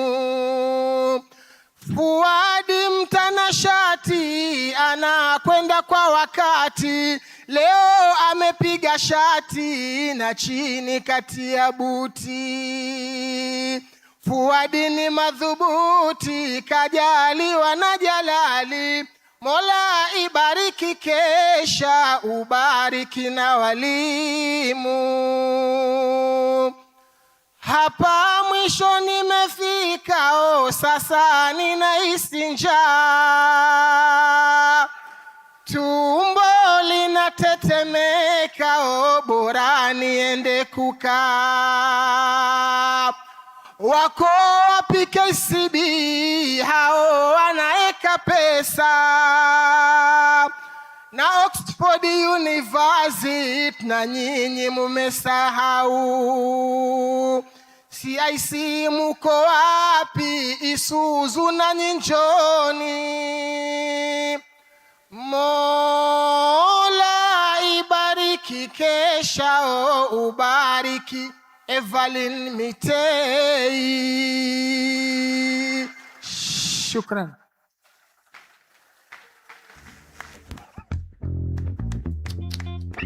Pige makofi shujaa huyu. Can we clap for him? Thank you so much, Mwinyi. I want to ask entertainment band to give us one hit to Shangilia Kenya as we prepare to welcome our national chair.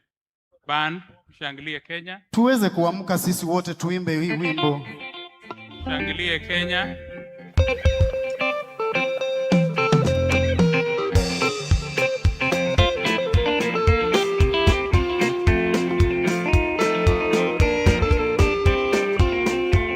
Tushangilie Kenya, taifa letu tukufu, Kenya tunayoipenda daima, Kenya nchi tunayoipenda daima, twajivunia sana tukijiita wa Kenya, nchi yenye baraka daima, Kenya nchi yenye baraka daima, tumekomboa Kenya, taifa letu tukufu, tumebadili mwendo daima, tutalinda katiba mpya daima, anayependa Kenya ni yule mwenye kutenda haki kwa watu wote daima, mtu mwenye kutenda haki daima, na ukipenda Kenya tujitengane na mambo yenye kuvunja amani daima, hatutaki matata Kenya daima, wenye nchi wenzangu, Kenya kipenzi chetu, hatutaiacha milele daima, Kenya kipenzi chetu, hatutaiacha milele daima, na nikienda Wapi vigelegele? na nitabaki Mkenya daima na milele. Kenya kipenzi chetu, hatutaiacha milele daima, Kenya kipenzi chetu, hatutaiacha milele daima, na nikienda ng'ambo sitasahau Kenya, na nitabaki Mkenya daima na milele. Kenya kipenzi chetu, hatutaiacha milele daima. Thank you and be seated. It is now my pleasure and duty to welcome the National Chairman of Kenya Secondary School Health Association, Mr. Willy Mwangi Kuria, to carry on the program from there. Thank you so much. Thank you very much, our MC, our chief guest, Mr. Felix Koskei, Chief of Staff and Head of Public Service, our Principal Secretary for State Department for Basic Education, Mr. John Likakinde, the Teacher Service Commission Chairman, Dr. Jamrik Muturi, the CEO, Teacher Service Commission, Madam Evelyn Mitei, the members of Parliament present, the Chief Executive Officer of KCB,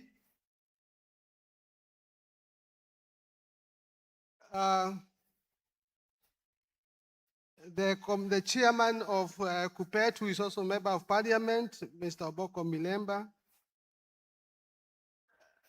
Dr. Eve Obala, Vice Chair of the Teacher Service Commission, all the members of the union present, the National Governing Council, the members of the NGC retired, the parents, KESSHA, all the invited guests, ladies and gentlemen, I would like to invite you to this forum, which is the 49th KCB KESSHA National Conference, which is operating under the theme, Strong Schools and Collaborative Leadership for Promoting Competency-Based Education. And because our chief guest is in great hurry, I want to move a bit fast. And without taking much time, I want to invite KCB, who is our title sponsor, to make one remark Karibu KCB, you make one remark kindly. Karibu sana, so that we can be able to move on very fast.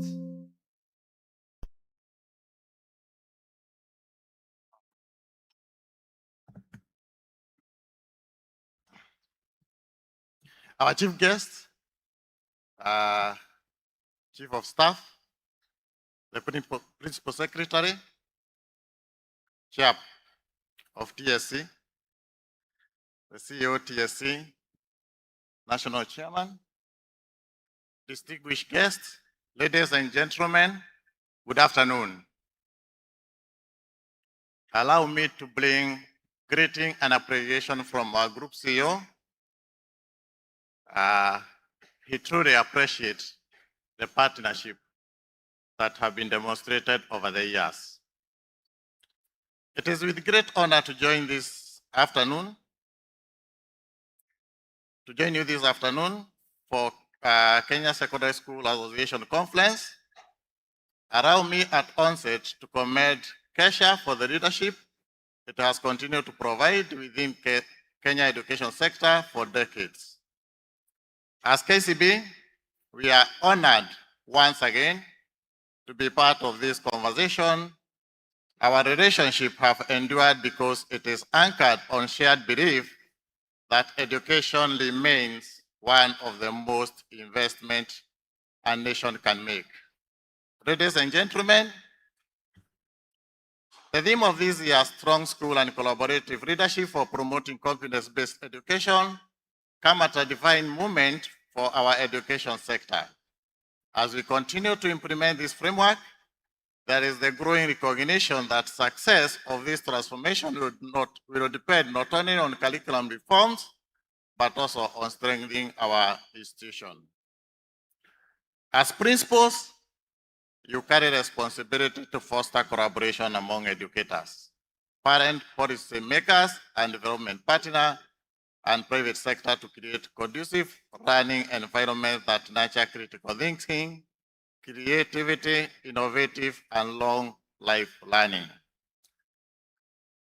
At KCB, we view education as strategic driver for socio-economic progress.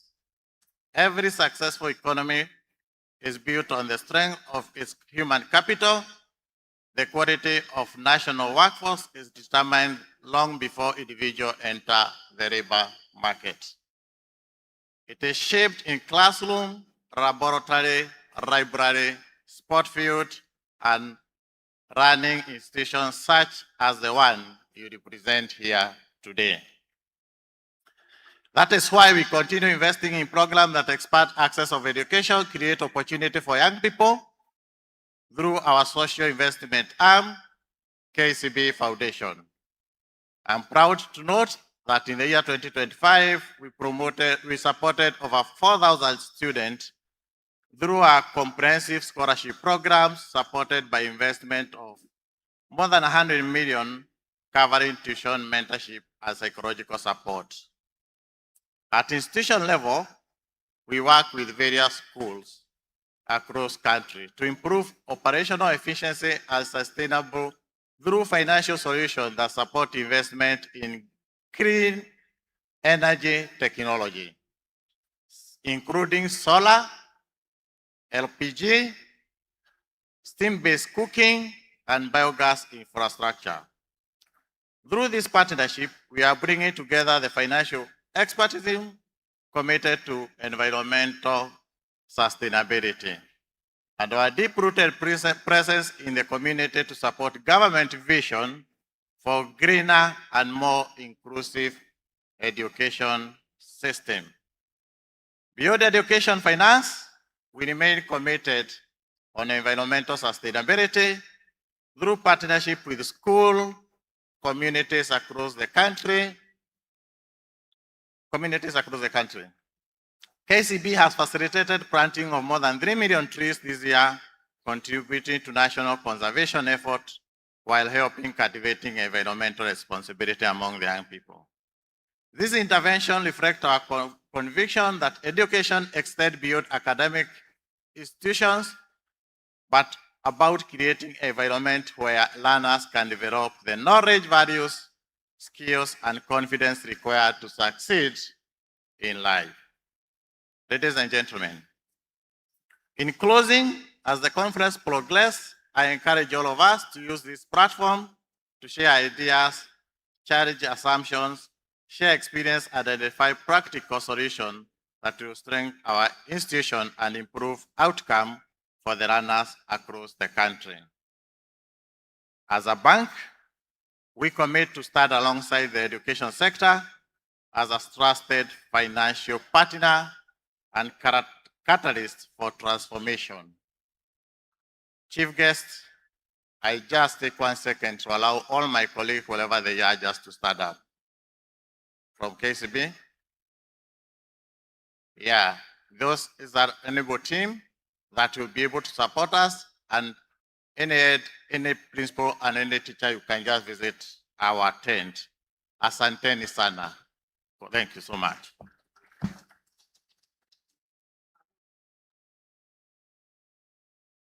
Thank you very much, KCB Bank. KCB Bank is our title sponsor, and that's why we give them that time. I want to correct a bit. Dr. Eve Obala is the Vice Chair of Education Commission of Committee of Parliament, so it is not the commission. Thank you very much for that correction.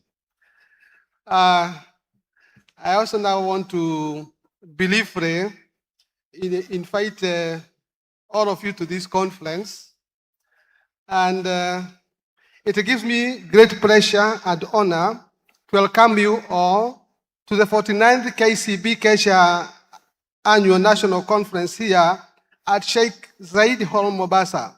On behalf of the Kenya Secondary School Heads Association, I sincerely thank all our delegates, partners, and invited guests for finding time to participate in this important annual gathering that continues to shape the future of education leadership in our country. This year's theme, Strong Schools and Collaborative Leadership for Promoting Competency-Based Education, is both timely and relevant. As school heads, we recognize that the successful implementation of competency-based education requires strong institutions, visionary leadership, adequate resources, effective partnership, and a shared commitment among all stakeholders. The transformation envisioned at the CBE can only be realized when all the educational stakeholders work in tandem and synchronize their actions with the CBE dream. We are particularly encouraged by the successful rollout of grade 10 and the historic transition of the pioneer cohort into senior school. This milestone marks a significant achievement in education reforms and demonstrates the country's determination to prepare learners with the competencies, skills, values, and attitudes required in the 21st century. As principals, we take pride in the role we have played in ensuring a smooth transition. We commend the Ministry of Education, the Teacher Service Commission, parents, and those education stakeholders whose collective effort have contributed to this success. Even as we celebrate these gains, we acknowledge that the education sector continues to face significant challenges that require urgent and collective attention.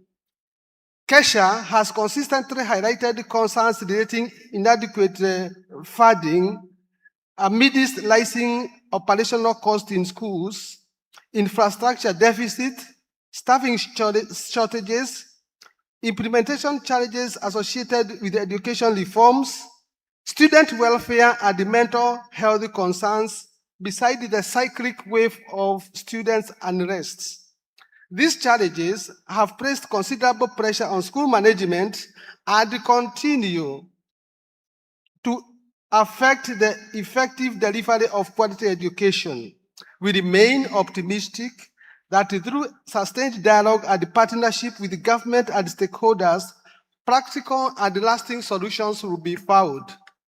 We are deeply saddened by the recent wave of student unrest and incidents of arson witnessed in some schools across the country. The wanton destruction of educational facilities, loss of valuable resources, and most tragically, the loss of young lives are matters of grave concern to all of us. Schools must remain safe havens for learning, growth, and nurturing future generations. KESSHA family believes that the problems are best resolved through engagement and dialogue rather than through destruction of property and interruption of learning. The KCB KESSHA Annual National Conference remains the premier professional forum for secondary school heads in Kenya. It provides us with a valuable opportunity to reflect on our experiences, share best practices, learn from experts, and engage policymakers on issues affecting education and national development. During the conference, delegates have been and will continue deliberating on leadership in a changing educational environment, digital transformation in schools, mental wellness, accountability and transparency, education reforms, sustainable financing of education, and strengthening the linkage between education and employment opportunities. We are confident that insights and recommendations generated from these discussions will contribute significantly to strengthening the implementation of competency-based education and improving learning outcomes for learners. As I conclude, I wish to sincerely thank all delegates for honoring this conference with your presence. Your commitment to professional growth and educational excellence continues to inspire confidence in the future of our schools and our nation. I also thank KCB and other sponsors, partners, exhibitors, and all stakeholders who have supported the organization of this conference. May this gathering be productive, enriching, and transformative. I wish all delegates fruitful deliberations and a successful conference. Thank you very much. As I said at the start, our guests may not have a lot of time, so I'll rather be very brief indeed. Our chief guest, when we started the conference, we have had a number of issues to discuss. And as I have said, a number of issues that we have discussed is the cost of education. We shared about it yesterday. And we all noted that there is something that really needs to be done because of the deficiency of funding in schools. Because yesterday we realized that the cost of maintaining a student in school for one day in a C1 school is 440 shillings. In a C2, C3 school is 420, and in C4 schools is 110. So we realized that this has significantly affected the operations in schools because the existing fee was fixed in 2015, and now we are in 2026. That is 11 years ago. So we actually felt that there is a need for review. And we actually are going to give you a document to that effect so that you can be able to go through it, because there isn't much time left here. The other thing we looked at and we are supposed to look at in this conference is the issue of school unrest. We have seen that there has been an issue of school unrest this term. And maybe the worrying part of this unrest, is one of the worrying parts is that it is affecting the historically stable and highly disciplined schools, which we have never known about them going out. This year it was different. That is really worrying. The other worrying thing is the frequency and the geographical spread. There is the loss of lives and the loss of property is also very worrying. We also, after that, are going to discuss some of the possible causes of this unrest. But we have a few that we need to improve the well-being of the students in schools, among other things. Because when the school environment is friendly, I think we can be able to cope with the situation. But of course, there is always the issue of the much hyped children's rights. It is much easier to take action against a teacher than a student in school because of the way it is very difficult to maybe take a disciplinary action because you have offended or embarrassed a student or a child for that matter. The other thing that we are going to look at is the issue of the cost of the school uniforms. We have had in several occasions that the school uniforms is quite expensive, and we didn't want a situation where the school uniform remains affordable. In our research, as far as the school uniform in Kenya is concerned, we have noted after research from various schools, the average cost of school uniform for boys is 9,562, and for girls is 10,182. This has been done after taking from the many schools that we have. So sometimes there is a misinformation that the uniform is extra expensive. The only reason that it sometimes may be seen to be extra expensive because what is called the uniform includes the mattress, it includes the blankets, it also includes the bed sheets, the pillows, the uniform. Once all is lapped as school uniform, it is seen as very expensive. But uniform in itself, we find that it is not that expensive because it involves a number of items. The uniform itself, largely, you find there are 3 trousers, there are 2 pullovers, such kind of 3 shirts or blouses, 2 trousers or skirts, 3 pairs of socks, 1 long-sleeved sweater, 1 short-sleeved sweater, 1 jumper, school blazer, or fleece jacket at the games kits. That is what basically we call a school uniform, and it is averaging to 9,000 to 10,000. So when we say that the school uniform is actually very expensive and maybe we need to have a standard uniform for the entire country, we find that that is going to be destructive as far as discipline of the students is concerned. You can hardly identify your students in school. Suppose students from another school come and invade your school. You will not know they are your learners. You cannot know. When they are fighting in the market, because sometimes they meet and they fight in the market, you cannot know these are from which school. The communities help us as far as maintenance of discipline is concerned. They usually call us and tell us, your students are roaming in the market. If all students are having the same uniform, utajua ni wa shule gani, ule ni wa shule gani. And sometimes I have seen some boys, sometimes they go and try to invade girls' schools.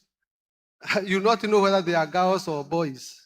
So I think because of the issues of discipline, we have to be very careful as far as the issues of uniform are concerned. And then we also have to realize that the uniform is a symbol of identity and heritage, and tradition for any school. And therefore we say similar uniforms may promote in discipline. Again, diversity among schools, preserving healthy uniform helps to preserve healthy competition among students in schools. And therefore we find that diversity among schools should be celebrated rather than criminalized. Distinctive uniforms contribute to school branding and reputation. Also, we find that the uniform also sometimes reflects the local climatic conditions. Some uniform, the fabric can only be worn in some hot areas, others in cold areas. And therefore we are feeling, instead of having a standardized uniform the whole country, it is better to leave the school uniform and make it very affordable. We would have very serious disciplinary issues with the issues of uniform. In fact, I've always seen the old students, even the members of parliament, many of them, they visit their schools where they ran 30 years ago wearing the school uniform they used to wear that time. It is because they are taking a lot of pride in that uniform. What about the students in that school that particular time? There is a lot of pride in it. And without taking much time, So we are also having the issues of grade 10 transition. And of course, among the charges we may have, maybe we need to increase on the supply of textbooks because there is inadequate supply of textbooks. And in the market, sometimes we don't have the KICD books. And therefore, this sometimes is affecting our learning or implementation of grade 10.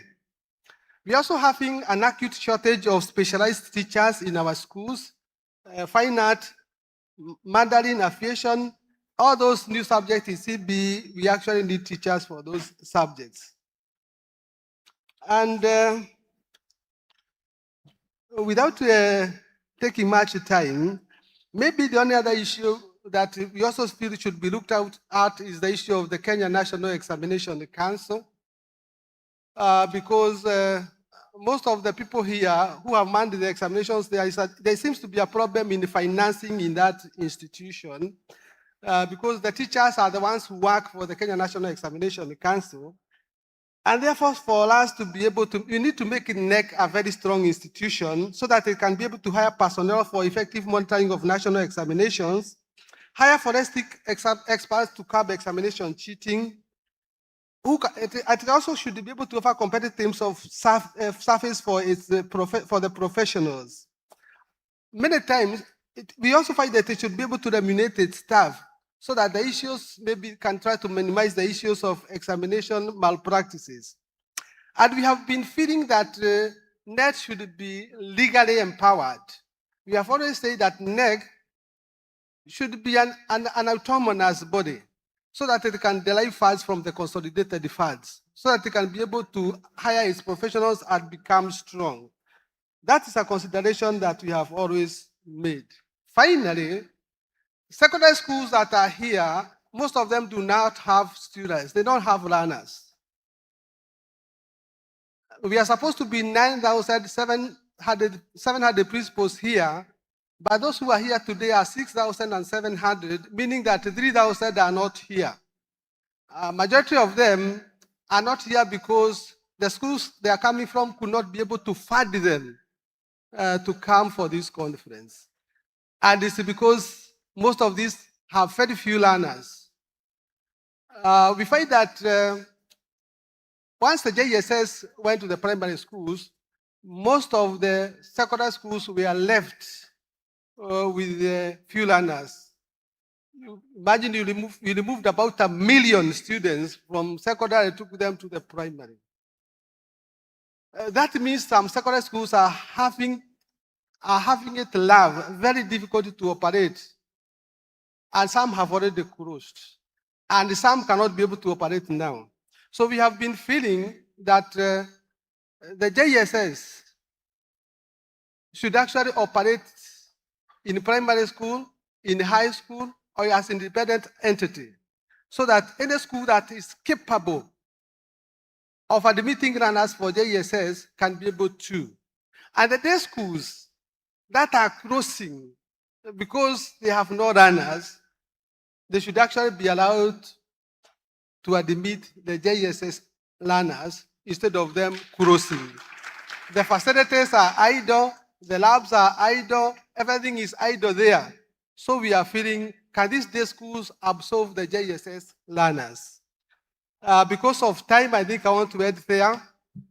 All the information I have packed here, I'll have an opportunity to present to the head of public service so that he can be able to go through it. With that, I want to take this time now to invite the NGC members to stand up wherever they are, all the NGC members, the National Governing Council members. Because of time,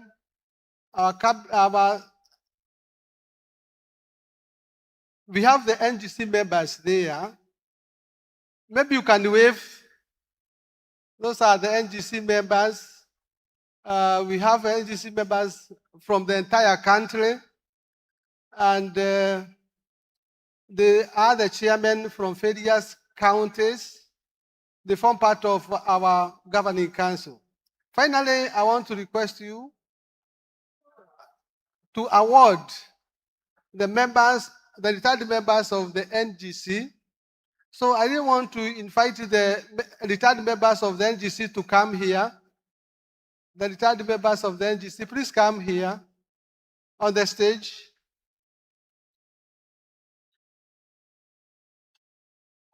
We have our governor. Our governor has come. Please wave.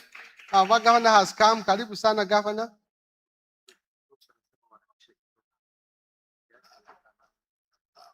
Please come very fast.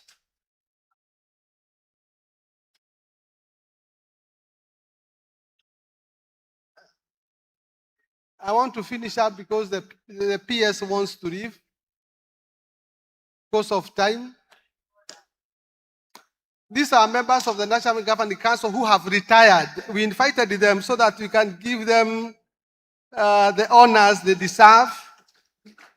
They are the ones who are driving the KESSHA last year and the other year. They are all retired in spite of them. Some of them look very young. We doubt.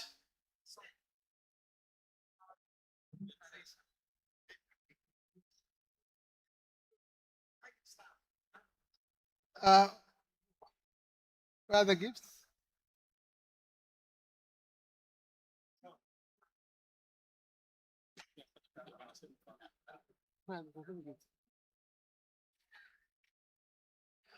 So I think I just want Bwana Idimuri, the former chair, just to come and say hi on behalf of the rest. 1 minute. Thank you, Mr. Chairman. The guest of honor today, Head of Public Service, the PS, Ministry of Education, State Department of Basic Education, the Governor of Mombasa, TSC Chair, Union members, KESSHA, delegates, good afternoon. God is good, and all the time, and that is His nature. Ladies and gentlemen, I want to take this opportunity on behalf of my colleagues here to thank the National Chairman and his team for having invited us to come and join you in this 49th edition of the conference. We must say that as a retired team, we feel greatly honored to have been remembered to come and see old friends, interact with our former colleagues, and know what is going on in the education sector. Before I say anything, Mr. Chairman, allow me to request the team just to rise for 30 seconds in honor of one of us who should have been here, but unfortunately, he has gone to be with the Lord, but we would have wished for him to be with us. Kindly, just 30 seconds.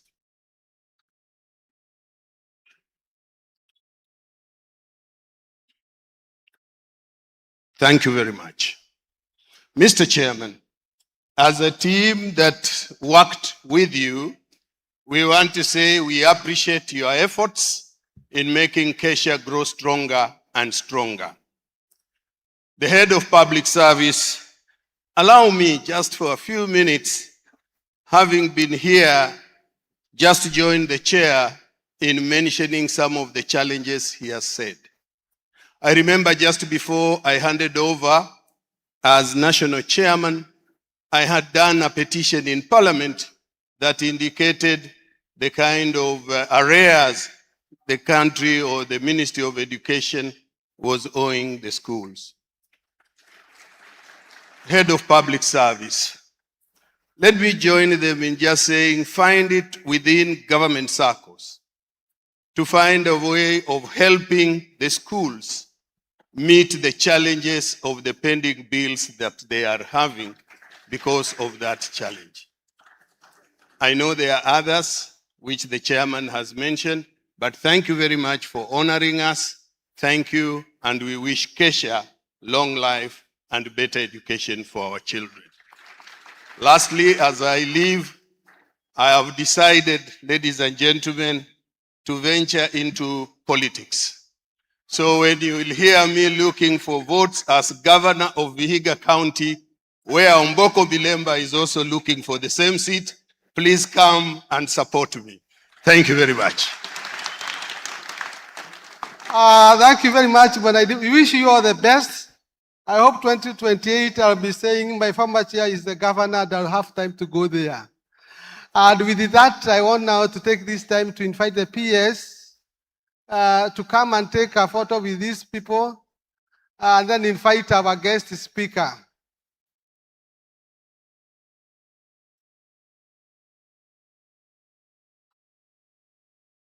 PS, I also want maybe we invite the guest speaker to take a photo alongside these people as you invite him. Thank you very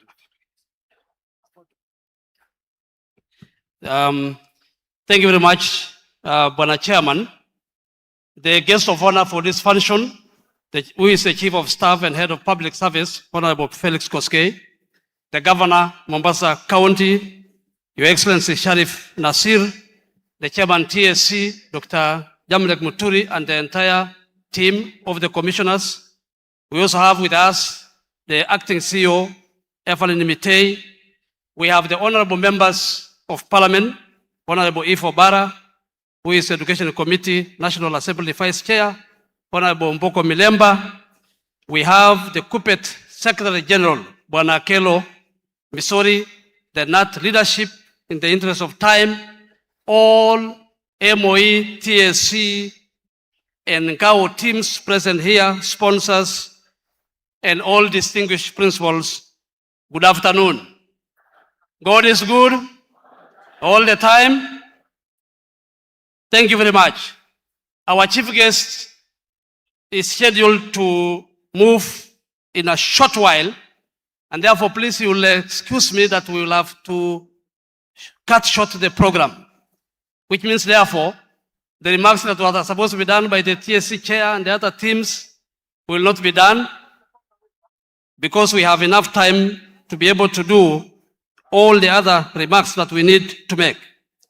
But with the permission of the chief guest, I will request that just 2 minutes each to have the chair, the vice chair of the Education Committee, Mheshimiwa Ifo Bara, just to come forward for 2 minutes and make 1 or 2 remarks.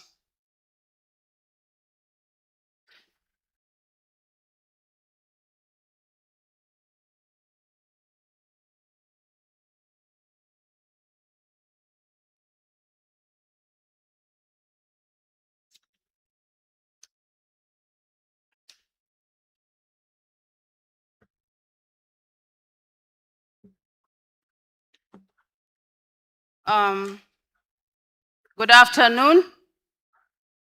My name is Eve Obara. I'm the MP for Kabondo Kasipul constituency in Homa Bay County and the Vice Chair for Education Committee. Standing on the already established protocol, let me take this opportunity to extend my sincere appreciation to the Kenya Secondary School Heads, or is it now the Senior School Heads Association, for convening yet another edition of the important national conference. And for nearly 5 decades, KESSHA has served one of the most consequential professional forums in our education landscape. A space where school leaders engage candidly with policymakers, exchange hard-earned experiences from the classroom and the staff room, interrogated emerging challenges and other consideration towards the shaping of education policy in Kenya.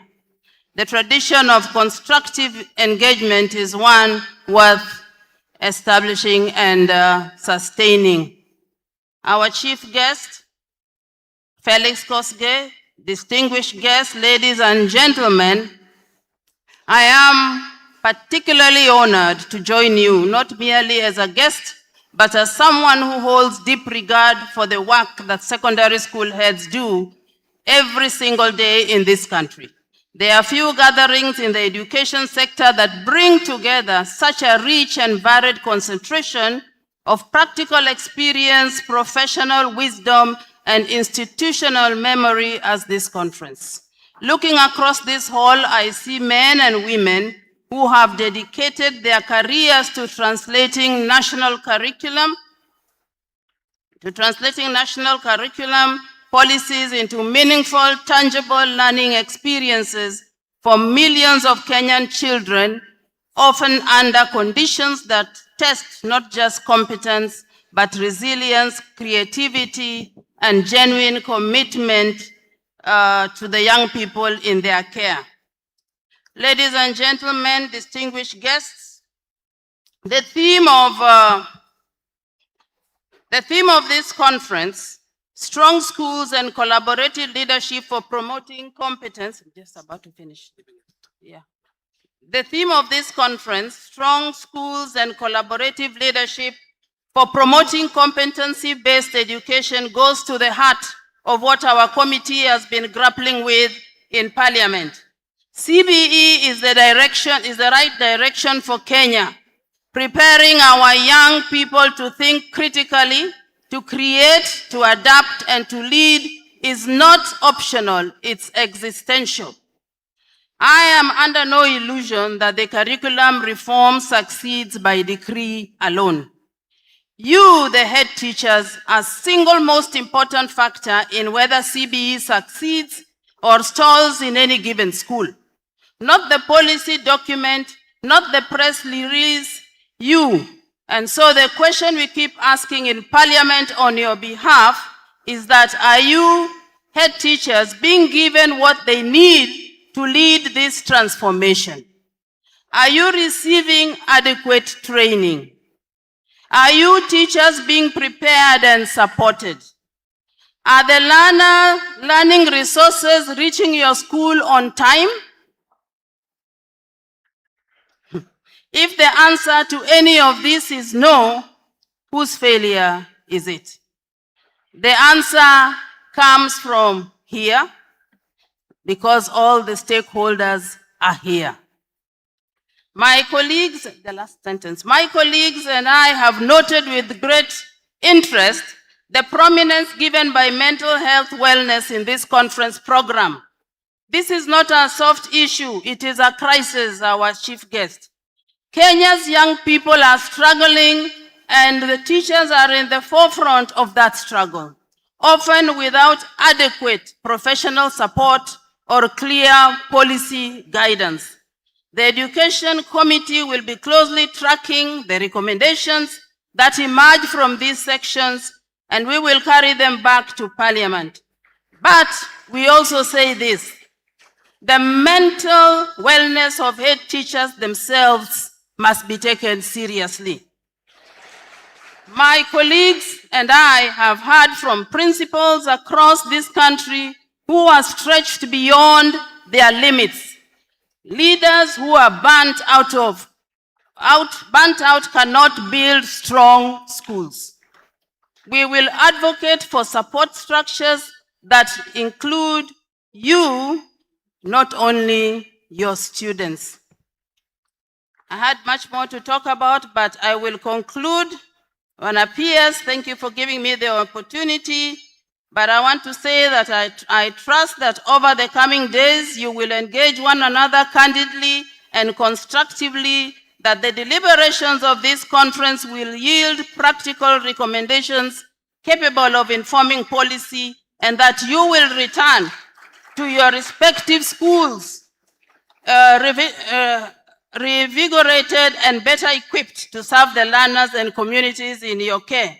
I wish you fruitful discussions, meaningful engagement, and truly successful conference.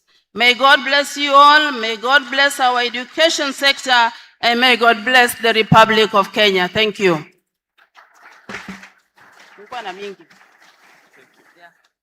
You know, I was trying to go near Ifo Bara, Mheshimiwa, whom we worked together when I was in Mbita, Chairman TSC. You know, I'm told the chief guest is supposed to leave by 2. So I think with all the permission that I've requested, I would request His Excellency the Governor to come, after which the chief guest will be able to take the floor. Thank you.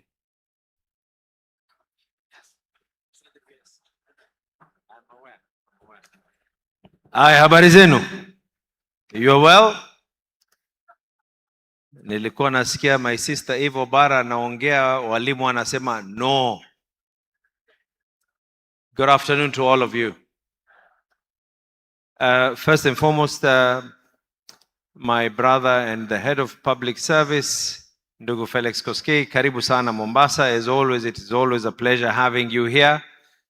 And the fact that you have the head of public service at this very, very important meeting of teachers, I think that in itself goes to show the importance that the government as a whole is looking into this matter. This is not being treated as something just for education. It is not being treated something just for health, but it is a whole government approach. So I want to congratulate Felix for you taking time to be able to be here. I know both of us have another engagement, but I think I'm one of the few people who can easily boast that I've been to this forum from when it was the Kenya Secondary School Heads Association until now it is the Kenya Senior School Heads Association. Kwa hivyo munipigie makofi, nimekuwa na nyinyi. Now, the country has been experiencing quite a lot. We're seeing some things unprecedented. We can either bury our heads in the sand or be proactive in nature. When I started seeing in the news on all that are happening, the arson attacks, this levels of things that I would never ever have seen in my own school. I studied in Lenana School. I don't know if the principal is here, but things that I would, okay. I'm disappointed with the students now. I'm told they decided to try and make a bit of noise because of a party. When I was in school, the workers actually went on strike. And we actually managed the school as students with the teachers for a good 2 to 3 weeks, including cooking, where we even took turns. Don't clap for me alone. I didn't cook alone. We had a lot of us. But then I asked myself, what is the issues that are affecting these students? The first thing that we have done as a county government is we have started, and I think we've already done 18 schools in Mombasa, an assessment on fire. So that, God forbid, in case of anything, we know, and we're going to be doing this for all the schools. As much as we're doing this in the hotels and all the other, in the hospitals, just an assessment of the level of fire that is there. But then after that, we did one thing. And I want to thank the CS for education on this. Because we could not wait for the bureaucracies of paperwork. I called the CS and I told him, allow me to do a very confidential questionnaire to these students for us to be able to get an insight of what are the issues that are really affecting these students. Coincidentally, about 40% of these students felt that they were better off talking on that questionnaire than talking to the teachers, because they felt a way that they can be able to, and we did not even take their telephone numbers or their names, because we wanted to keep it in a bit of a confidential. Out of 30,000, we had 12,000 respondents. So that was a very decent amount of respondents that we were able to get as a county government. 23.8% of our children are using one substance or the other.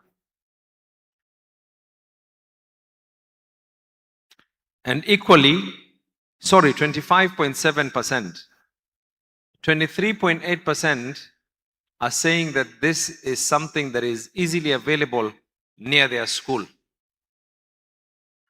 So we will be calling the education stakeholders and requesting them that they need to monitor that after the child has left the school, kama kuna kiosk, kama kuna kitu inauza mugoka na miraa hapo nje, you let us know so we can deal with those people who are now harming our children in these elements.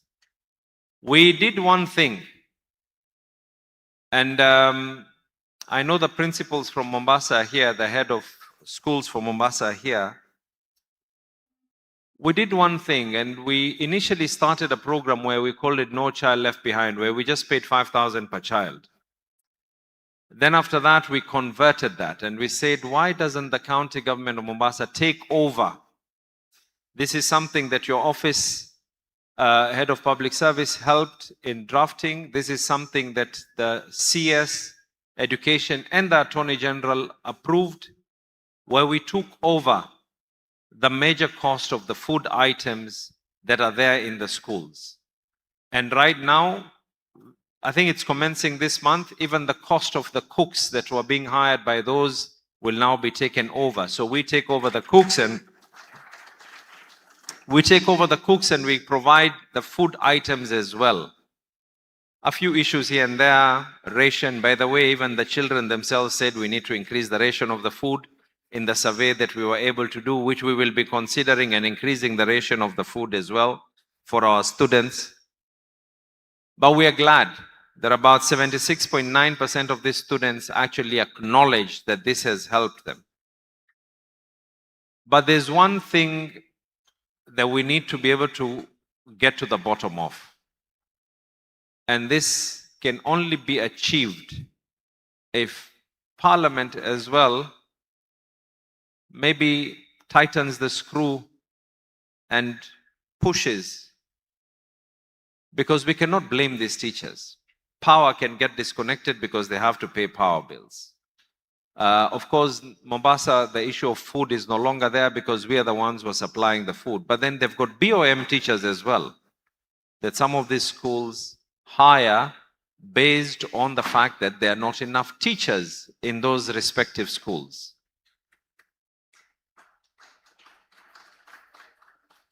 But at the same time, na I hope hii pia mutanipigia makofi,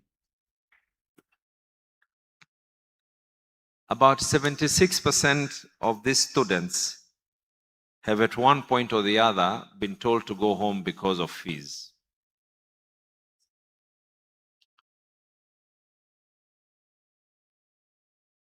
And we are asking ourselves, what are the issues that are affecting our children? So as we go back home, and I will be calling the principals within Mombasa, I will be calling in the leaders within Mombasa to try and explain to them. One thing came out very, very clear as well, is that almost 60% of these students are crying because they are asking for someone to talk to. And we will be sending counselors to these students so that before anything happens, let us be proactive instead of being reactive in our nature. Because we should not have reached a level where we are waiting for children to burn down schools. We should have been able to cut this before even a child thinks of holding a matchbox and burning down a school.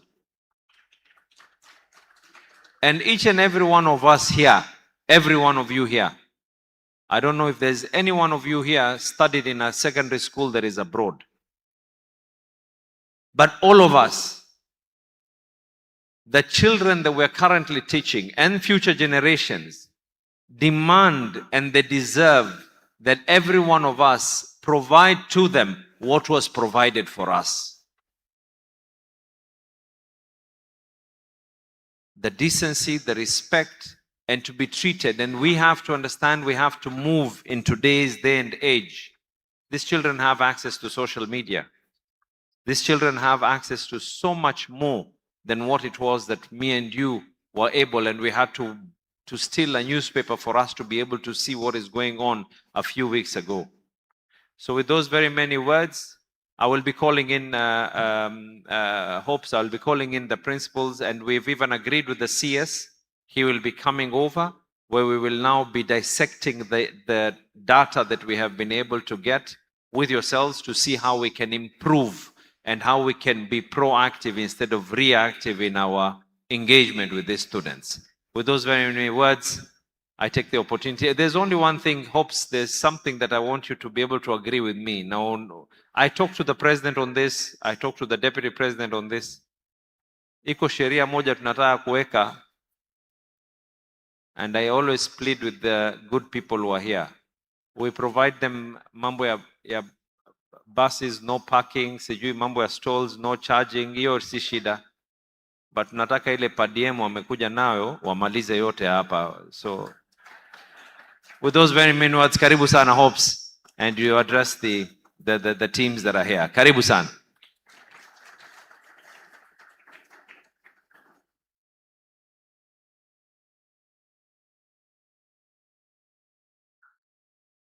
Let's have our seats.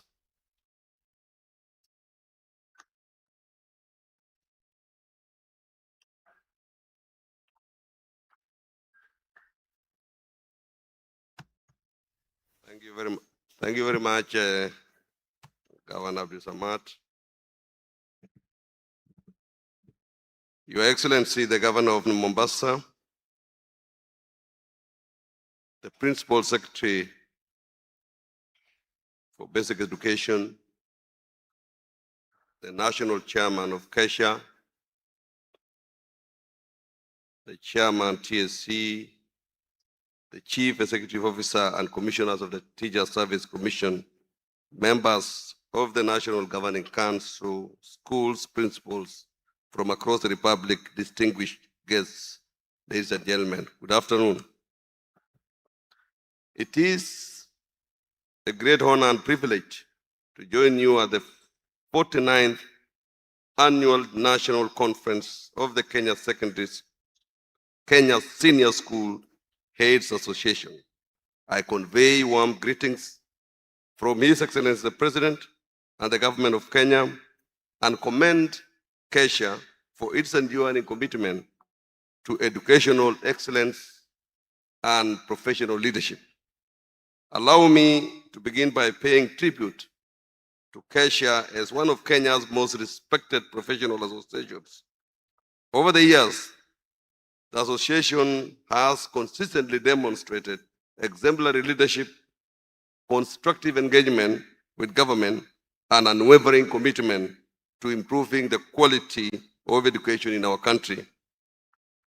Through its advocacy, capacity building, and policy dialogue, KESSHA has become a trusted partner in shaping the future of secondary education. This year's conference theme, Strong Schools and Collaborative Leadership for Promoting Competence-Based Education, captures the essence of what Kenya requires at its pivotal moment in our educational journey. It reminds us that the work undertaken in our schools extend far beyond the classroom.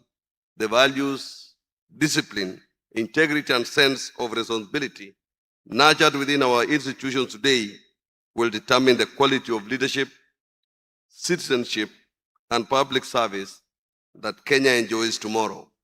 School principals, therefore, occupy a unique and strategic position in nation building. Competency-based education is preparing learners not merely to pass examinations, but to become innovative thinkers, ethical citizens, skilled professionals, entrepreneurs, and lifelong learners. Achieving this vision requires school leaders who can inspire change, empower teachers, and create environments where every learner can thrive. The government remains steadfast in its commitment to strengthening the education sector as a cornerstone of our national development. Under the leadership of His Excellency the President, significant investments have been made to support schools, teachers, and learners across the country. Among the most notable achievements has been the employment of more than 100,000 teachers by the Teacher Service Commission over the recent years.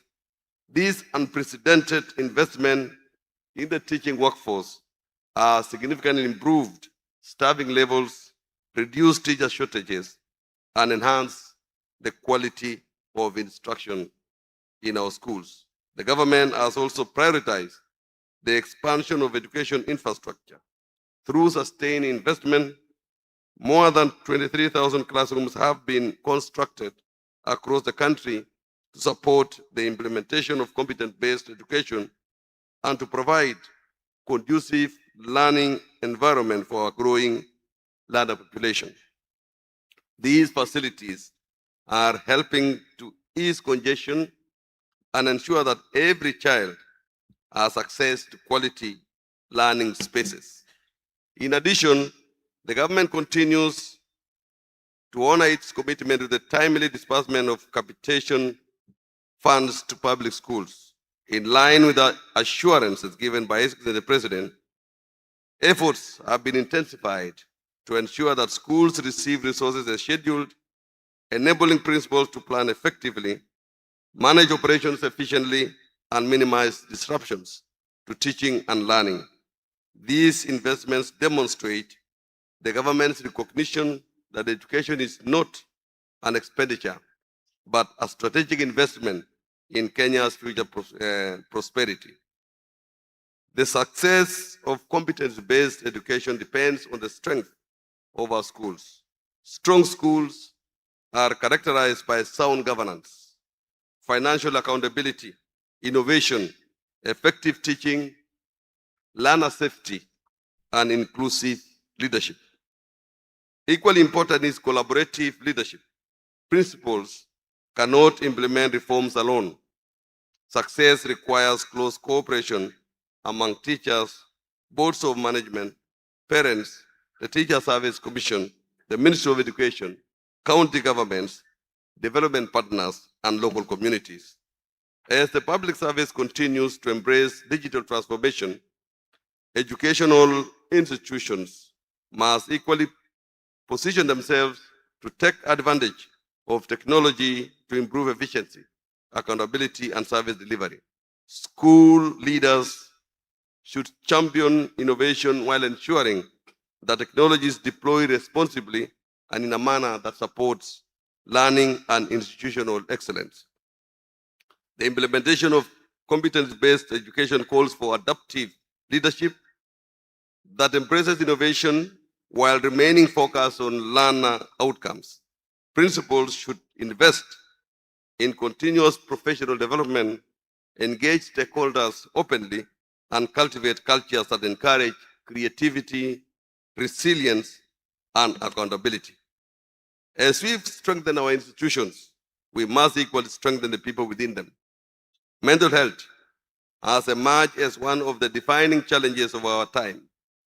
Learners face pressures arising from academic expectations, social media, family circumstances, and peer influence, while teachers and school leaders contend with growing administrative and professional demands. Schools should therefore prioritize psychosocial support, guidance and counseling, emotional resilience, and wellness programs. A healthy learning environment promotes better academic performance, improved discipline, stronger relationship, and greater productivity.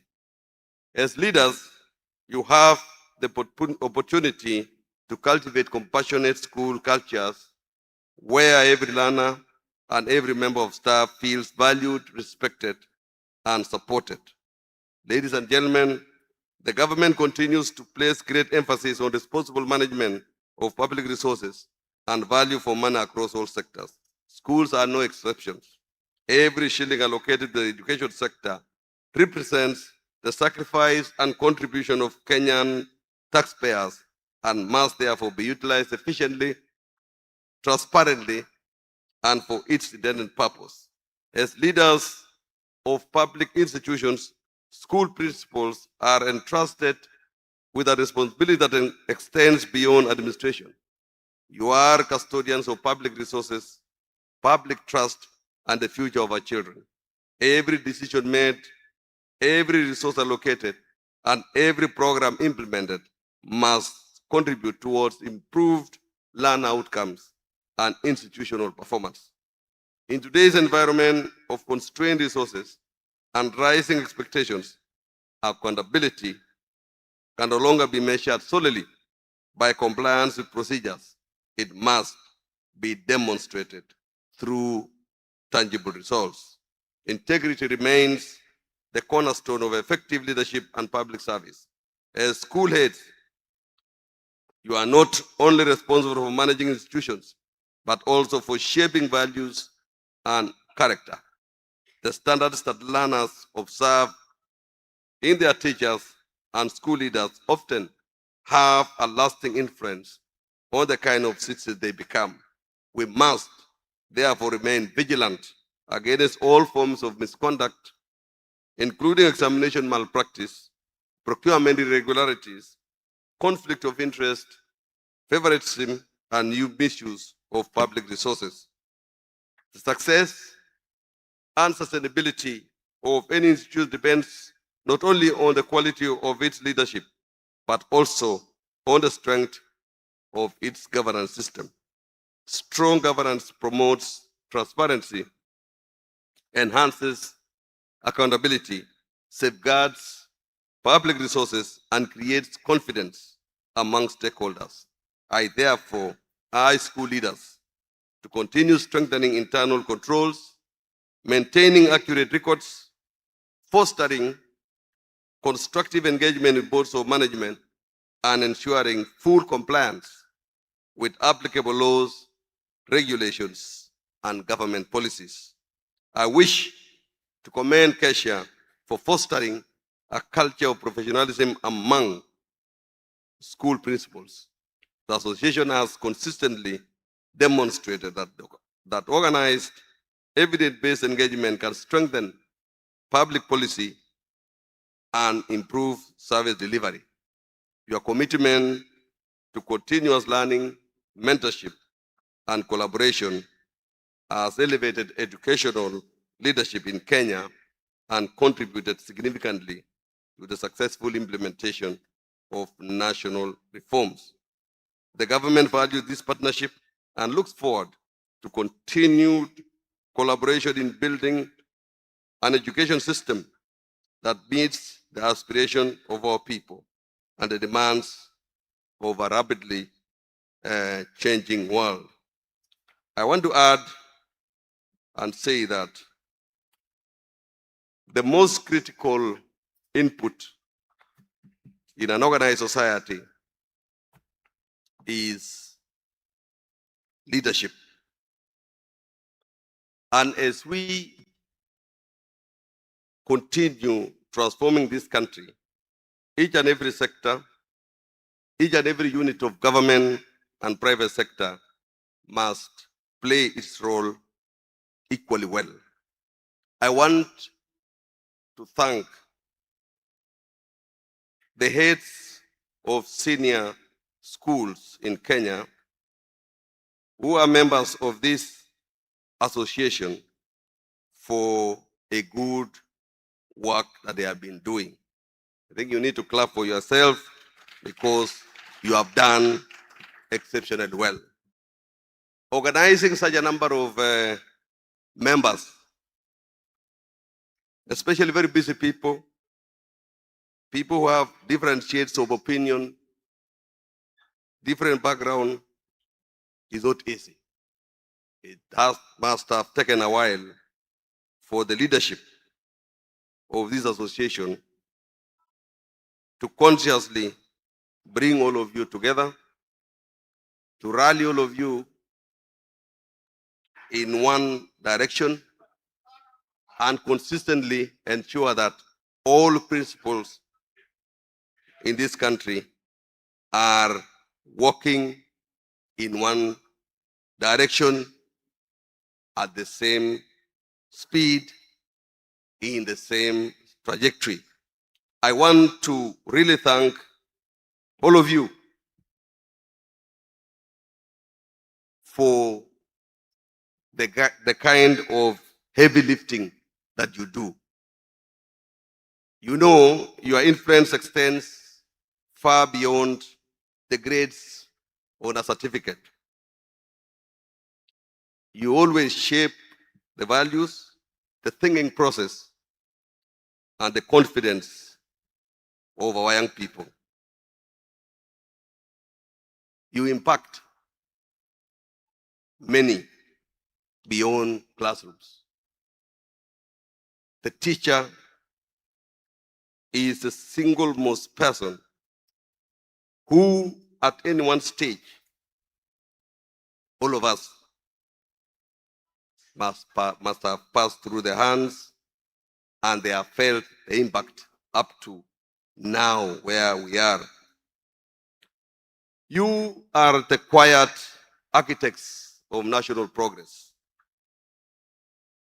Thank you for your patience, your extra hours, and for seeing the potential in every student, even when they don't see it themselves. The world is changing very fast. I want to urge all of us to keep innovating.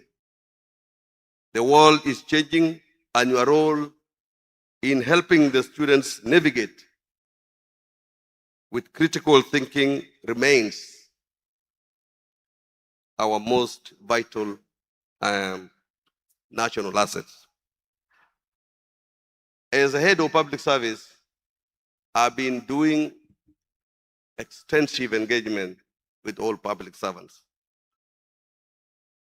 I've been trying to have a conversation right from the lowest public servant to the top public servant, to have a discussion, to have a conversation, and to discuss and agree, first of all, to admit the challenges that we are facing, the areas that we have gone wrong, and the direction that the country must take for it to transform, as the president is always telling us. And I've come to discover that all public servants are ready. Public servants, Your Excellency, includes county government staff. They are ready, they are willing, they are aware that they must be some change for the transformation to take root. And when I had 3 hours conversation with all of you, trying to build capacity, trying to sensitize, that evening, I was a happy person. A happy person because the kind of comments, the kind of feedback that I got, almost 250,000 feedback messages. Many are saying, even some of the public servants did not know that they are public servants. They thought public servants are people who are driven in big cars, people who are in big offices, people who are guarded. But let me assure you today, when you go back home, that person, up to the last, that person in your school working is a public servant because he is serving the public. And everybody's effort, however small it is, when it is combined together, it becomes the total sum, and it becomes the strength of the national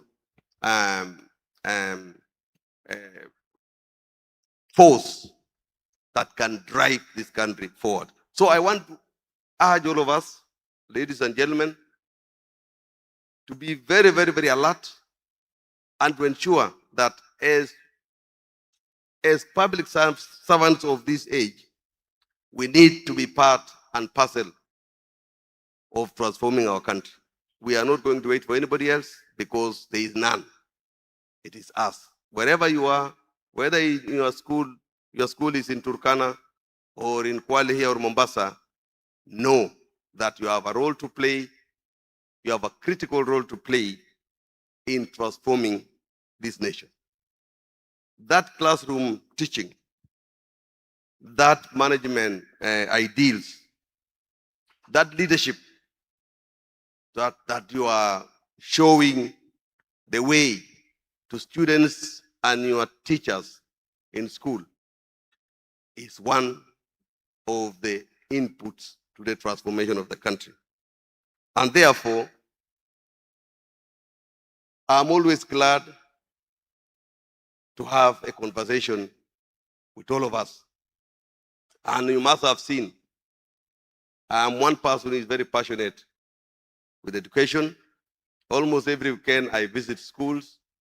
We have discussions with teachers, students, and always trying to encourage them that all is well if we focus and put a lot of determination in the direction we are going. So I want to really thank you for inviting me to come to this conference and to be a chief guest. But next time, Chairman, if you happen to think of inviting me, invite me a day earlier so that I can have an engagement with many of you over the night. Then the following day, then I can address the gathering, because I feel like I'm a bit selfish because I don't have time, but I really wanted to hear from all of us all the good things that I've seen in the program, to understand the challenges that each and everybody is facing, and also to pick the solutions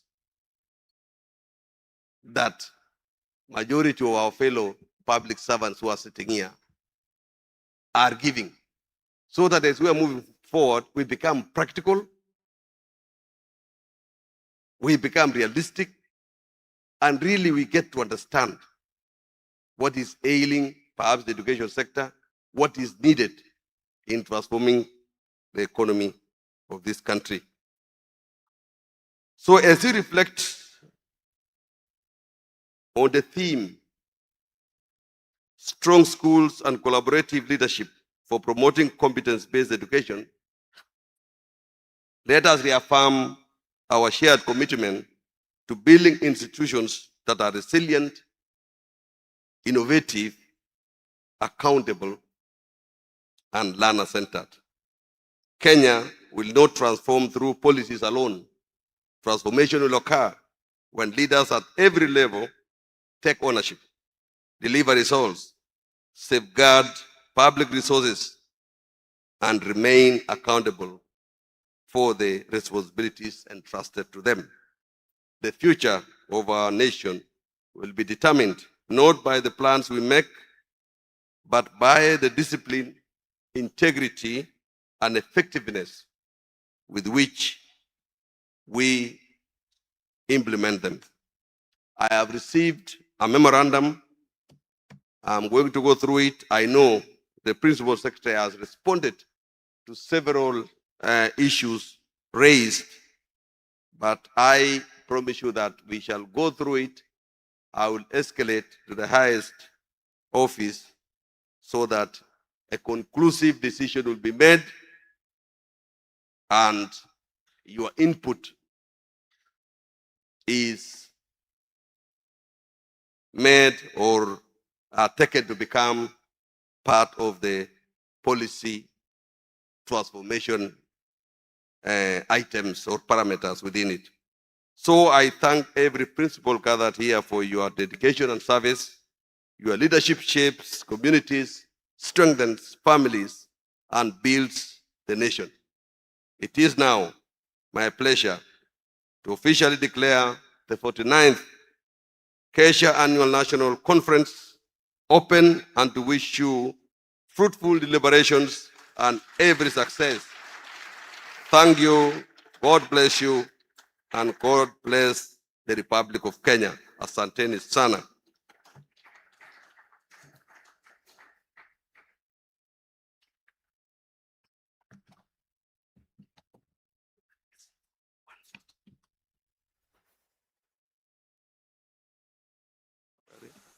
The chief guests have accepted. Let's have the National Government Council take a photo with the chief guest. We also have the chairman TSC, the CEO TSC, and we'll also request His Excellency the Governor to join. We have the members of Parliament, Akelo Misori,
Kanyaga nchi yako kwa nguvu na raha, hilo ni hakikisho la rais wetu.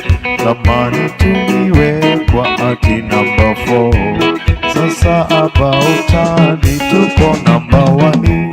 Kenya, Kenya, Kenya taifa letu, Kenya, Kenya, Kenya nchi yetu, Kenya, Kenya, Kenya taifa letu, Kenya, Kenya, Kenya nchi yetu.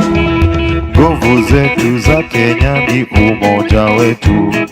Mzee alibashiri tukahakikisha, vitisho hata vipi zote tutayari. Haki hatukuomba kwani tupoteze. Kenya, Kenya, Kenya taifa letu, Kenya, Kenya, Kenya nchi yetu, Kenya, Kenya, Kenya taifa letu, Kenya, Kenya, Kenya nchi yetu.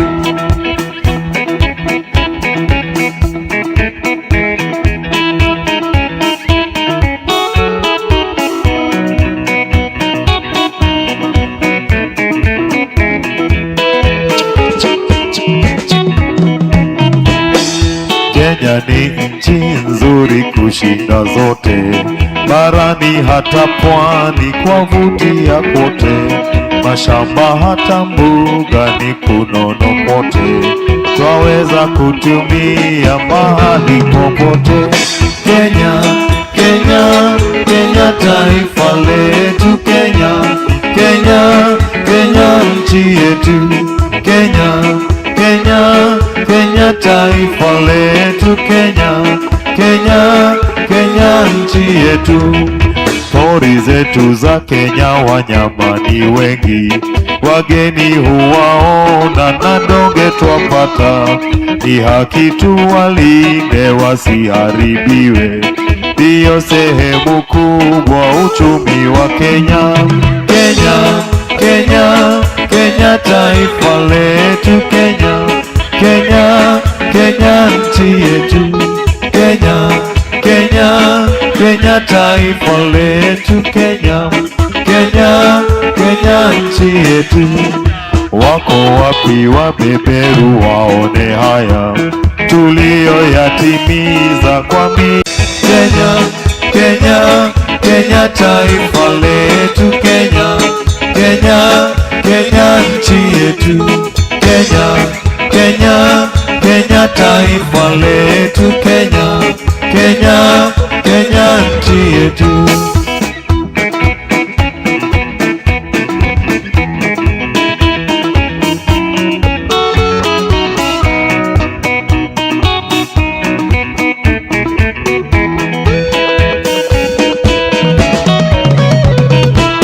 Kenya, Kenya, Kenya taifa letu, Kenya, Kenya, Kenya nchi yetu, Kenya, Kenya, Kenya taifa letu, Kenya, Kenya, Kenya nchi yetu, Kenya, Kenya, Kenya taifa.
Harambee, harambee, tuimbe pamoja. Harambee, harambee, tuimbe pamoja. Harambee, harambee, tuimbe pamoja. Tujenge taifa letu.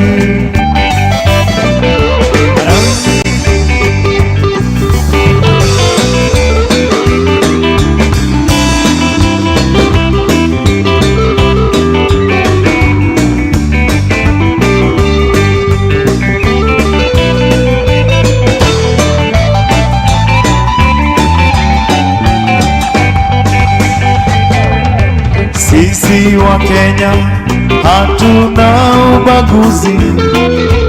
Sisi wa Kenya hatuna ubaguzi.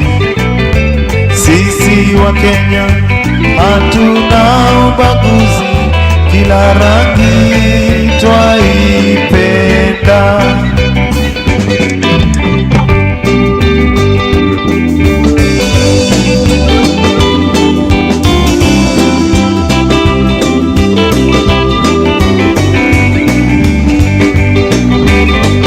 Migori County,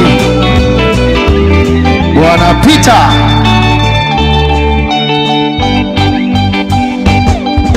Harambee, harambee, tuimbe pamoja.